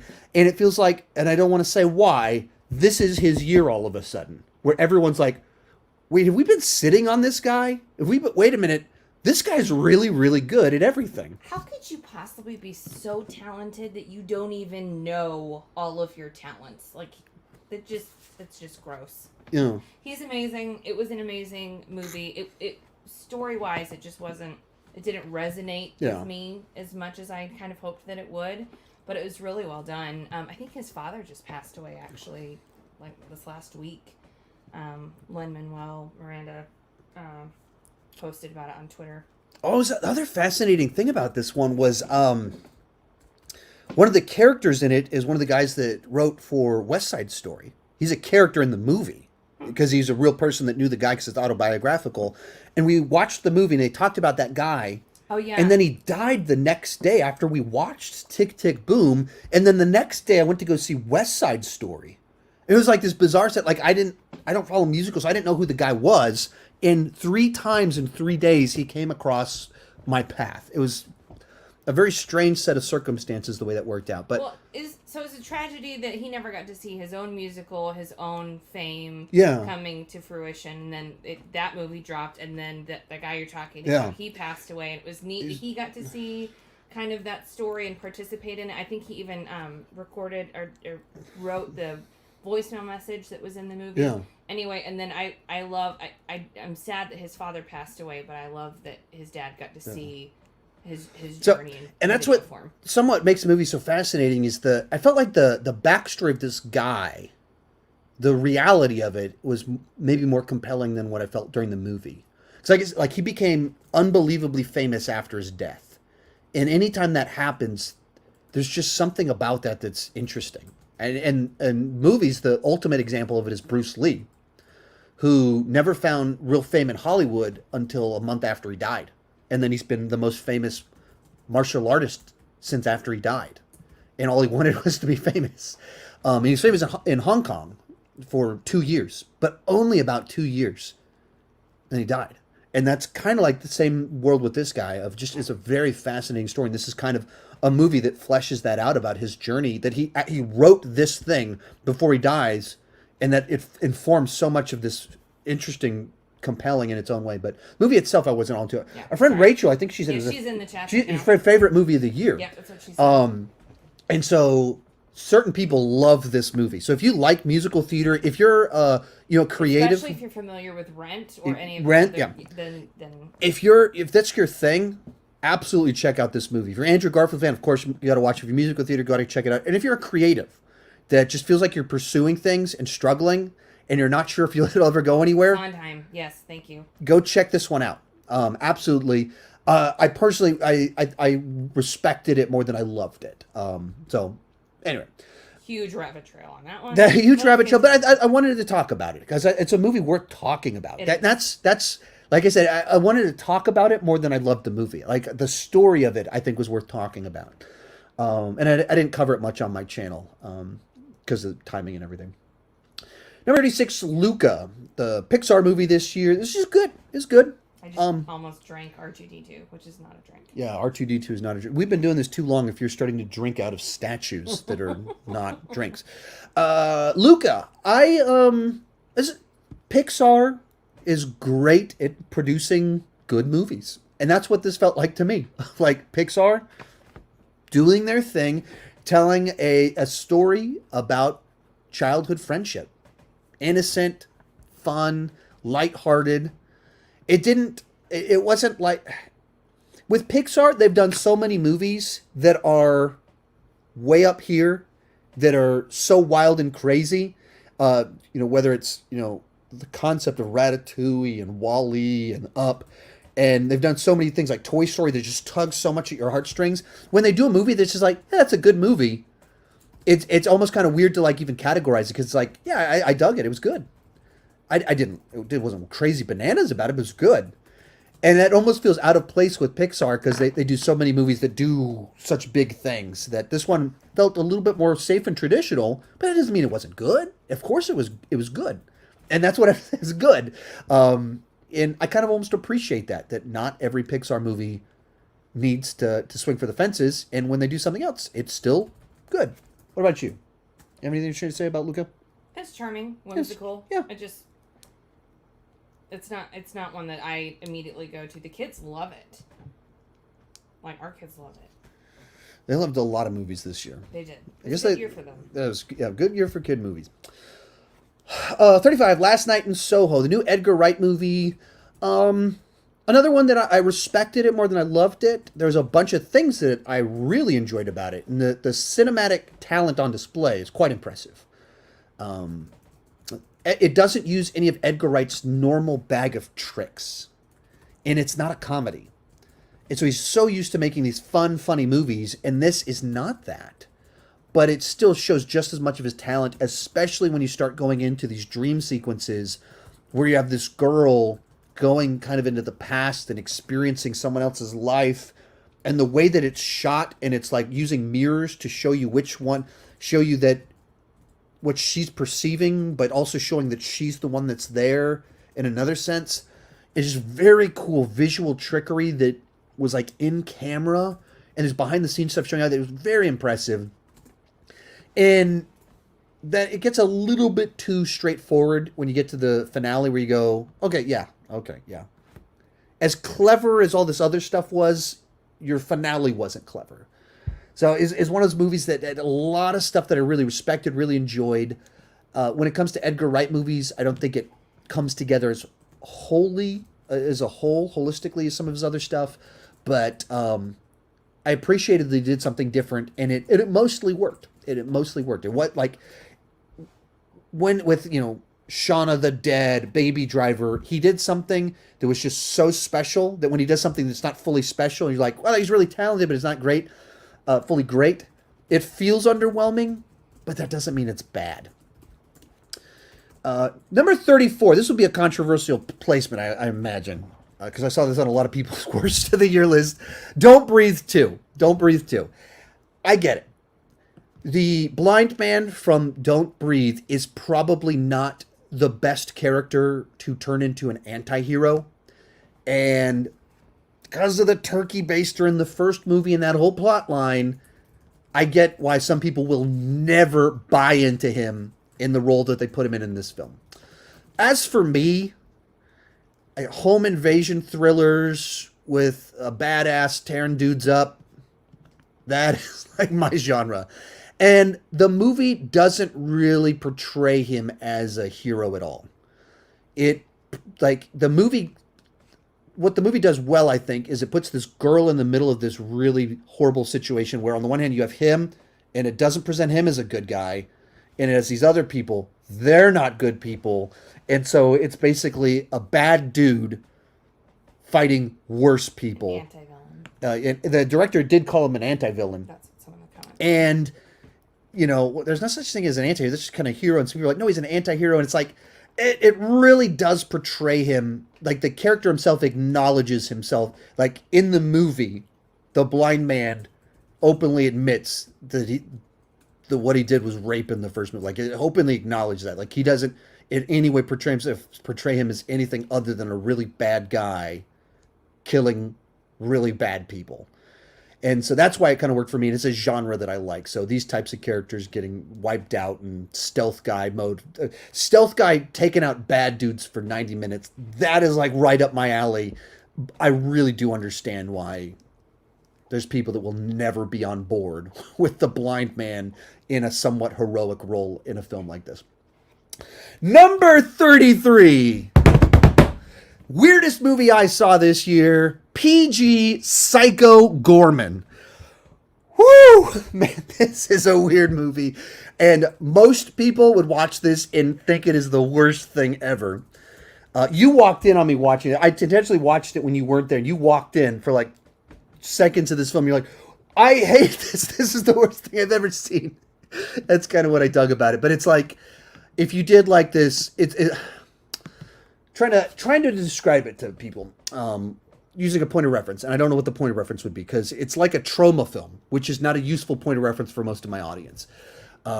It's like a schlocky mix of Power Rangers, but rated R dark humor.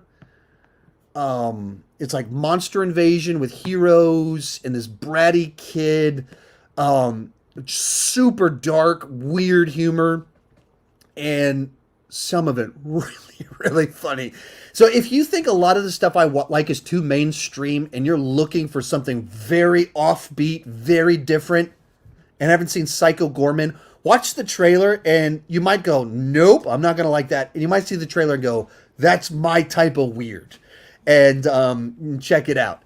But this is not a mainstream movie. It is not for everyone. I had fun with it.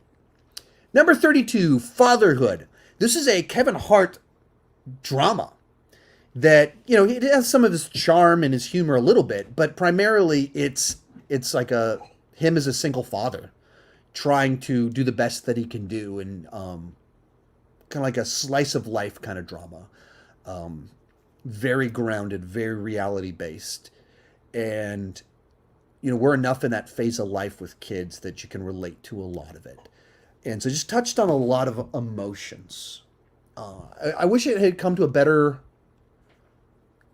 found a better end point. Like, it feels like we go on this journey and then the credits roll.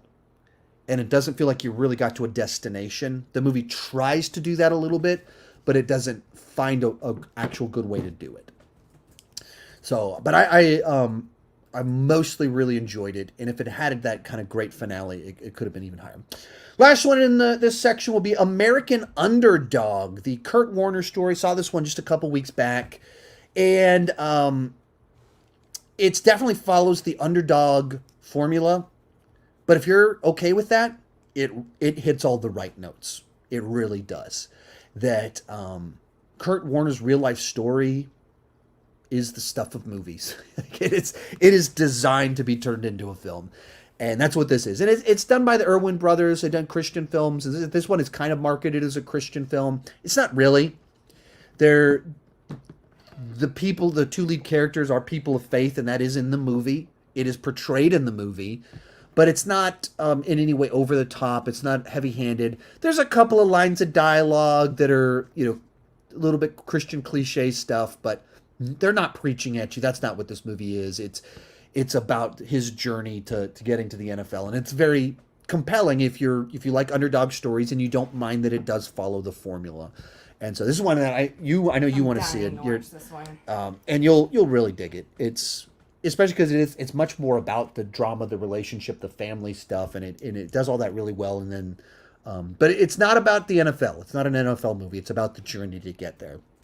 And it's one of those ones you watch the movie and then you want to go read about how much of this is real. Then you read it and you're like, this is wild. This is just crazy that this is this guy's real life story of all the things that didn't work for him, all the setbacks, and then finding success at such an extreme level so much later in life than most people find it in this sort of thing. Is it like the Mark Wahlberg story? The one where he Yeah, it's another kind of where one of he those. walked It's very much like that. Similar sort of thing, different kind of ingredients, but also kind of based on a real life story. But this guy's even the level of success that he had as a freshman quarterback is wild. And he had multiple times where he was legitimately like turned away. They didn't accept him. Was in college football player that was not like a star, and then as an NFL freshman just had this insane first season. That there's literally like they show the article in the movie of the actual covers of magazines. It was like, who is this guy? Like, where did this guy come from that he's so good out of nowhere? But like I said, it's not. It's a little maybe schmaltzy. If that's not your thing, it probably won't be if you watch the trailer and you went, oh, one of these movies, oh, it's probably not going to be for you. But if you saw the trailer and you went, that looks really good, you're probably going to really dig it. It got an A+ cinema score. And a cinema score doesn't necessarily mean that A+ doesn't mean it's the best movie ever, but it means that they got the right people to show up. The people that saw the trailer and went, that looks really good, they went to go see it and they loved it. And that's what this movie did. The right people showed up and the right people loved it.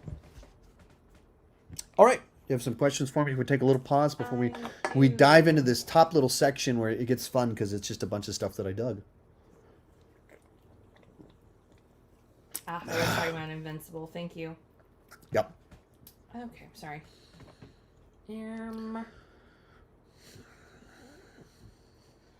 Love your channel. Trying to grow mine. What was your career path? How many years teaching/counseling before YouTube? How many years before full time? We don't have time to entire question, but it was. So I've got several videos out there. I kind of told my story in different formats. So if you want the long version, I did it. You look up Sean Chandler, Kid to Critic. That's kind of the long version of my critic story. If you want the story of me as a kind of my journey that's a little bit more kind of personal with my struggles, just look up Sean Chandler sober and the several different videos will show up. They're all the same thing. They're just different years telling the same story. Any one of them will tell you the same. They're all like 30 minutes long. So those will tell you my story. But the quick version is that, so I was a youth pastor at our church from 2008 until 2016. So about 8 years. And for the 4 years before that, 5 years before that, I'd worked with teenagers. And I was like the associate pastor, so I was the backup preacher. I was also over communication, so I did graphic design, video announcements. There's a lot of things that I did that very much set me up for success when I started my YouTube channel, because I had to keep the attention of middle schoolers, giving 30-minute talks, except I never talked for 30 minutes. I talked for 45 minutes because I talk way too long whenever I talk. And so I had to be good at holding people's attention for long periods of time. And that's, of course, that's what I do now. And then likewise, I did graphic design for whatever series we were doing, graphics for the church. And so I don't have any actual formal training in video editing, Photoshop, or any of that. I just taught myself and had a lot of practice before I started. And that was kind of my background. And likewise, even that I got into preaching was because I was good at talking. And so about 2011, 2012, I started discovering John Campea through his stuff before he even did movie talk for AMC. Even before it was at Collider, before it was AMC, he did this thing for consideration. So I kind of discovered that. And then around the same time, Chris Stuckman, Jeremy Johns, John Flickinger, and then Schmoes Know, and kind of just got to discover all these people and was like, hey, I bet I could do that. I talk to teenagers and I can hold teenagers' attention. I can do this. And not to mention, you genuinely did talk about movies constantly, too much. And all the time. In 2011, it's kind of funny. My interns, Riley and Elena, who are married now, they were my interns, and there was a day where I literally sat them down to talk to them about John Williams and why he should be their favorite composer because he scored all their favorite movies. And I think I brought you something that day, and I walked in, and they were in the room, and you had like all whiteboard, over the whiteboard, John Williams and stuff. his like. This is like when I say, them. hey, my name is Sean. I love to talk about movies way too much. I started this channel because I was driving around the road crazy talking about movies too much. That was real. There's a reality to that. There's some hilarious incidences where this happened. So I discovered the internet is where people talk about movies, and YouTube didn't exist when I graduated high school. It started 5 years after I graduated high school. So it wasn't a career path until about that point in time where people started to be able to do it full time. And I put up my first videos. They're still on this channel. It wasn't called Sean Chandler Talks About. I was doing something called The Non-Essentials, was something I used. And there's about 2 years where I put videos up but didn't stick with it. And then summer 2016, I posted under Sean Chandler Talks About. And I was unemployed because I'd resigned from the church because of my own personal struggles with alcohol.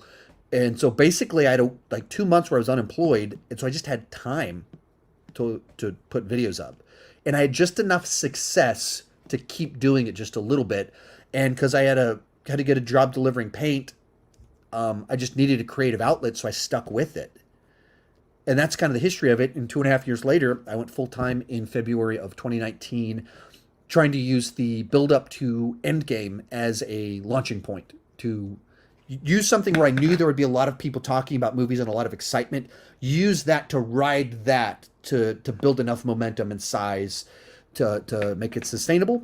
And that worked, enough so that I survived 2020 without any actual setbacks. So that's the story of my channel. I've never been able to catch one of your lives until today, but seeing you and your family talking about movies is super wholesome and melts my heart. My favorite of the year is The Suicide Squad. Also a wholesome movie. Our kids loved that film. Stop it. They did not see that movie.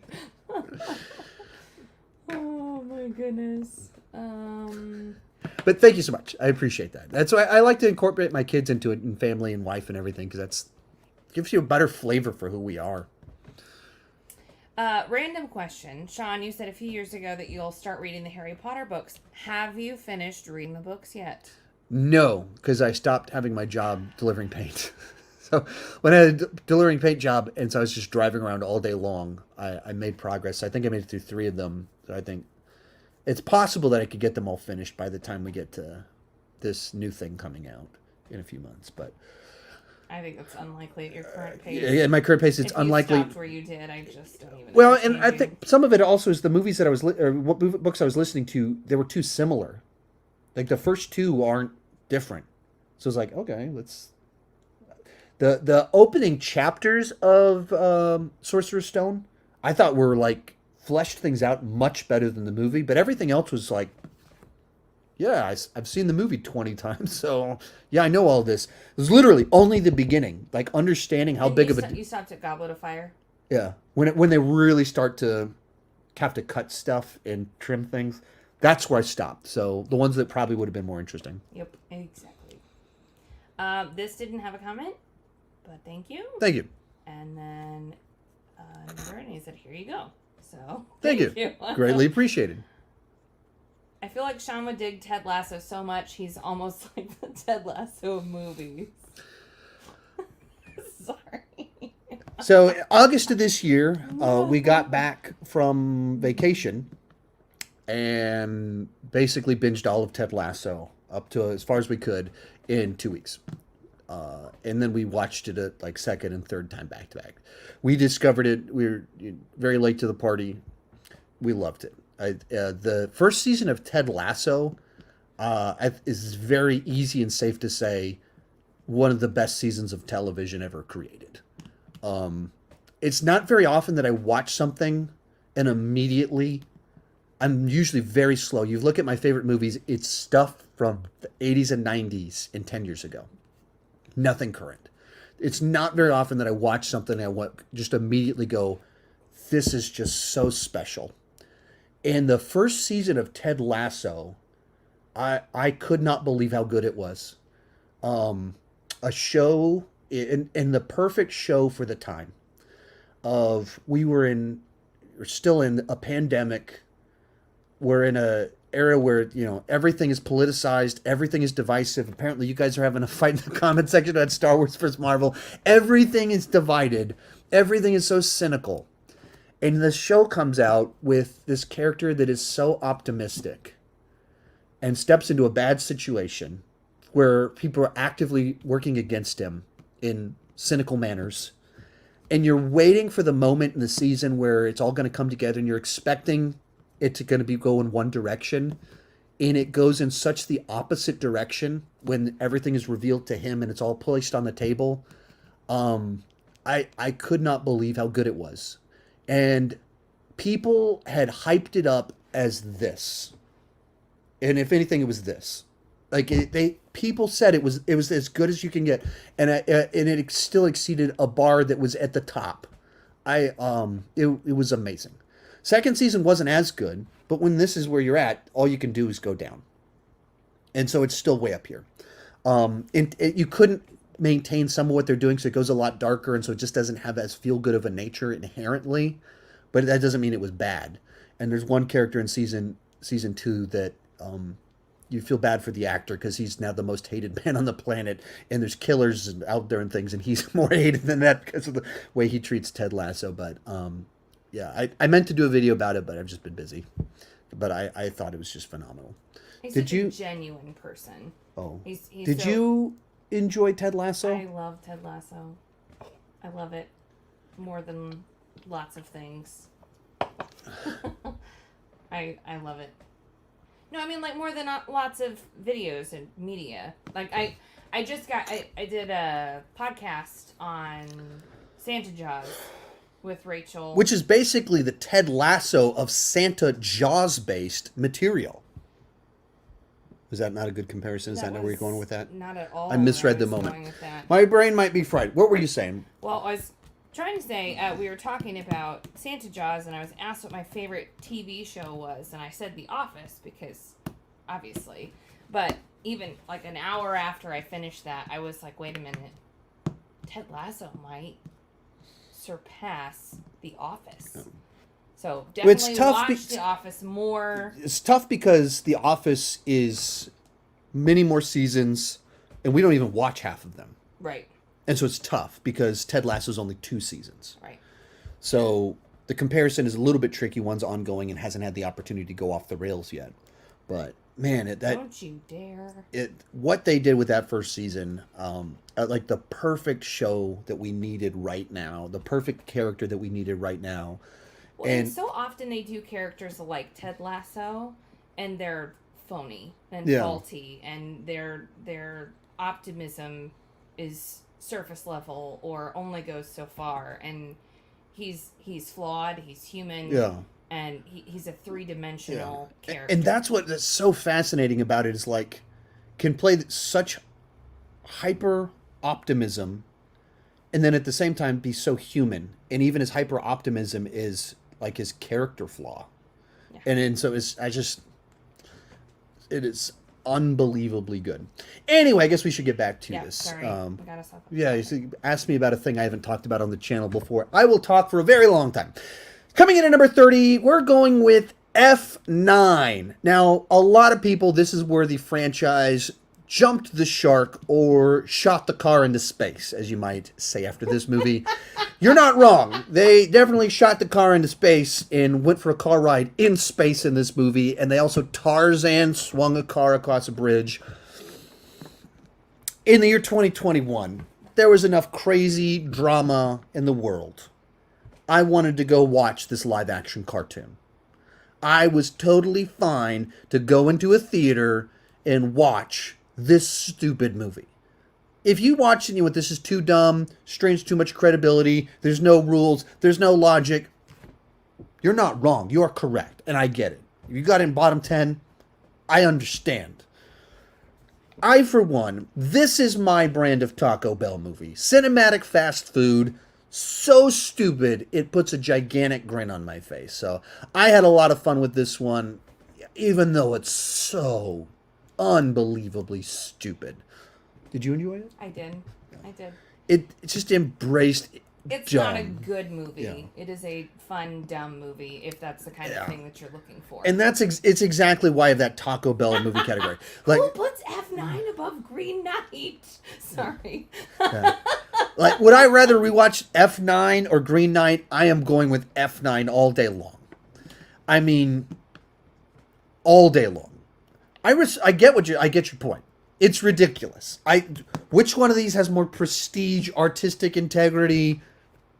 I gotcha. Green Knight all day. But that's also to say, would I rather go to a fancy restaurant and have a chef make me a $200 plate of fancy food that I don't know what it is, or eat soggy tacos from the Taco Bell, I'll probably take the soggy tacos.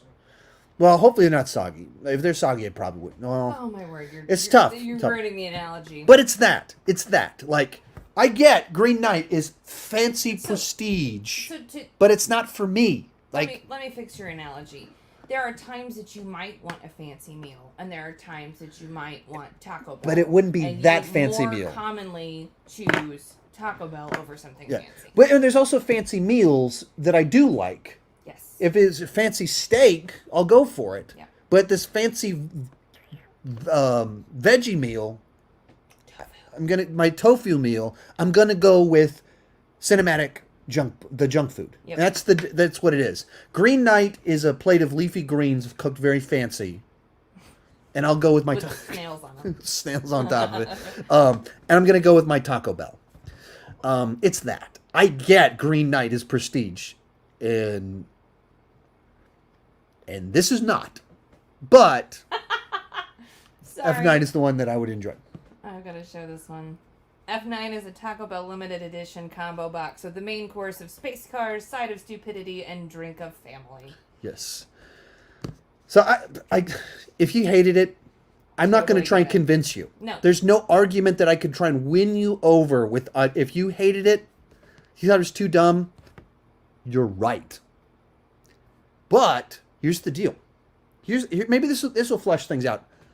I'm not smart enough to understand Green Knight and interpret the metaphors, but I can understand space car. That's my intelligence level. You said earlier I was smart. Or what did you? I don't remember because I'm not. Oh. Number 29. It's a long time about F9 and Green Knight. Yeah. Number 29, Black Widow. Oh, I was like, what are you doing? There's a poster behind me. Yeah. I figured it out. It was the long-lost Phase 3 Marvel movie that came out 5 years too late after the title character had died to kick off Phase 4. That's a weird choice. It's a strange direction to take things. You haven't seen Endgame yet. Sorry. I get all that. Taskmaster was a huge letdown. But I dug the family dynamic. The spy family dynamic kind of reminded me of The Americans, the TV show, except in the MCU. I thought Yelena was great. David Harbour was a ton of fun. Didn't like the cartoon third act, but I enjoyed it. I enjoy what the MCU cooks up, unless it's Eternals, in which case I don't. But Black Widow, I wanted to, but I didn't. So I've seen a lot of people saying they're really disappointed by it and having it really low on their lists, but I get some of that. It was a bizarre film to kick off Phase 4 that was hurt by the fact that there was a 2-year gap between MCU films. So when you have a 2-year gap between movies and your comeback movie is Black Widow, that is the wrong movie to be like, we're coming back. It's not that movie at all. Number 28, In the Heights. I thought this was very well made. It's just not really my thing. I had enough fun with it, and my wife has watched it like 1,000 times. It's been a while. Whenever it dropped on HBO Max, like legitimately, I went to go see a different movie that night, came home, and she watched it, and then she watched it a second time, and then a third time, and watched it for a month straight until it dropped off HBO Max, in which case we wrote on the wall the release date for the Blu-ray, bought it immediately, and she started watching it again. She's the target audience. And that's well made. It's just not specifically my thing. Tell me why it's amazing. I'm not going to convince you. You're right. You're not. I loved it. I thought the music was incredible. The energy was incredible. I don't know. I don't have any... I'm not a movie critic for a reason. This one had more... I thought this one captured some of the creative energy that Tick, Tick, Boom did a little bit better for me. Sorry, I'm interrupting you. That's all I'm saying. Oh, okay. I think partially, lots of people are saying it was in the middle for them. I think a lot of people had really high expectations for it and went in and they were disappointed. I had very low expectations for it and ended up liking it a lot more than I thought I would. So I wasn't expecting to love it. And then it was just one of those gradual, the more I watched it, the more I liked it kind of things. Yeah. Next on the list, Encanto. Back-to-back musicals that she became obsessed with instantly. Just a solid this Disney. Is way better than In the Heights. I love In the Heights, but solid Disney movie that they've literally watched at my house 20 times. Literally 20 times in the last 24 hours. The math on that doesn't even work. And they've listened to the soundtrack on repeat too. yes. I just much like Pixar, they're just great at producing movies that work, and this is one of them. Interesting world building too, of all phrases, of like this house that you want to explore. That reminded me a lot of the first two Harry Potter stories, with kind of these kids exploring Hogwarts. We're good. Yeah, she like jumped at the comment section. It's like, what did I say something exciting, or did you come? And so I like that Doug. I wish it Doug those elements. I wish it built to something a bit more though. I agree with that. As opposed to just being about the family and their maintaining their magic. I was like, I feel like we could have gone somewhere else with this. Number 26, and this will be my pick for the Taco Supreme for 2021. This year's Taco Supreme, the best Taco Bell movie of the year, Godzilla vs Kong. Godzilla vs Kong, of just a unbelievably stupid movie, but man, is it fun to watch Godzilla and Kong fight each other and punch each other in the face. Stupid as can be. Don't care much about the human characters, and then they punch each other in the face, and it's amazing. And then they fight. Just grossly underutilized poor Kyle Chandler. Yeah, poor What Kyle even Chandler. was the point?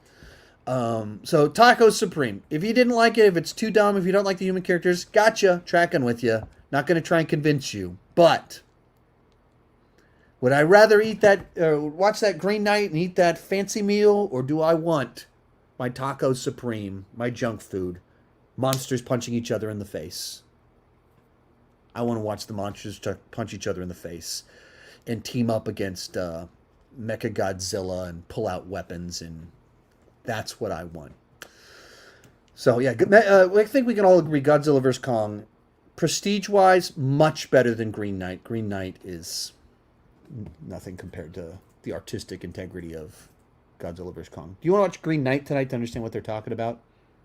Nope, I'm good, thanks. Too many metaphors for me. Too many. Number 25, Conjuring, The Devil Made Me Do It. This one was interesting for me because I dug it. I thought it was a nice continuation of the Conjuring. I really liked the Warrens as lead characters. They found a new direction to take take new type of story to tell with them. Where it's like a criminal investigation. There's human bad actors in the mix, not actors, but as in humans that are using the spiritual realms for evil. I thought all of that was just a nice, interesting new direction to take things, though it's not as good as the movies directed by James Wan, and you can tell that James Wan didn't direct this movie. Fair enough. I thought it worked, though, and then got on the internet, and a lot of people disagreed with that opinion. So that was interesting for me. I dug it. Number 24, Wrath of Man. This is a Guy Ritchie heist film. I've been meaning to watch this one with you, actually. Which one? I'm sorry. Wrath of Man. It's a Jason Statham heist movie. It's like a mix of heist movie and revenge thriller. It's non-chronological, and it has Josh Hartnett's in it a little bit. I really dug this film. I didn't know what to expect going in. It doesn't use Guy Ritchie's usual bag of tricks with the use of frame rates and the hyperactive. It's not a comedy at all. It's a tense heist thriller with a revenge element to it. And I thought the nonlinear storytelling worked to make this straightforward story have a few more twists and turns thrown into the mix. I really dug this movie. And I don't know how you'll feel about it. I thought it'd be interesting to see your take on it, but I dug it. Then The Last Duel at number 23, the first of two Ridley Scott films. I did not see The House of Gucci, so the other one will not be on this list. But the first one, The Last Duel, was a movie that does something interesting in that it tells a series of 20 years from three different characters' perspectives. And all leading to a rape accusation. And some people, it's not with my brother-in-law, I thought it was too similar, the different timelines, the versions of the story, and there wasn't enough maybe action to it because they put all the action in the trailer. I like the differences of the story. There's little nuances in the way they showed things and the details they emphasized, and these changes of like how we sometimes don't remember things properly, and so they'll tell the same scene, and in each version, a different person will say a line of dialogue that it's like whoever says this line of dialogue is the person that's put in a more positive light, and each version of the story has a different person saying the line of dialogue. Just changes the flavor of all of it just a little bit. So I thought it was an interesting story that I wish it hadn't been as clear cut when it got to. It very clearly makes it who the villain is, who really is in the wrong, and it's how wrong everyone else is based off their perspectives. I guess maybe phrase it, but it's very clear that Adam Driver is definitely not the good guy in this movie. It makes it. It's just. I wish there had been more subtlety in the way that it told the different perspectives. That it was much more up to interpretation as to what happened. I think that would have served the film better, even with what it was trying to do. But I think it wanted to be more direct in it, and I think that hurt it a little bit. Number 22, West Side Story. Now, I love Steven Spielberg. I don't know that the last 10, 15 years has been his best 10, 15 years. This was really well done. I'm not into musicals. I'm not really into West Side Story. That's not really my thing. But this was just a really well-made film that managed to take a story that we've seen before, and even it's an adaptation of Romeo and Juliet, and just brought it to life. And it doesn't modernize it. It tells a very traditional version of West Side Story with traditional dances and the singing and everything, but it does it with the absolute best of 21st century technology. So it's like the best version you could do of this production while being very old-fashioned, but the best of modern technology. So while it's not really my thing, I thought they handled it really, really nicely. Number 21, The King's Man. This is another one who was kind of surprised by the reaction to it. I saw it, went with a friend of mine who's a high school history teacher. We both really dug it, and we both went, I think that's my favorite of the Kingsman movies. And it's hyperactive, it's energetic, the wild, crazy characters, but also has a emotional current to it. It's about a father and his son. And it's like anti-war, and I thought it had a nice heart while having all the crazy action that you want from a Kingsman film. Then the actual critical reaction came out like a week after I saw it, and it was like 40% on Rotten Tomatoes. Like, okay, so most critics didn't like the film, and audiences seem to be equally split on it. Even some of what I've read from some people is like there's a sequence that's set in no man's land, like from Wonder Woman. But it's seen in that same kind of trench warfare sort of deal. And people saying, like, that's a fantastic sequence. It just doesn't belong in a Kingsman film. And I can understand where some people would be coming from on that. The weird mix worked for me. All right, that'll close us out for this section. If you had some questions, and then we really make it into this final little stretch with my top 20. I'm still trying to catch up. Let me switch real quick. Opinion on Avatar 2? That's a tough one. That is a tough one. My thoughts on Avatar 2. James Cameron, I think, is one of my favorite directors of all time. He's one of the great directors of all time. And it is crazy to me that in the last 24 years, he's only made one movie. Titanic came out in 1997. We are in 2022. The only movie he's made in 24 years is the first Avatar. And I think that is a horrible loss for the world of cinema. That he got so wrapped up in Avatar that that's all we got. And if that's what makes him happy, cool. He can do whatever he wants. He's James Cameron. It's his life. Cool. I can only comment as a fan of movies, a fan of his work. I feel like we just lost out on so much. And being that he's doing 4 more of these movies, there will be a period of time where 30 years pass, and he only makes Avatar movies.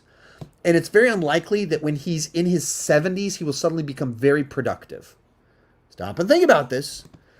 Between 1984 and 97, he did Terminator, Aliens, throw the Abyss in there, Terminator 2, True Lies, and Titanic.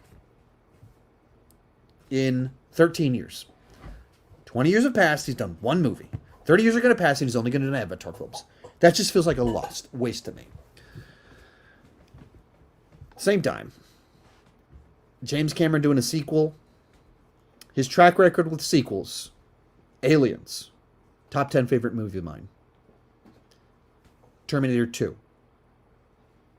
Favorite movie of mine. That's his track record with sequels. So, what do I make of that? I don't know what to expect, but you never, and he's back to back, original movies that were the number one movie of all time. Back to back. Will he live up to those unrealistic expectations of top movie of all time, plus his sequel track record is Aliens and Terminator 2? Seems unlikely. I don't know who he is as a filmmaker in his 60s. I don't know. Because he hasn't made a movie in his 60s yet that he's released. But he's got a great track record. That's my thoughts on it. I'm back with my girl Itzel and my buddy Liam Kennelly. And Liam has a question for you, Sean. Is Avatar 2 your most anticipated list of 2022? Is it in your most anticipated list? Well, the video comes out next week. My most anticipated. I haven't started writing it yet, so I don't know what the actual list is. The director, the guy whose sequel track record is Aliens and Terminator 2 is doing a sequel. Of course, him doing another sequel is going to be in my list. And I have been very on my record for the entire history of my channel, ranting and raving about Avatar. That it stole James Cameron and took him off to Pandora and made it so we didn't get anything else from him for a long time. But we are getting a movie from him. So of course it's going to be on the list. As cynical as and of his movie, besides Piranha 2, which isn't really a James Cameron movie in any meaningful sense, Avatar's my least favorite James Cameron movie. But my least favorite is still a good movie, and his sequel track record is just too good to write him off. I just have to know what he's going to do. I saw it in the Heights in theaters, came back home and watched it right away on HBO Max because of the same day release. Loved it. She didn't get to see it in the theater, but she watched it at home, and then she watched it at home, and then she watched it. I saw it in the theater. Oh, she snuck off to watch it in the theater, and I didn't know that. You did too. I'm happy that you and I enjoyed Dune on the levels that we did, and I'm also happy that I sent you Dune content for you to enjoy. Dune 84. Goodbye. Dune 84 is quite the experience. It is something else. Ugh. Have you heard about Bruno? We don't talk about Bruno. We don't talk about Bruno. I got in trouble. I called it a Pixar movie. Woo! I know. Woo! I just wanted to know who named Bruno hurt somebody, because Bruno was the bad voice in Luca, and now the bad uncle in... Well, he's not the bad uncle, he's the shunned uncle. The shunned... Well, they presented him as bad, but anyway. Will you do a tutorial on your hair? Too many secrets when it comes to this hair. Cobra Kai question.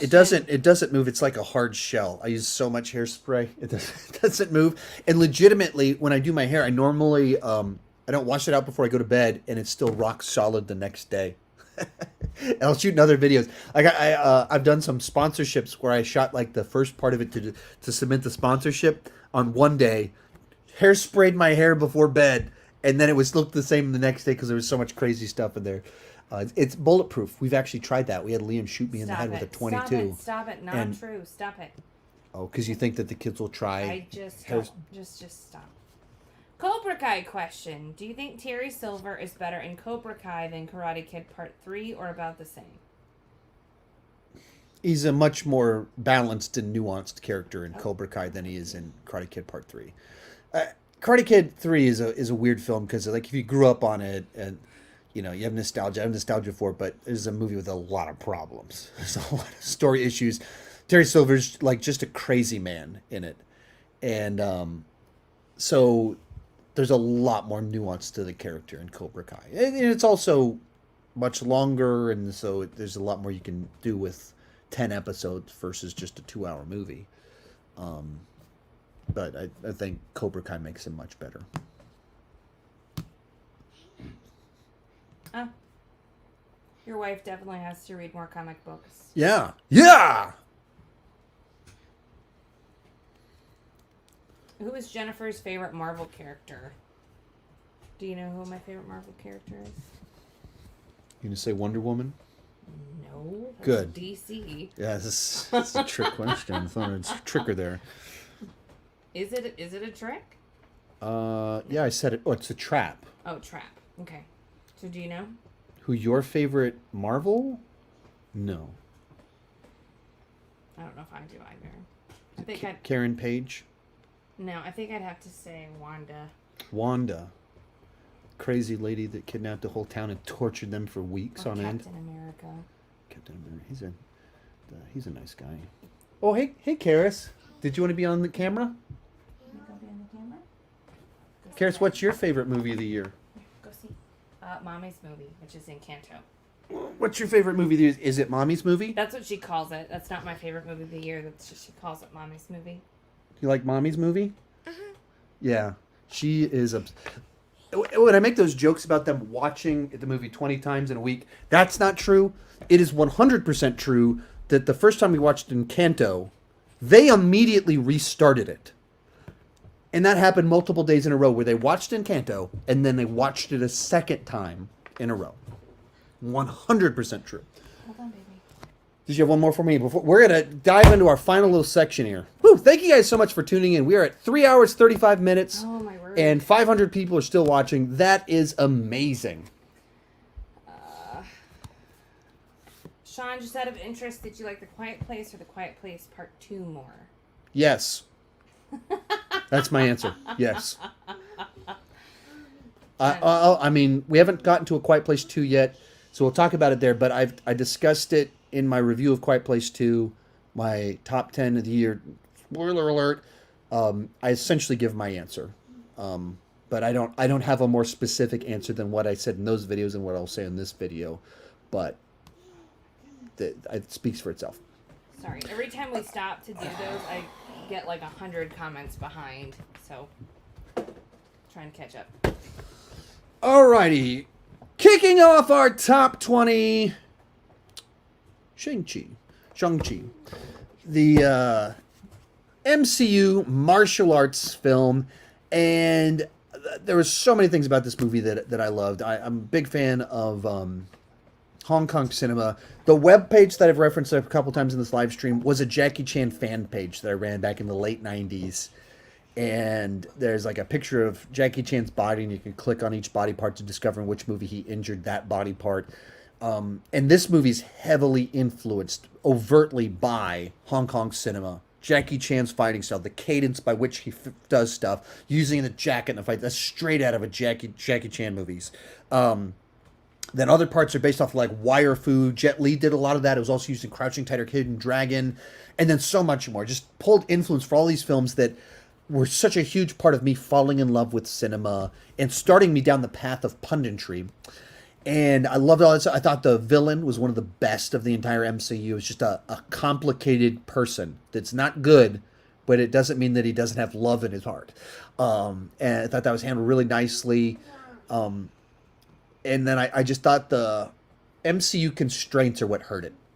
That it's an MCU movie, so it has to have spectacle, it has to have tons of comedy, and then it has to have all these tie-ins to everything. I had someone in the comments be like, dude, it's an MCU movie. Of course it's like an MCU movie. It's like, that's not what I said. It's saying that because it's an MCU movie that excuses all excessive humor, all excessive spectacle, and all excessive cameos. That's a bad argument. And you're also accepting my premise that it's too much. I feel like this movie would have been better if the budget was half of what it was. And so then it just trusted the choreography. And so instead of needing him to swing on the outside of the bus, if it just had him using choreography. And instead of having to do on a green screen, on scaffolding to make it exciting, trust the choreography. And I don't mind when dragons show up that there's CGI.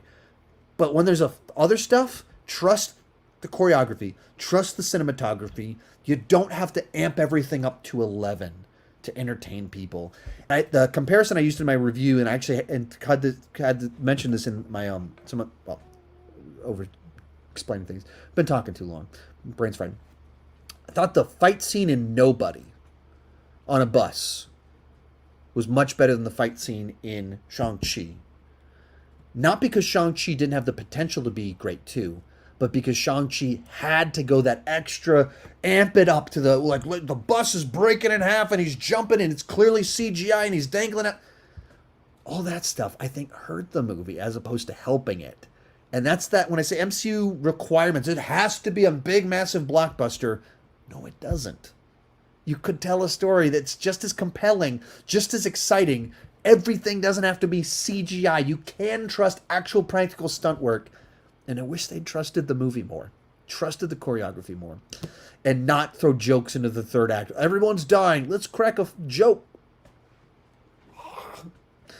So frustrating. So close. So close. So close to being a much better film. And obviously it's number 20. I really dug it. I really enjoyed it. But why do they have to do all that stuff? Number 19, Bloody Hell. Bloody Hell. This is a movie I have heard almost no one talking about. And so, largely on my channel, I do talk about Marvel movies, comic book movies, the big blockbusters. And so if you're looking for a smaller film, check this one out. I watched this one having known almost nothing about it. I don't even think I watched a trailer before I watched the movie, and I got sent a link by the PR company that was promoting it reached out to me, and I was kind of interested based off the little description they had. But the link they sent me expired, so I just rented it. I was like, let me check this out, and I was like, I really dig this movie. So it's like basically a guy's kidnapped and he's held in the basement of these crazy people that cut off his leg. But the guy himself is a little bit unhinged. And so it's a little bit like an action movie. It's a little bit like an escape movie. Dark sense of humor. It's like two voices in his head. So he's like talking to himself because it's trying to present the two voices in his head. I really dug it. And I like these self-contained movies about someone like, kind of even why like Don't Breathe 2 is pretty high on my list. Like self-contained little thrillers of people trying to escape that have a skill set. It's kind of like that. But if you're looking for something different, not mainstream, here's another one maybe you should check out. Number 18, Boss Level. This is a Joe Carnahan action movie starring Frank Grillo and Mel Gibson. And basically, it's a time loop action movie that it's like a movie that understands that if you do a time loop action movie, then it's like a video game. And that's what the whole movie is designed to play like. This guy wakes up with a bunch of assassins trying to kill him, and he's trying to survive the day. And so he has to figure out how to beat level 1, which is escape the apartment. And then he has to figure out how to beat level 2, which is get through this, next place. And then he has to figure out how to beat the next level, which is infiltrate the fortress. And so it's just like a really fun design for an action movie. Frank Grillo is fantastic in these roles. Joe Carnahan's great with action. Mel Gibson, of course, is a presence on screen. And time loop action movie with a video game metaphor works. And it also has like a family dynamic to give it just enough heart without overplaying that. So if you like R-rated action movies that are just testosterone filmed, if you haven't checked this one out, you got to check this one out. Totally different direction. Number 17, Minari. This was a Best Picture contender that's basically about a Korean family trying to integrate into the South during, I think, like the 70s or 80s. I don't remember the exact year, but it's not. I think it's the 80s because of the music. It's, I think, some of the pop songs that show up in it, early 80s. And so it's very much a family drama, subtle, doesn't overplay things. But I thought what it did really well was show the difficulties of race without making everyone an overt racist. Which so many of these movies overplay it where everyone's like a closet Klansman or something. And this movie didn't do that. It's like, let's tackle this in a way that's actually relatable for normal people. It's not everything isn't elevated. It's subtle, and therefore you actually learn from it. You see things from a different perspective. For people that aren't Klansmen, you can go like, "Oh, I hadn't thought about that." And you think about it, conversations I had with people, it was like that was very ignorant of me. Wow, and you perceive of it differently. Whereas when everyone in the South is Klansmen, first off, that's kind of offensive in and of itself.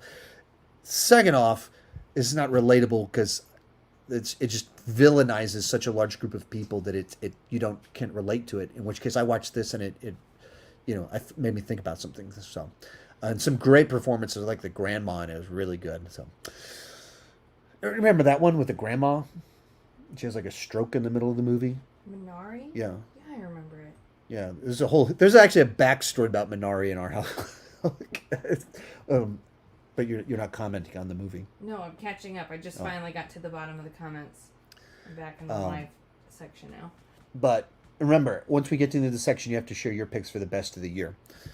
You have any comments on Minari? Not at the moment. I'm sorry. I need to possibly moderate something. Okay.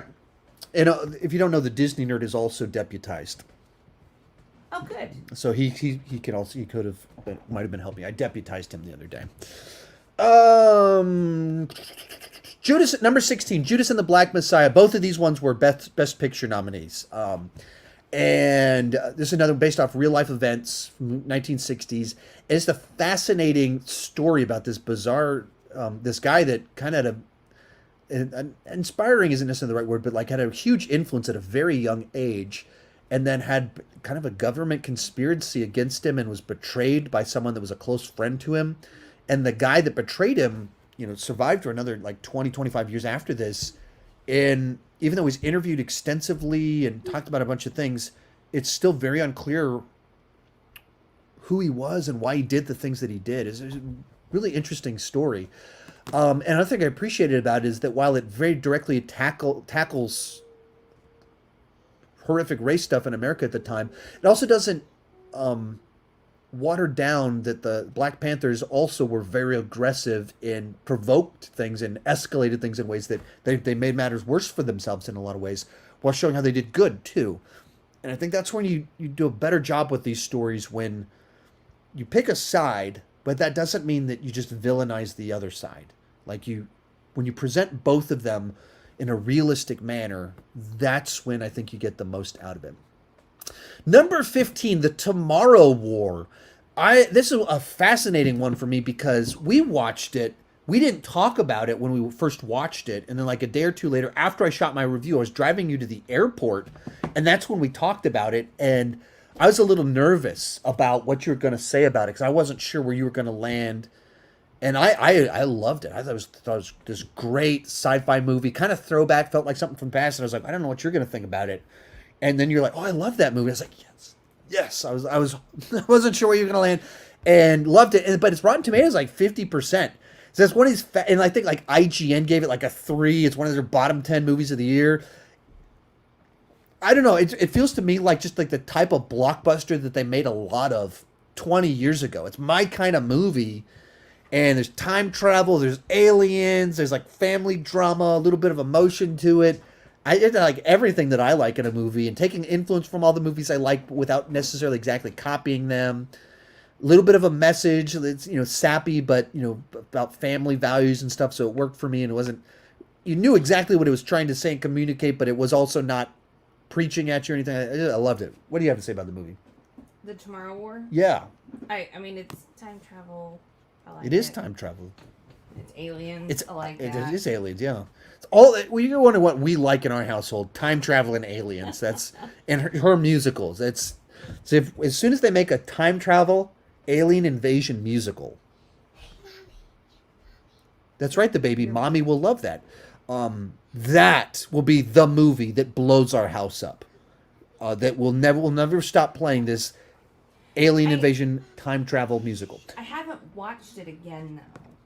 Yeah, that's why it's not in my top 10. That's the weird part about it. That's really, it's a clear win. Yeah. But I have not rewatched it, which is unusual and unexpected. That's why I didn't put it in my top 10, because it potentially would have been, but we didn't rewatch it. And I don't know if that's just because since it came out, I've been in like sprint mode. Like I did my all DC movies ranked, all the James Bond movies, a 31 on 31, Halloween movies, Denis Villeneuve ranking, Edgar Wright ranking, all 60 Disney movies, and then Spider-Man content, all in the last 6 months. Just saying that, I'm exhausted from saying it. I'm also exhausted just from doing it over the last 6 months.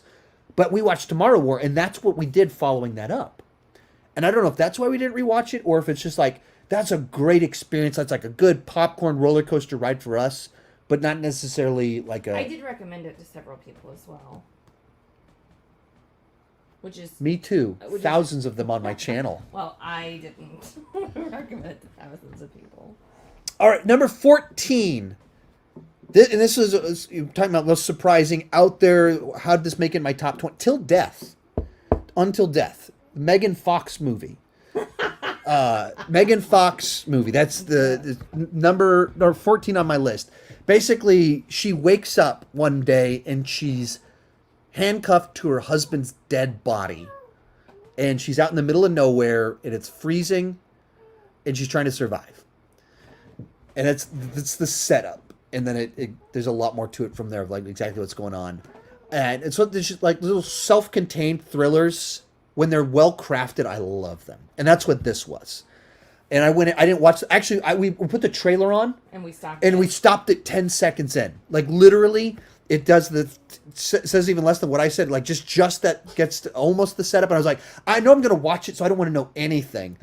And I just thought it was a really well crafted thriller where it's a simple premise. There's like 4 characters in the whole movie, 5 characters in the whole movie, and not a ton of moving parts, but just really well thought through. Of like, this girl's stranded there, and you're watching and you're thinking, why doesn't she just do this? That's the next thing that she does. And then the movie thinks of a reason why that doesn't work. And so it's like the characters in the movie that are setting her up in the situation, they thought through everything you would think through as the audience and tried to remove those things. And so I thought it was well thought out, simple, but done really well. And of course, there's just always the surprise that it's a Megan Fox vehicle that was, I thought, done really well. So I really dug it. You probably didn't like it as much as I did. I didn't like it as much as you did, but I think my expectations were so low, it's hard not to be impressed. Yeah. It was fine. Once again, if you look smaller things that aren't all the blockbusters, if you like self-contained little thrillers, it was well done. I thought it does. I think it does that really well. And I recurring theme: Don't Breathe Through, self-contained thriller. Bloody Hell. This one, I really dig those kind of self-contained ones. Even I talk about this movie, You're Next. It's I think from the director of Godzilla vs Kong, Adam Wingard. I love those like self-contained little survival films. Number 13, Raya and the Last Dragon. Disney animated film, right up my alley. Martial arts film, big world building, kingdoms, all the stuff that I like as a Disney animated film. I just thought it was really well done. The characters were complex, the motivations. The good guy had character flaws. The bad guy had elements that made them sympathetic. You understood where they're coming from. So just balanced it up. Now, there's enough elements to where all of the conflict was driven both by character flaws in the characters as well as just enough misunderstanding and lack of trust that I thought it just worked really, really well. So right up my alley. I dug it. Raya and the Last Dragon. Number 12, The Suicide Squad. This seemed like the perfect blending of a property with a director. James Gunn has a very dark sense of humor. He's not really a Disney type of director. If you look at what his work is outside of Guardians of the Galaxy, very harsh, hard R. He is starting the career as working for Troma. If you know what Troma is, it is not Disney. And working with ensembles as well, and then taking these ragtag group of characters, bringing them together and making it heartfelt. That's what this movie was. And then inside of the comic book movie genre, it stands out because he took influence from like these, the Dirty Dozen. I think that was just like the right direction to take it because that's what the Suicide Squad is. So when you give it James Gunn's flavor, it was heartfelt. It could be really funny. And it was just different. So I really dug that one. Final one in this section before we get the wife's top 10, or whatever your list is. You're getting my top 10 before your top 10? Yeah, that's what I said. Okay. I told you that. I told you know that. what your top 10 are, so there's probably some. Wait, I posted my top 10 yesterday. You didn't watch my video? I did not. This is outrageous. Number 11, The Father. This was one of the Best Picture nominees for this year. Once again, just because it was weird with the releases. They actually had movies that came out this year, wide release, in the 2020 Best Picture category. The Father. This was my pick for the best of the bunch. It's basically a movie about Anthony Hopkins as this guy that has dementia. And it's probably the movie that best uses its storytelling techniques to put the audience in the experience of the lead character since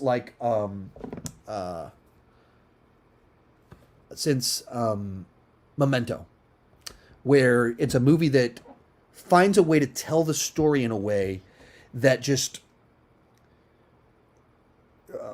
captures the experience of the character in a unique way. And so it's a story that's basically about this guy just trying to adjust to life, but it feels like a horror movie. And it uses all these stylistic choices of horror movies, and it takes sequences and they'll start and they'll end at the same point. And it's so disorienting. A character will be played by multiple different actors, and you don't know who the real one is. It's a very unique experience, very cool film. Of the Best Picture nominees, this was pretty safe to say my favorite of the bunch. I binged them in a week, which was a tough binge, and it was like, Nomadland, this is not my thing. And then watched this one. I was like, this one is my thing. In my best of the year video, I basically start off with this little clip from Keanu Reeves going, I love movies. I love movies. This is one of the ones that made me go, that is really cool, what they were able to do with this film.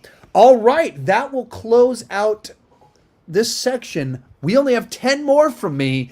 And before we go into that, the wifey, if you can share your pick for your 10 favorite films. Do they have to be in order? If they're not in order, I don't know. I just want to know your opinion.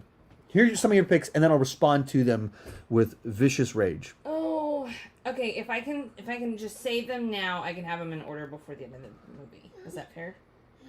Maybe? Yes. Okay. Oh, shh, the baby. If you want to come to me, I can help you. Pig. Okay. Pig. Army of Thieves. Army of Thieves. Gotcha. In the Heights. No Time to Die. The Tomorrow War. Encanto. I'm reading these out of order and I'm messing it up. Snyder Cut. That was a surprise because you're not a big Zack Snyder fan, and you hadn't we put that one on, and I was like, you didn't even know it was 4 hours long. Put it on whenever I got the press access to it. I assumed you were going to hate it, and then we got to the end, like, this is actually really good.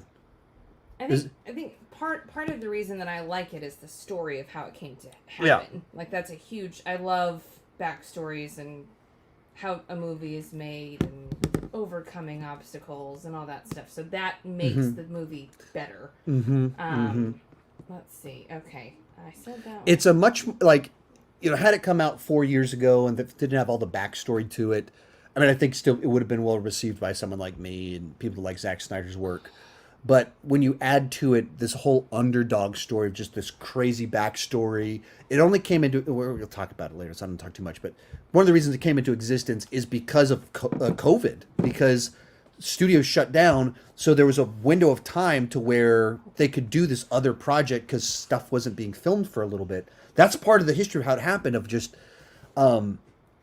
it's like a gift to fans in a very weird way. Like, it should have come out anyway, so it shouldn't be a gift. It just should have been a movie that was made, but because it turned out to be this gift, it is kind of special. And it led to me talking to our window salesman about it for 2 hours. In addition to Windows for 3. Yes. That was a weird day in my life. We had a door-to-door window salesman came over, spent the day with us. We talked Snyder Cut for 2 hours, and then we bought Windows after talking Windows for 5 hours. Strangest day of my life. They're cool windows, though. They're very nice. They are very nice. We really like our new windows. That's how you know you're middle-aged. Like, guys, we got new windows. Oh, goodness. Did I say nobody already? Nobody, no. Did I say the Tomorrow War? You did. Okay, sorry. No Free Guy, no Spider-Man, no... Spider-Man. Mitchell's versus the Machines. And Godzilla vs Kong. I think I might have said 11. Oh, and Encanto. I didn't say that one yet. So let me put them in order. Where's Psycho Gorman?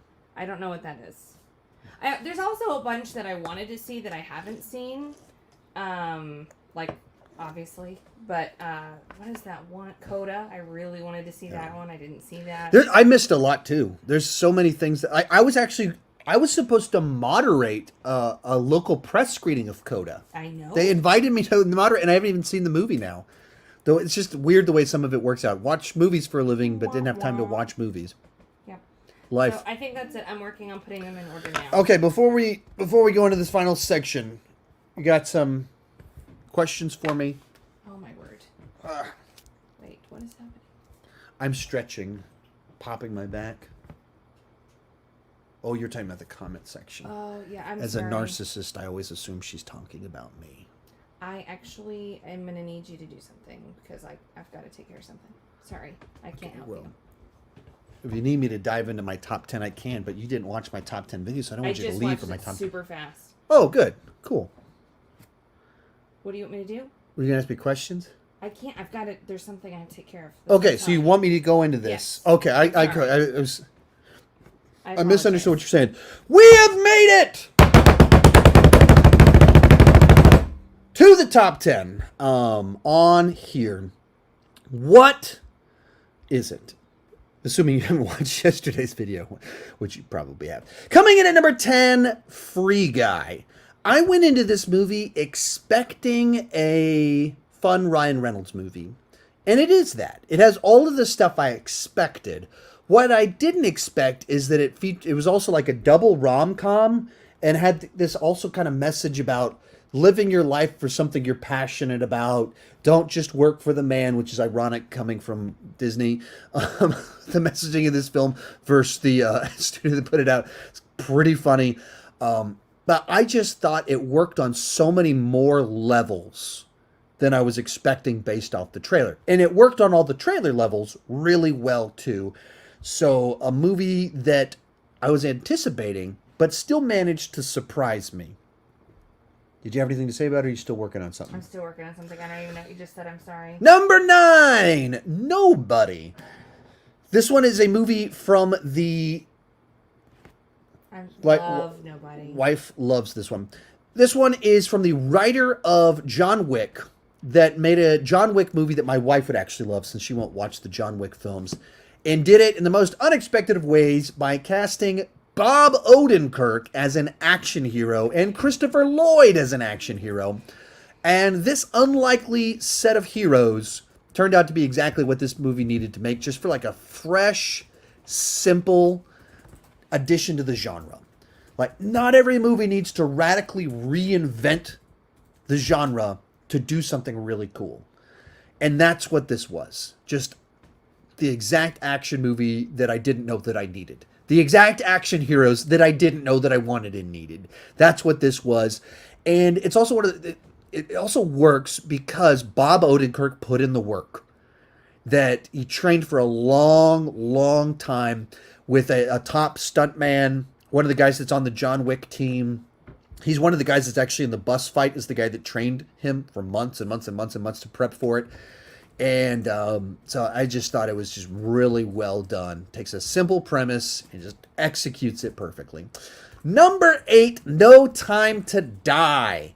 I've openly stated that Daniel Craig's my favorite James Bond, and what I appreciate about his version of Bond is that he actually changes and grows. And historically, that's not really what they've done with Bond, that he's the same guy from beginning to end. Each movie, they're just episodes of the next James Bond adventure. And Some of them are fun, some of them aren't, but I very much like this version of the character.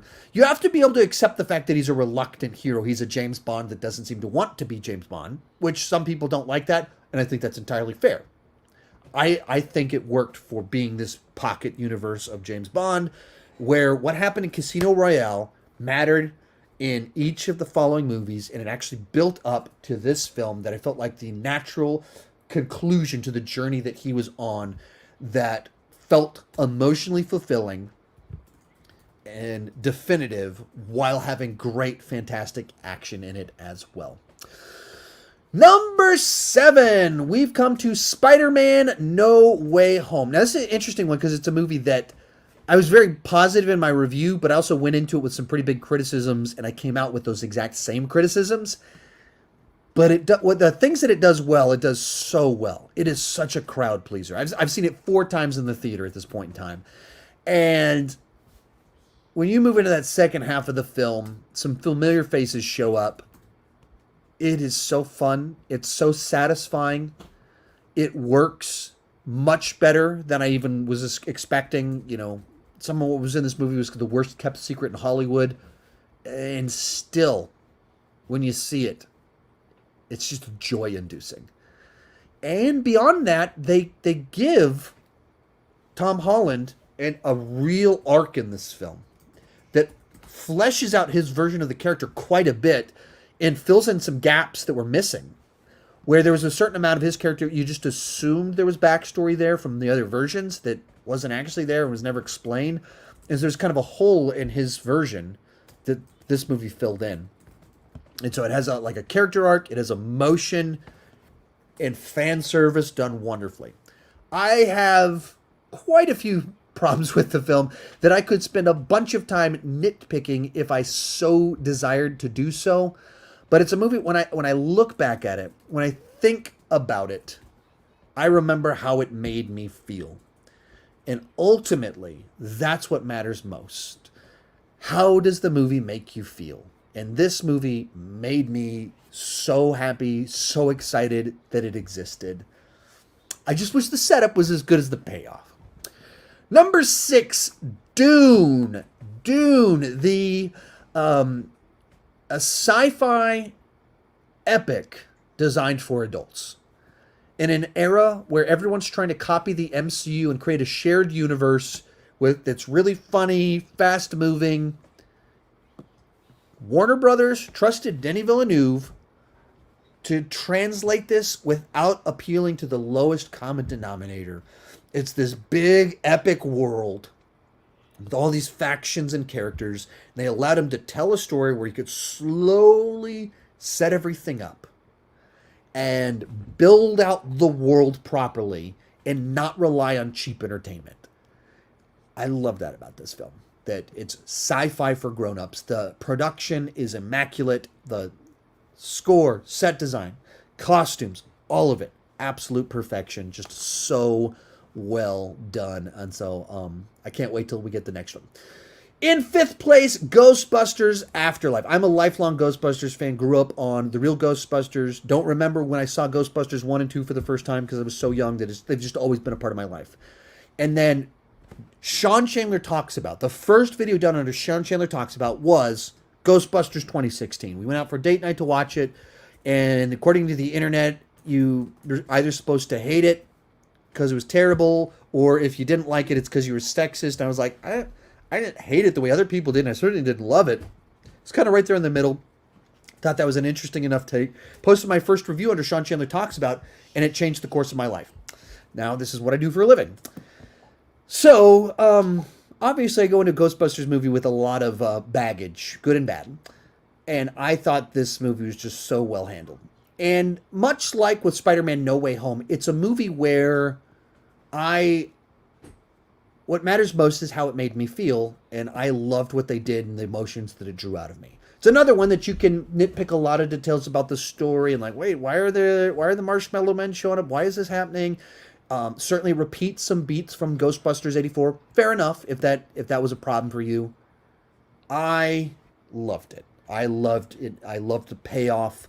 I thought Paul Rudd was great. I thought was a great addition that fit perfectly. And McKenna Grace stole the show. Was so good. She could be funny and dramatic too. Loved it. I'm sorry. That's the problem. Understood. In fourth place, A Quiet Place 2. As we speak about A Quiet Place, the baby decided to make noise with the phone. Yeah, smart baby knows technology well. Quiet Place Part 2, which I just thought was a perfect companion to the first film. It tells... Okay, baby, you gotta...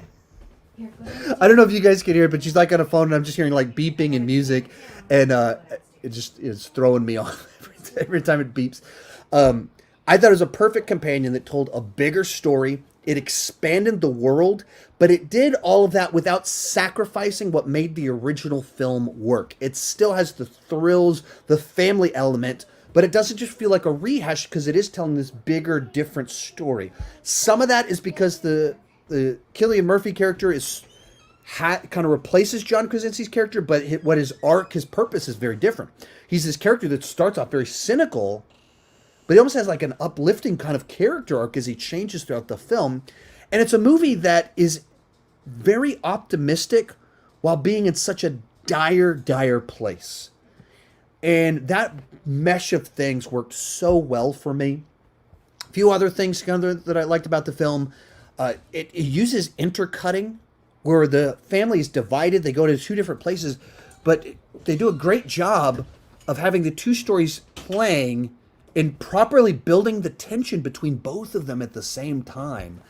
And I really dug the way they were able to do it. And they were to take a movie that I thought was great and have a perfect companion to it. In third place, we have Pig. John Wick starring Nicolas Cage. This time, he's after his pig. And as odd as that comparison sounds, when it comes to the actual plot and the world building, it really does seem quite a bit like John Wick, but it's definitely not an action movie. Don't go to this movie expecting Nicolas Cage to start killing people for his pig. That's not what this is. But it's like about like a pig getting taken and the seedy underground world of Portland restaurants.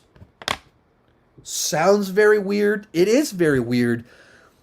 And if you're trying to describe what makes this movie so compelling, it's tricky. Because it takes this bizarre concept and then plays it so earnestly, so dead serious, while telling the story about like pursuing what your real passion is. I don't know. It's a tough one to describe what makes this one work and so good, but unusual would be an understatement. But that doesn't mean that it's not like a really satisfying experience, that it's like the movie you never knew you needed. Runner-up on here is going to be The Mitchells vs. the Machines. I hadn't heard anything about this movie. I just knew that it had a different name and it got acquired by Netflix. It just doesn't normally bode the best for a film. Heard some good reviews, checked it out, and instantly fell in love with it. It's an animated film that has such a distinct, unique vibe to it, with the way that it's animated, the way that it uses animation, the way that it uses 21st century meme culture with cinema at the same time, and blends them together in a really smart way. And at the same time, it has an exciting story about a family battling machines. But then it's also just about this family, and they're very relatable in the conflicts, because it's about misunderstandings. It's about how kids don't always understand where their parents are coming from, and how there's generational gaps, and when you love your kid, but they're different from you and you don't know how to relate to them. Very normal stuff for families to deal with while telling this wild, crazy, hyperactive story about machines taking over the planet. And as you move into the third act, it's just so heartfelt. It's so emotional in the sappiest of ways that if I described it, if you wrote it down on paper, it doesn't sound like it should work. But it just does. I just thought it was great. We've watched it like a zillion times. But coming in first place, my pick for the best movie of the year, I'm going with Zack Snyder's Justice League.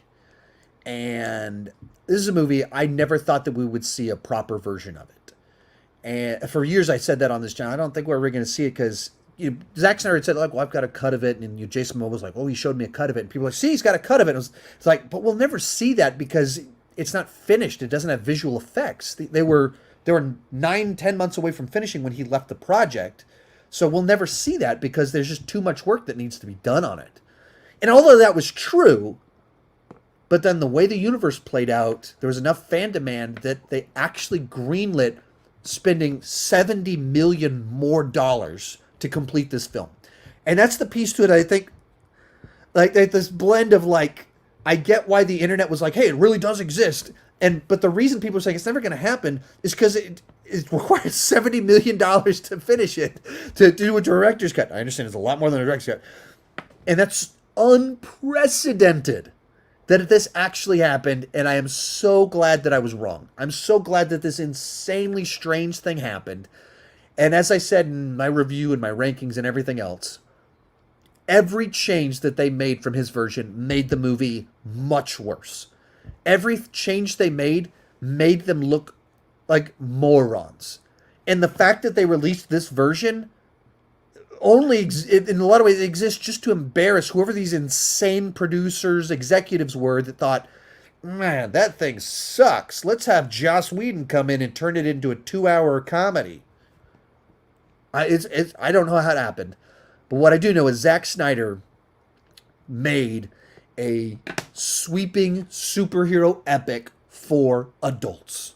That it has a very long run time, but that means it can slowly lay a foundation, set up character arcs, plot lines, and then develop them slowly. And so it slow cooks it. It doesn't microwave it. It hasn't rushed anything. Takes its time to set everything up. So when you move into the back half and it starts paying off each plot line, each character arc, it's so satisfying. It feels earned. It has layers and complexity to it. And instead of when you have Justice League, if you read like a paragraph summary of it, it's the same as this movie, but it's the microwaved leftover version of it with bad jokes thrown in. Whereas this sets everything properly. And when you can set it up properly, it feels satisfying. And when you just rush to the plot points and feels like you're reading the Cliff Notes or what Spark Notes or whatever they use today, that's what it feels like. You're just rushing through it to get to the whatever you need to get to, rather than telling a story. This was designed to be epic. That's what it was. And then you get to the third act. And in the most insane example of a character assassination, cinematic malpractice, whatever you want to call it, they had this insanely epic conclusion for The Flash that was unbelievably great and set up properly in Zack Snyder's version that made him a hero, that did something truly epic.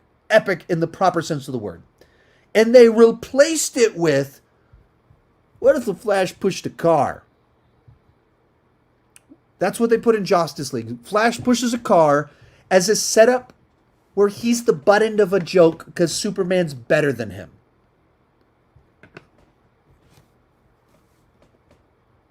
I don't know how those decisions were made. I don't know what those crazy people were thinking when they made that movie. And it feels like they took the Mona Lisa and let's make it a comedy and drew squiggly lines on her face. Like, she got a silly mustache. Isn't that funny? That's what this feels like. Taking someone's masterpiece and just drawing squiggly lines on it.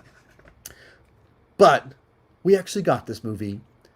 I said this on my channel, that it was my most anticipated of the year, one of my most anticipated movies of the year. I said on the channel, I expected it to be like, I'd give it a B.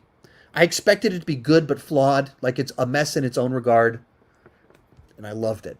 And I watched it a second time a couple days later. I watched it with her, and then I watched it with my buddy Rudy. And then my buddy Rudy, because he's actually rented out a theater.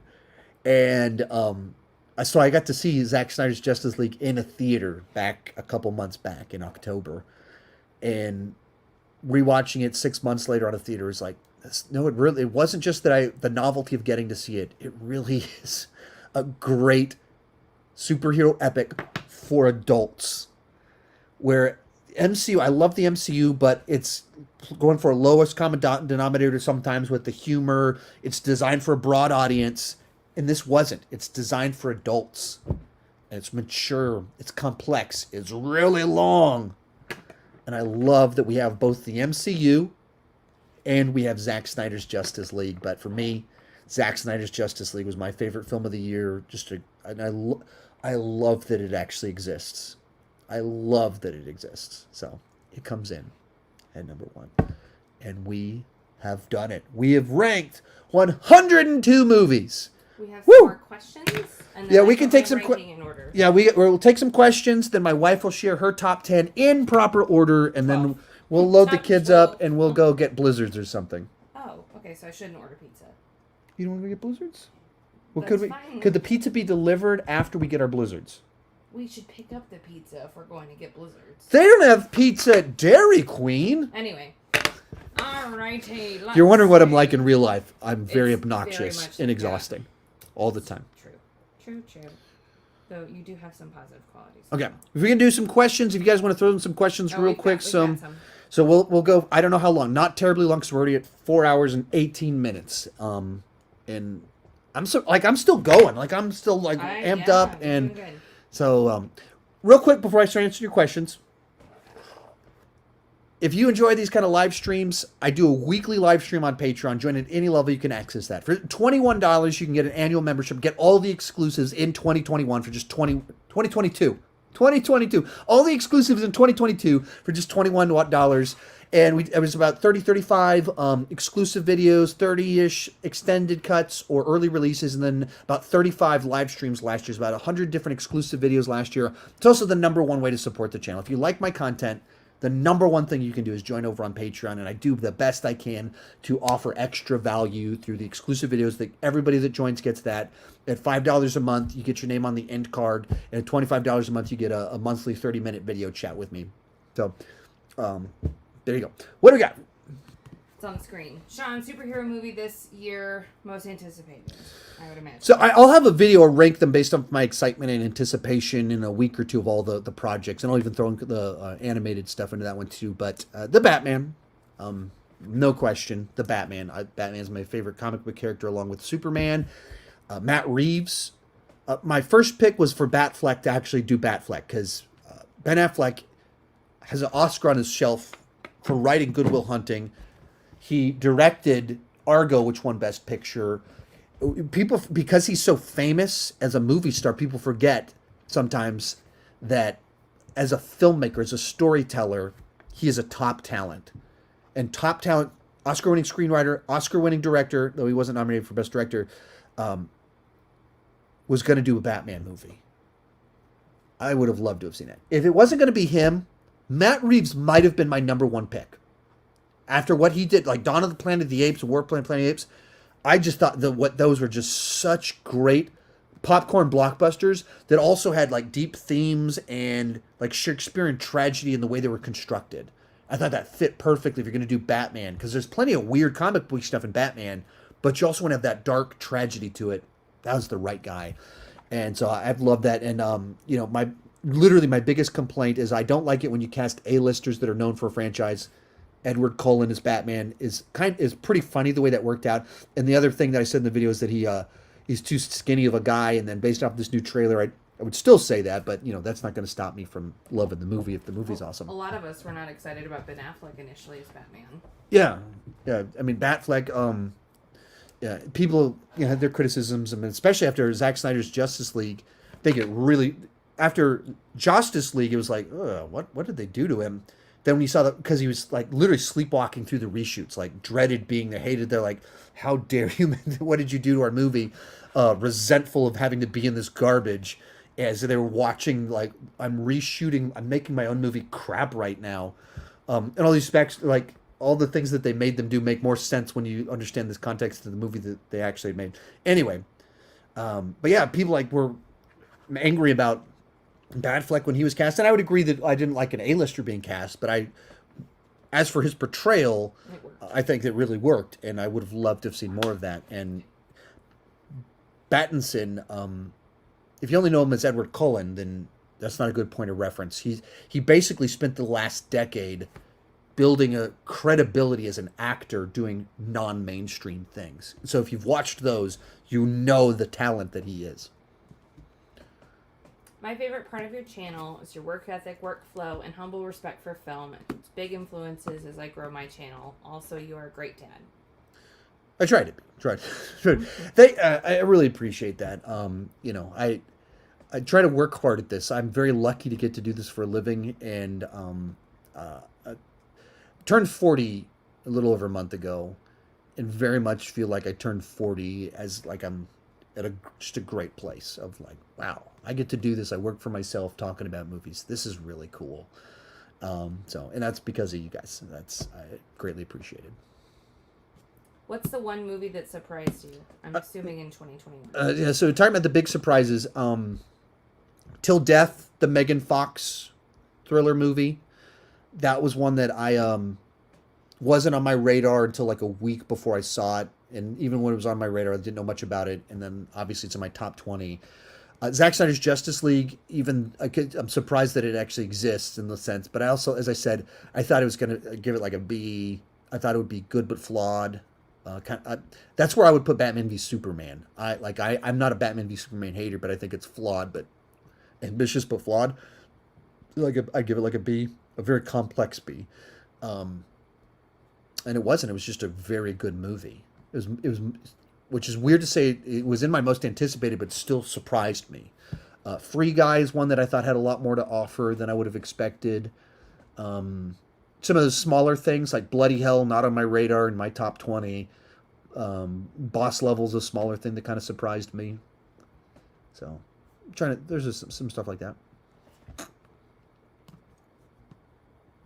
We do some lightning round. If you can just throw some up there and I'll give quick answers. Do you know the song Best Friends since you were a youth leader? The song Best Friends? No clue what that is. No clue what you're talking about.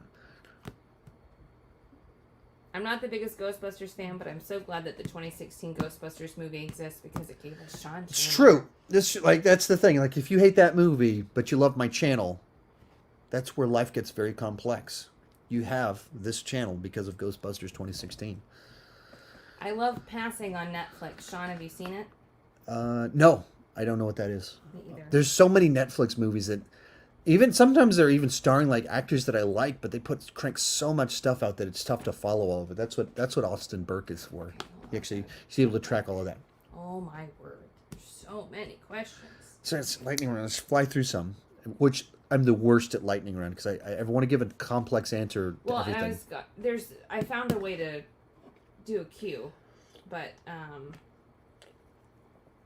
my word! There's okay, so I love Blizzard flavored pizza. Oh. He's talking about going to Dairy Queen and the pizza. No, I know, but someone else said, what's Blizzard's non-U.S. person? Oh, okay. So basically, Dairy Queen is a burger place, and Blizzard is basically... It's an ice cream place. There's... Most places in the United States don't actually serve food at Dairy Queen. It's only ice cream stuff. What? Yes. What are you talking about? Is this real? Yes, you usually cannot buy food. You can't buy burgers in No, not everywhere. So it's an ice cream place in the U.S., but in Texas they serve burgers. And there's other states too. They're basically the place that if you drive between... Texas is very big and spaced out, and so every small town has a Dairy Queen. So that's why I know, because that's so many times going to college, visiting my sister in college, and eating at Dairy Queen, midpoint, wherever we go, there's always a Dairy Queen. It's an ice cream place. So they have a Blizzard is basically a very dense ice cream, and they blend in cookies or candy into it. And they're famous. I wish I was going to grab this. Don't do it. Turn it upside down to show you. But I don't want to ruin my computer. But basically, they're so thick that their gimmick is that they put the spoon in it, and then they turn it upside down and hold it. And the ice cream and spoon stay in the cup. Because Blizzards are ice cream. It's just that thick out of the machine. Doesn't go on pizza, though it would probably taste really good on a pizza, though it would melt fast. Ugh. I don't know. I can do ice cream and French fries.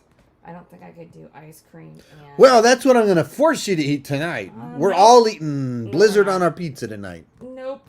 My brain fried. Blizzards sound good. Lots of conversation. I know I'm going through, there's a bunch of conversations about Blizzards. I'm trying to... Have you seen The Harder They Fall? No, I don't know what it is. I haven't seen it, but if it's a movie, if it wasn't in the list down below, but I would have mentioned it there, but I don't know what we're talking about.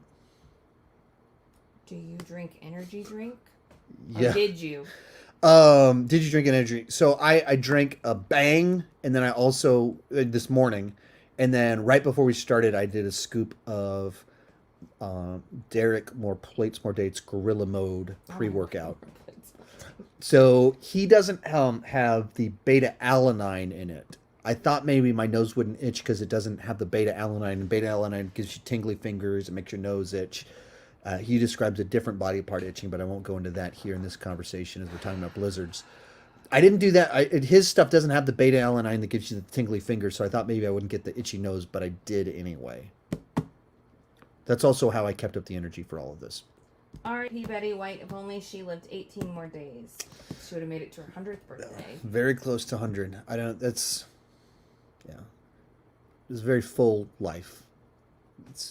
It's a fascinating response to someone's death, the way that's kind of played out. But yeah, very big, full life of a beloved individual.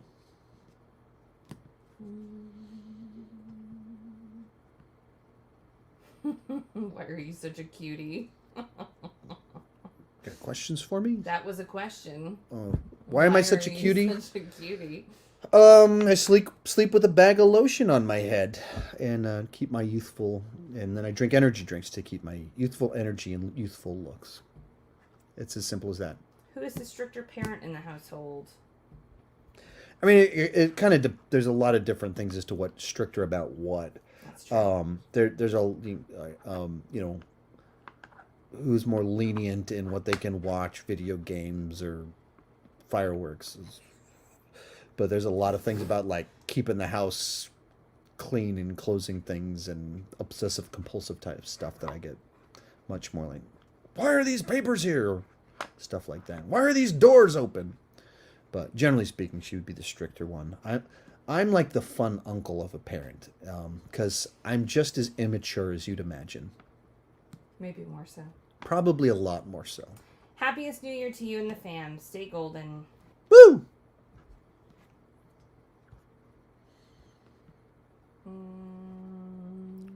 Sorry.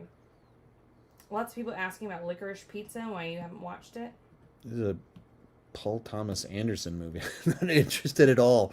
Wasn't it like a movie about like a 26-year-old girl dating a high school guy or something? He's like a very talented director that chooses to do very strange things that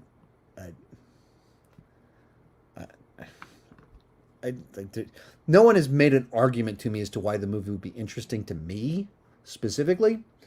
It's just like, well, he's a great filmmaker. Okay. But more importantly, I've just been busy. I've been very busy for 4 months straight. And then there was a brief window where I had a little bit of slow period in September, but I'd been very busy for months before that. Like to do all the rankings I do takes a lot of time. And I've never presented myself as a prestige guy. That is just not who I've ever been. The reason that I had success talking about big franchises because that's like what I'm good at. That's what I'm actually passionate about. And I like all movies and I like to stretch myself and watch other things and not just watch blockbusters, but like that's just not my thing. I've never presented myself as that person. And it would be like I watch movies like that and I go the same way I talk about Green Knight, like, okay, I can respect the talent on display, but what am I watching? I don't know. It's not. I got some lined up. There's a reason that I talk about big, gigantic franchises. There's a reason for that. And it's not because I'm like trying to cheat people or misrepresent myself. It's because I'm presenting myself pretty accurately. Sean and Jennifer, did you know about the movie Rat Race from 2001? It's a comedy movie. You can take this one, Jennifer.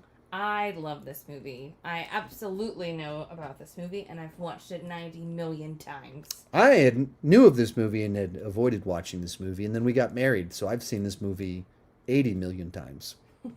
It's so funny. It's pretty fun. It is. Of course it is.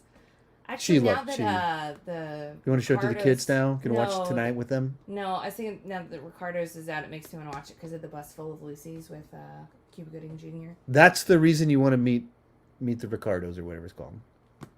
That is a very fascinating. With Meet the Ricardos out, it makes me think of... You want to watch Rat Race again? Yes. It's equally an interesting direction to take things. Thoughts on Blue Sky Studios' Ice Age Peanuts movie getting shut down last year? Wasn't it because I guess because it's Fox? Is that what happened? I don't know. I know it got shut down. I was bummed because I wanted a Peanuts sequel. I don't follow the studio. I mean, the Peanuts movie is played in our house every month and has been for years. So that's very popular around here. Ice Age, we haven't really watched them. I own all of them. I don't think the kids have watched them at all. They watched one of them with someone. Oh, but not with us. Yeah, I think they were with Nana or something like that. Okay. And so I'm planning on doing a ranking when the new thing comes out in a month. So I guess Disney controls the property now, is my understanding. But I don't have any thoughts on it because I just don't know enough about it. I have no investment in it to say anything interesting. Sean, would you ever watch Succession? It's a top tier show for me. Love your videos. Is that the one I want to watch? It's possible. If she wants to watch it, then it's a lot more likely. It's entirely possible. I don't have any thoughts on. I don't have any opinions on the show.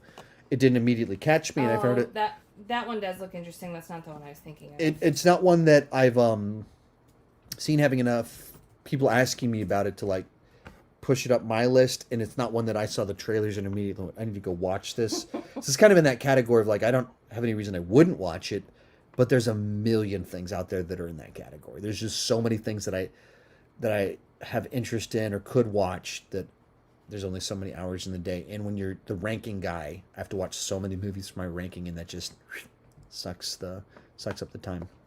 Sean, I honestly think Free Guy is a lesser ripoff of the Lego movie. Thoughts? I mean, like, I can kind of see the comparison. I think that it's not totally off base. I think it's overstated. There's a lot of things that are very distinct between each of them, both in, obviously, there's a difference between a world of Lego and a world inside of a video game. On a plot level, there's differences and uniqueness of the culture being explored and having fun with.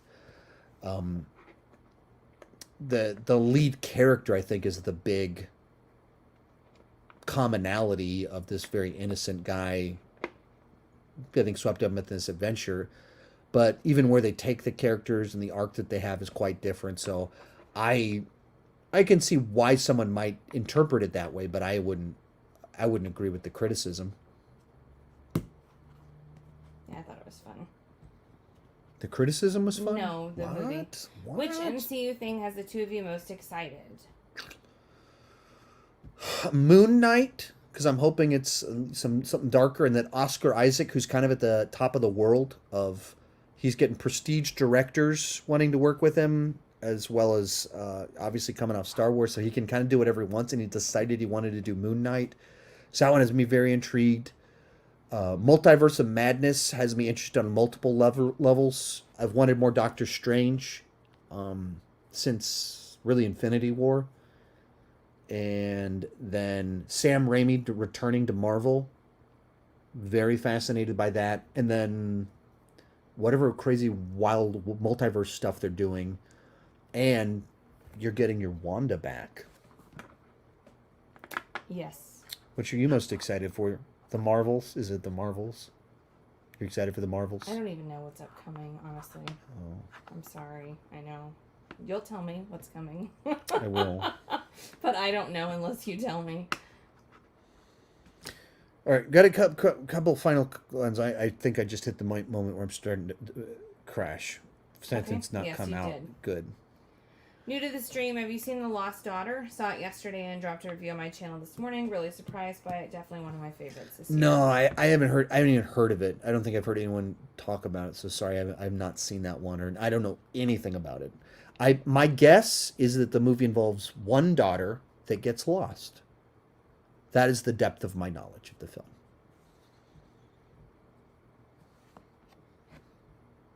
How old is Jennifer? Why am I asking this question? Why am I asking this question? Out of curiosity, I would guess, is why you're asking. How old is she? I am 2 years older than her.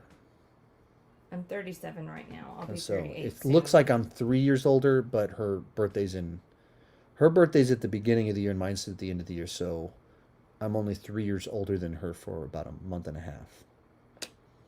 Yeah. We have not watched House of Gucci. Yeah, no House of Gucci. I got invited to 2 different press screenings for it, but there's just too much going on, and the movie didn't interest me. And then the early buzz was not anything that won me over, other than to be like, what is this weird performance that Jared Leto did that everyone's talking about? That's all I was interested in seeing in the movie. So, and I would have liked to have seen Nightmare Alley, but I just reached a point where I just had to say no. It has been a real sprint the last 3 months. And on a views level, subscriber growth, financially, it's been very good, but it's just been a grind. It's been a lot of work to have that success, and I've been trying to build on top of it and gain momentum, and it's paid off. Thank you so much for watching my content. Thank you so much for watching right now. But I just had to say no to stuff. Yeah, it's kind of weird to reach a point in time where you're not able to see movies because you have to watch movies. Or even though you started a channel because you love to watch and talk about movies too much, but you're also kind of sick of watching movies a little bit. That's kind of where I'm at, right? I was at the beginning of November and about to snap back into it to get into the swing for 2022. Got a couple final great ones. What's your favorite character from Ted Lasso? I would go Ted Lasso, just as this unusually inspiring person. I would go with him. You're going to go with someone different. I am. Roy Kent. She loves bad words. And I love Roy Kent. He's fantastic. He's funny. She's made some tweets about him that made me very uncomfortable. So I was like, if I made a tweet about it, she was like, you're right. And we fought for a week over her. That is not even obsession true. We did not. Roy Kent. We did not. My insecurities were abounded. You're the least jealous human being on the planet Earth. Me? Yes. Until Roy Kent comes into the conversation, things change very quickly. All right. What kind of But she really likes Roy Kent. I do. But other than that, with that jerk one guy, other than him, everyone's pretty great. Other than Nate Hate. I couldn't come into that nickname. Nate the Not Great. Nate the Not Great. Hate the Nate Not Great. Though the actor seems really neat. Yeah, he seems really neat. Twitter. He's on Twitter like, please, I'm an actor. I'm not. I didn't actually do all these things to Ted Lasso. It's the character, not me. Please differentiate between the two. Ted Lasso, I just think it's just such a interesting character that's just like inspiring. The sort of person like you watch it and like, okay, how can I be more like him today? And then I don't do that. Not ever. You think that? You I wrote "Be more like Ted Lasso" on our mirror. You did not. I wrote it in our mirror in my head, in the past, in this moment in my head. I think that made sense. I don't really know at this point in time. I'm gone. Yeah, you're gone. What are you getting on your pizza? Do you even know since I placed She's ordering. I don't know what's on my pizza. Pepperoni. What's on my pizza? We got double pepperoni today. Double the pepperoni. Wow. Plus a blizzard. Yeah, and stuffed crust pizza. Plus, what is it? What do I get? Cotton candy? Cotton candy blizzard dumped right on top of a pizza. I mean, not really. Sorry, I'm looking for... Who do you think should win Best Picture? I have no clue. I really don't. When I say that I'm not a prestige guy, I mean that. I don't have a guess. I don't have an opinion on the matter. When they give me a list and they have their nominees, I can watch a category of films and be like, this is my favorite, this is my least favorite, and here's why. But the idea of me nominating them, I'm not wired for that, like, at all. I don't think that way, like, what's objectively the best? I can tell you how it made me feel, and I can dissect why I think it worked or didn't work. But, just even like, I don't want to watch Licorice Pizza. What on earth is this? Green Knight, this is too smart for me. What are all these metaphors? I'm just not that guy. And when you're a movie critic and you're on film Twitter, there's a side to it of there's people that they look down on you if you're into blockbusters and you're that person. Some of them overt, some of them not. But there was like Jeremy Johns put out his top 10, and there's some people on Twitter that were like picking on him for movies in his top 10. All of those movies are in my top 10. And so I was reading these tweets that were about him, and I was like taking them like, that's like my list. Should I change my list? And I was like, no, of course I'm not going to change my list based off of me being who I am. I'm not them, and that's okay. And they should be okay with the fact that we like different stuff than them. We're just not like, we're into very normal type things that normal people tend to like. And that's fine. And other people are smarter than me, and they like more intelligent things with deeper themes that are more mature. I never grew up, and now I'm basically a teenage boy for a living, watching movies about grown-ups in cosplay punching CGI characters in the face in space. And I'm very happy with the fact that that's my place in life. Love your guys' energy and interaction with each other. You are so cute. Yay. Appreciate it. I'm trying to get on here more. So I just need to hire. You just need to. What if we hired more an au pair to watch our kids so we could do live streams? You have to make a lot more money to supplement my job salary and the au pairs. Oh.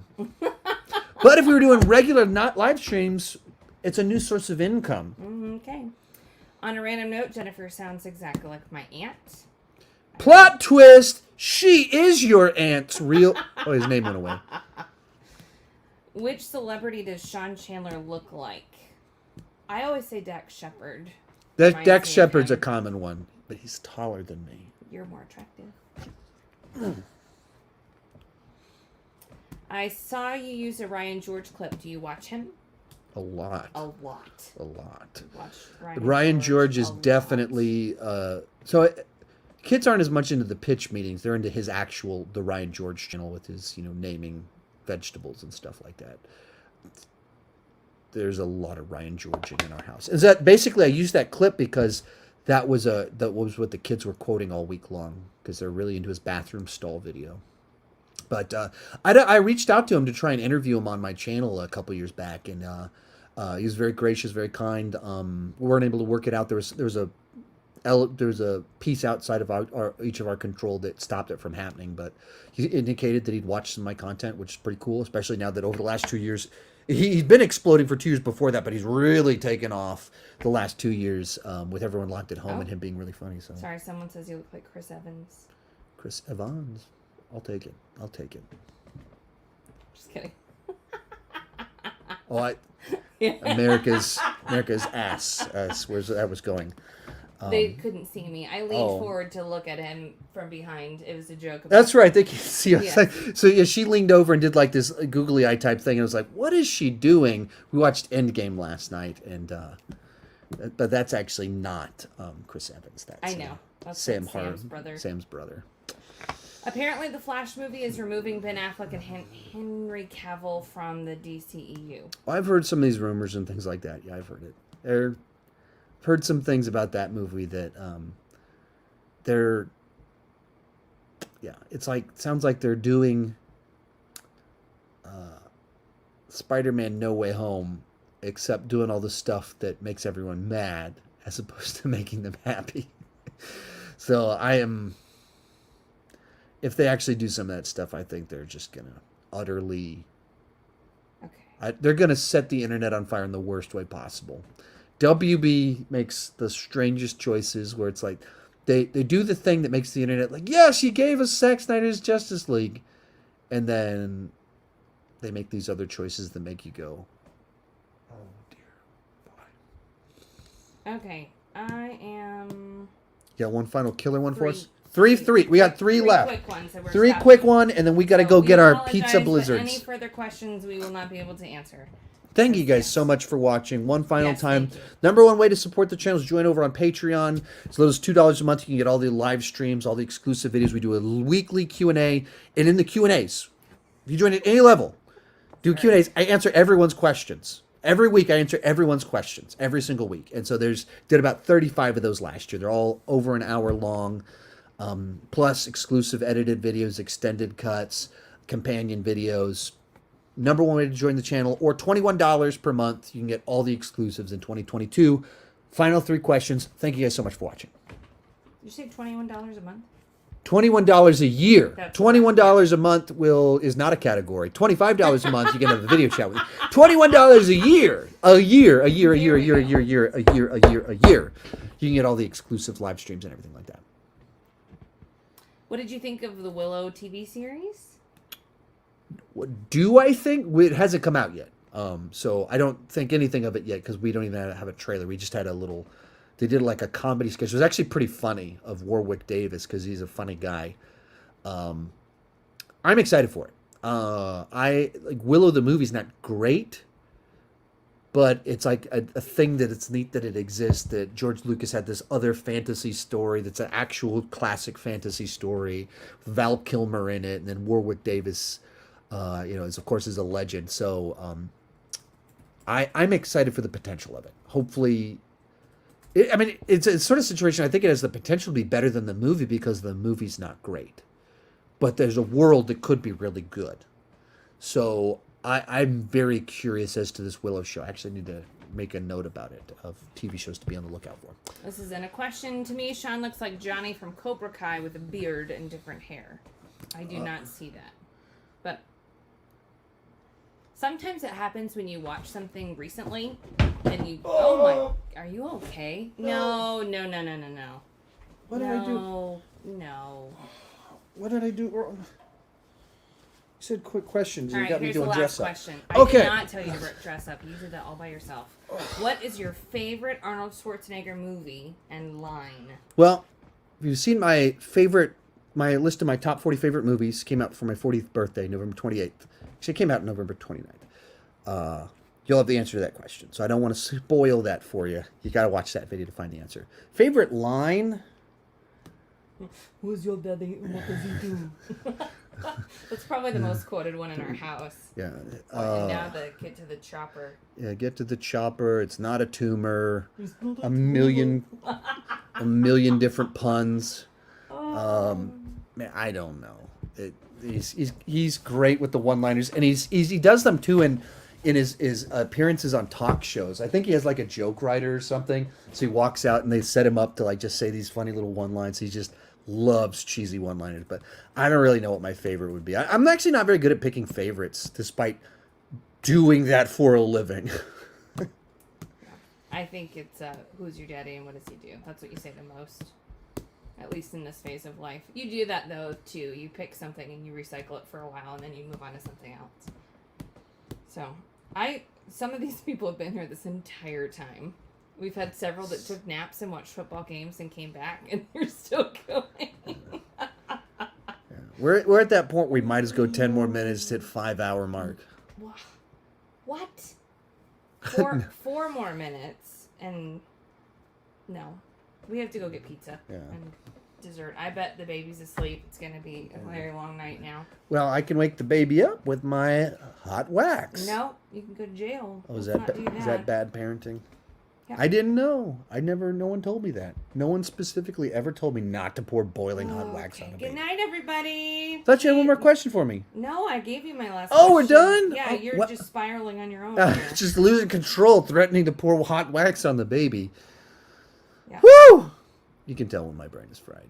And it was like 5 minutes into this live stream. That's what happens when you get hopped up on both an energy drink as well as pre-workout and your heart's racing. What do you got for me? No, I think you crashed, I don't know. It was really funny. You crashed right after you said you could keep going. Yeah. You're like, I got this. I'm still energized. And you went, pew! Yeah, my head started leaning down and everything. Yeah. Yeah. Life. They're enjoying you go crazy. But, all right. Thank you. I'm going to make him stop because this is going to get real bad real fast. Truly. Thank you guys so much for making 2021 a great year. In real life, like everyone else, it was a very hard year. Beyond the obvious COVID stuff, that she got COVID and we had a lockdown, and some other family members were hospitalized. Then there was like a snowmageddon here in Texas. where we literally fled our house in February because we didn't have water or electricity and it was below freezing. So we had to flee our house driving on ice. Texans don't know how to do that. We had to travel 20 miles on ice to get to her parents' house. And then we got there and our dogs are dumb. They literally tried to walk on the frozen pool, fell into the ice water. Two separate occasions. Two separate occasions. Both dogs did it. And so it's just a year that in my personal life, there's a lot of stuff that was just kind of going on behind the scenes that made it tough. And but you guys showed up, you watched, you supported the channel, you liked, you commented. Some of you joined over on Patreon, you bought merch, all that fun stuff that made it that it was also a really great year. And so it was a year that had a lot of really tough times and a lot of great memories. And you guys were a huge part of all the positive stuff. And thank you so much for that. Thank you so much for continuing to support the channel, making this last month the best month views-wise the channel has ever had. And it's exciting movies are coming out again, and big exciting movies that make people love movies are coming out. And that means there's a lot to talk about, and hopefully we're going to have more of that this next year. So thank you so much for watching this live stream. Thank you so much for watching all year. If you're able to, join over on Patreon and keep talking movies too much. Bye-bye.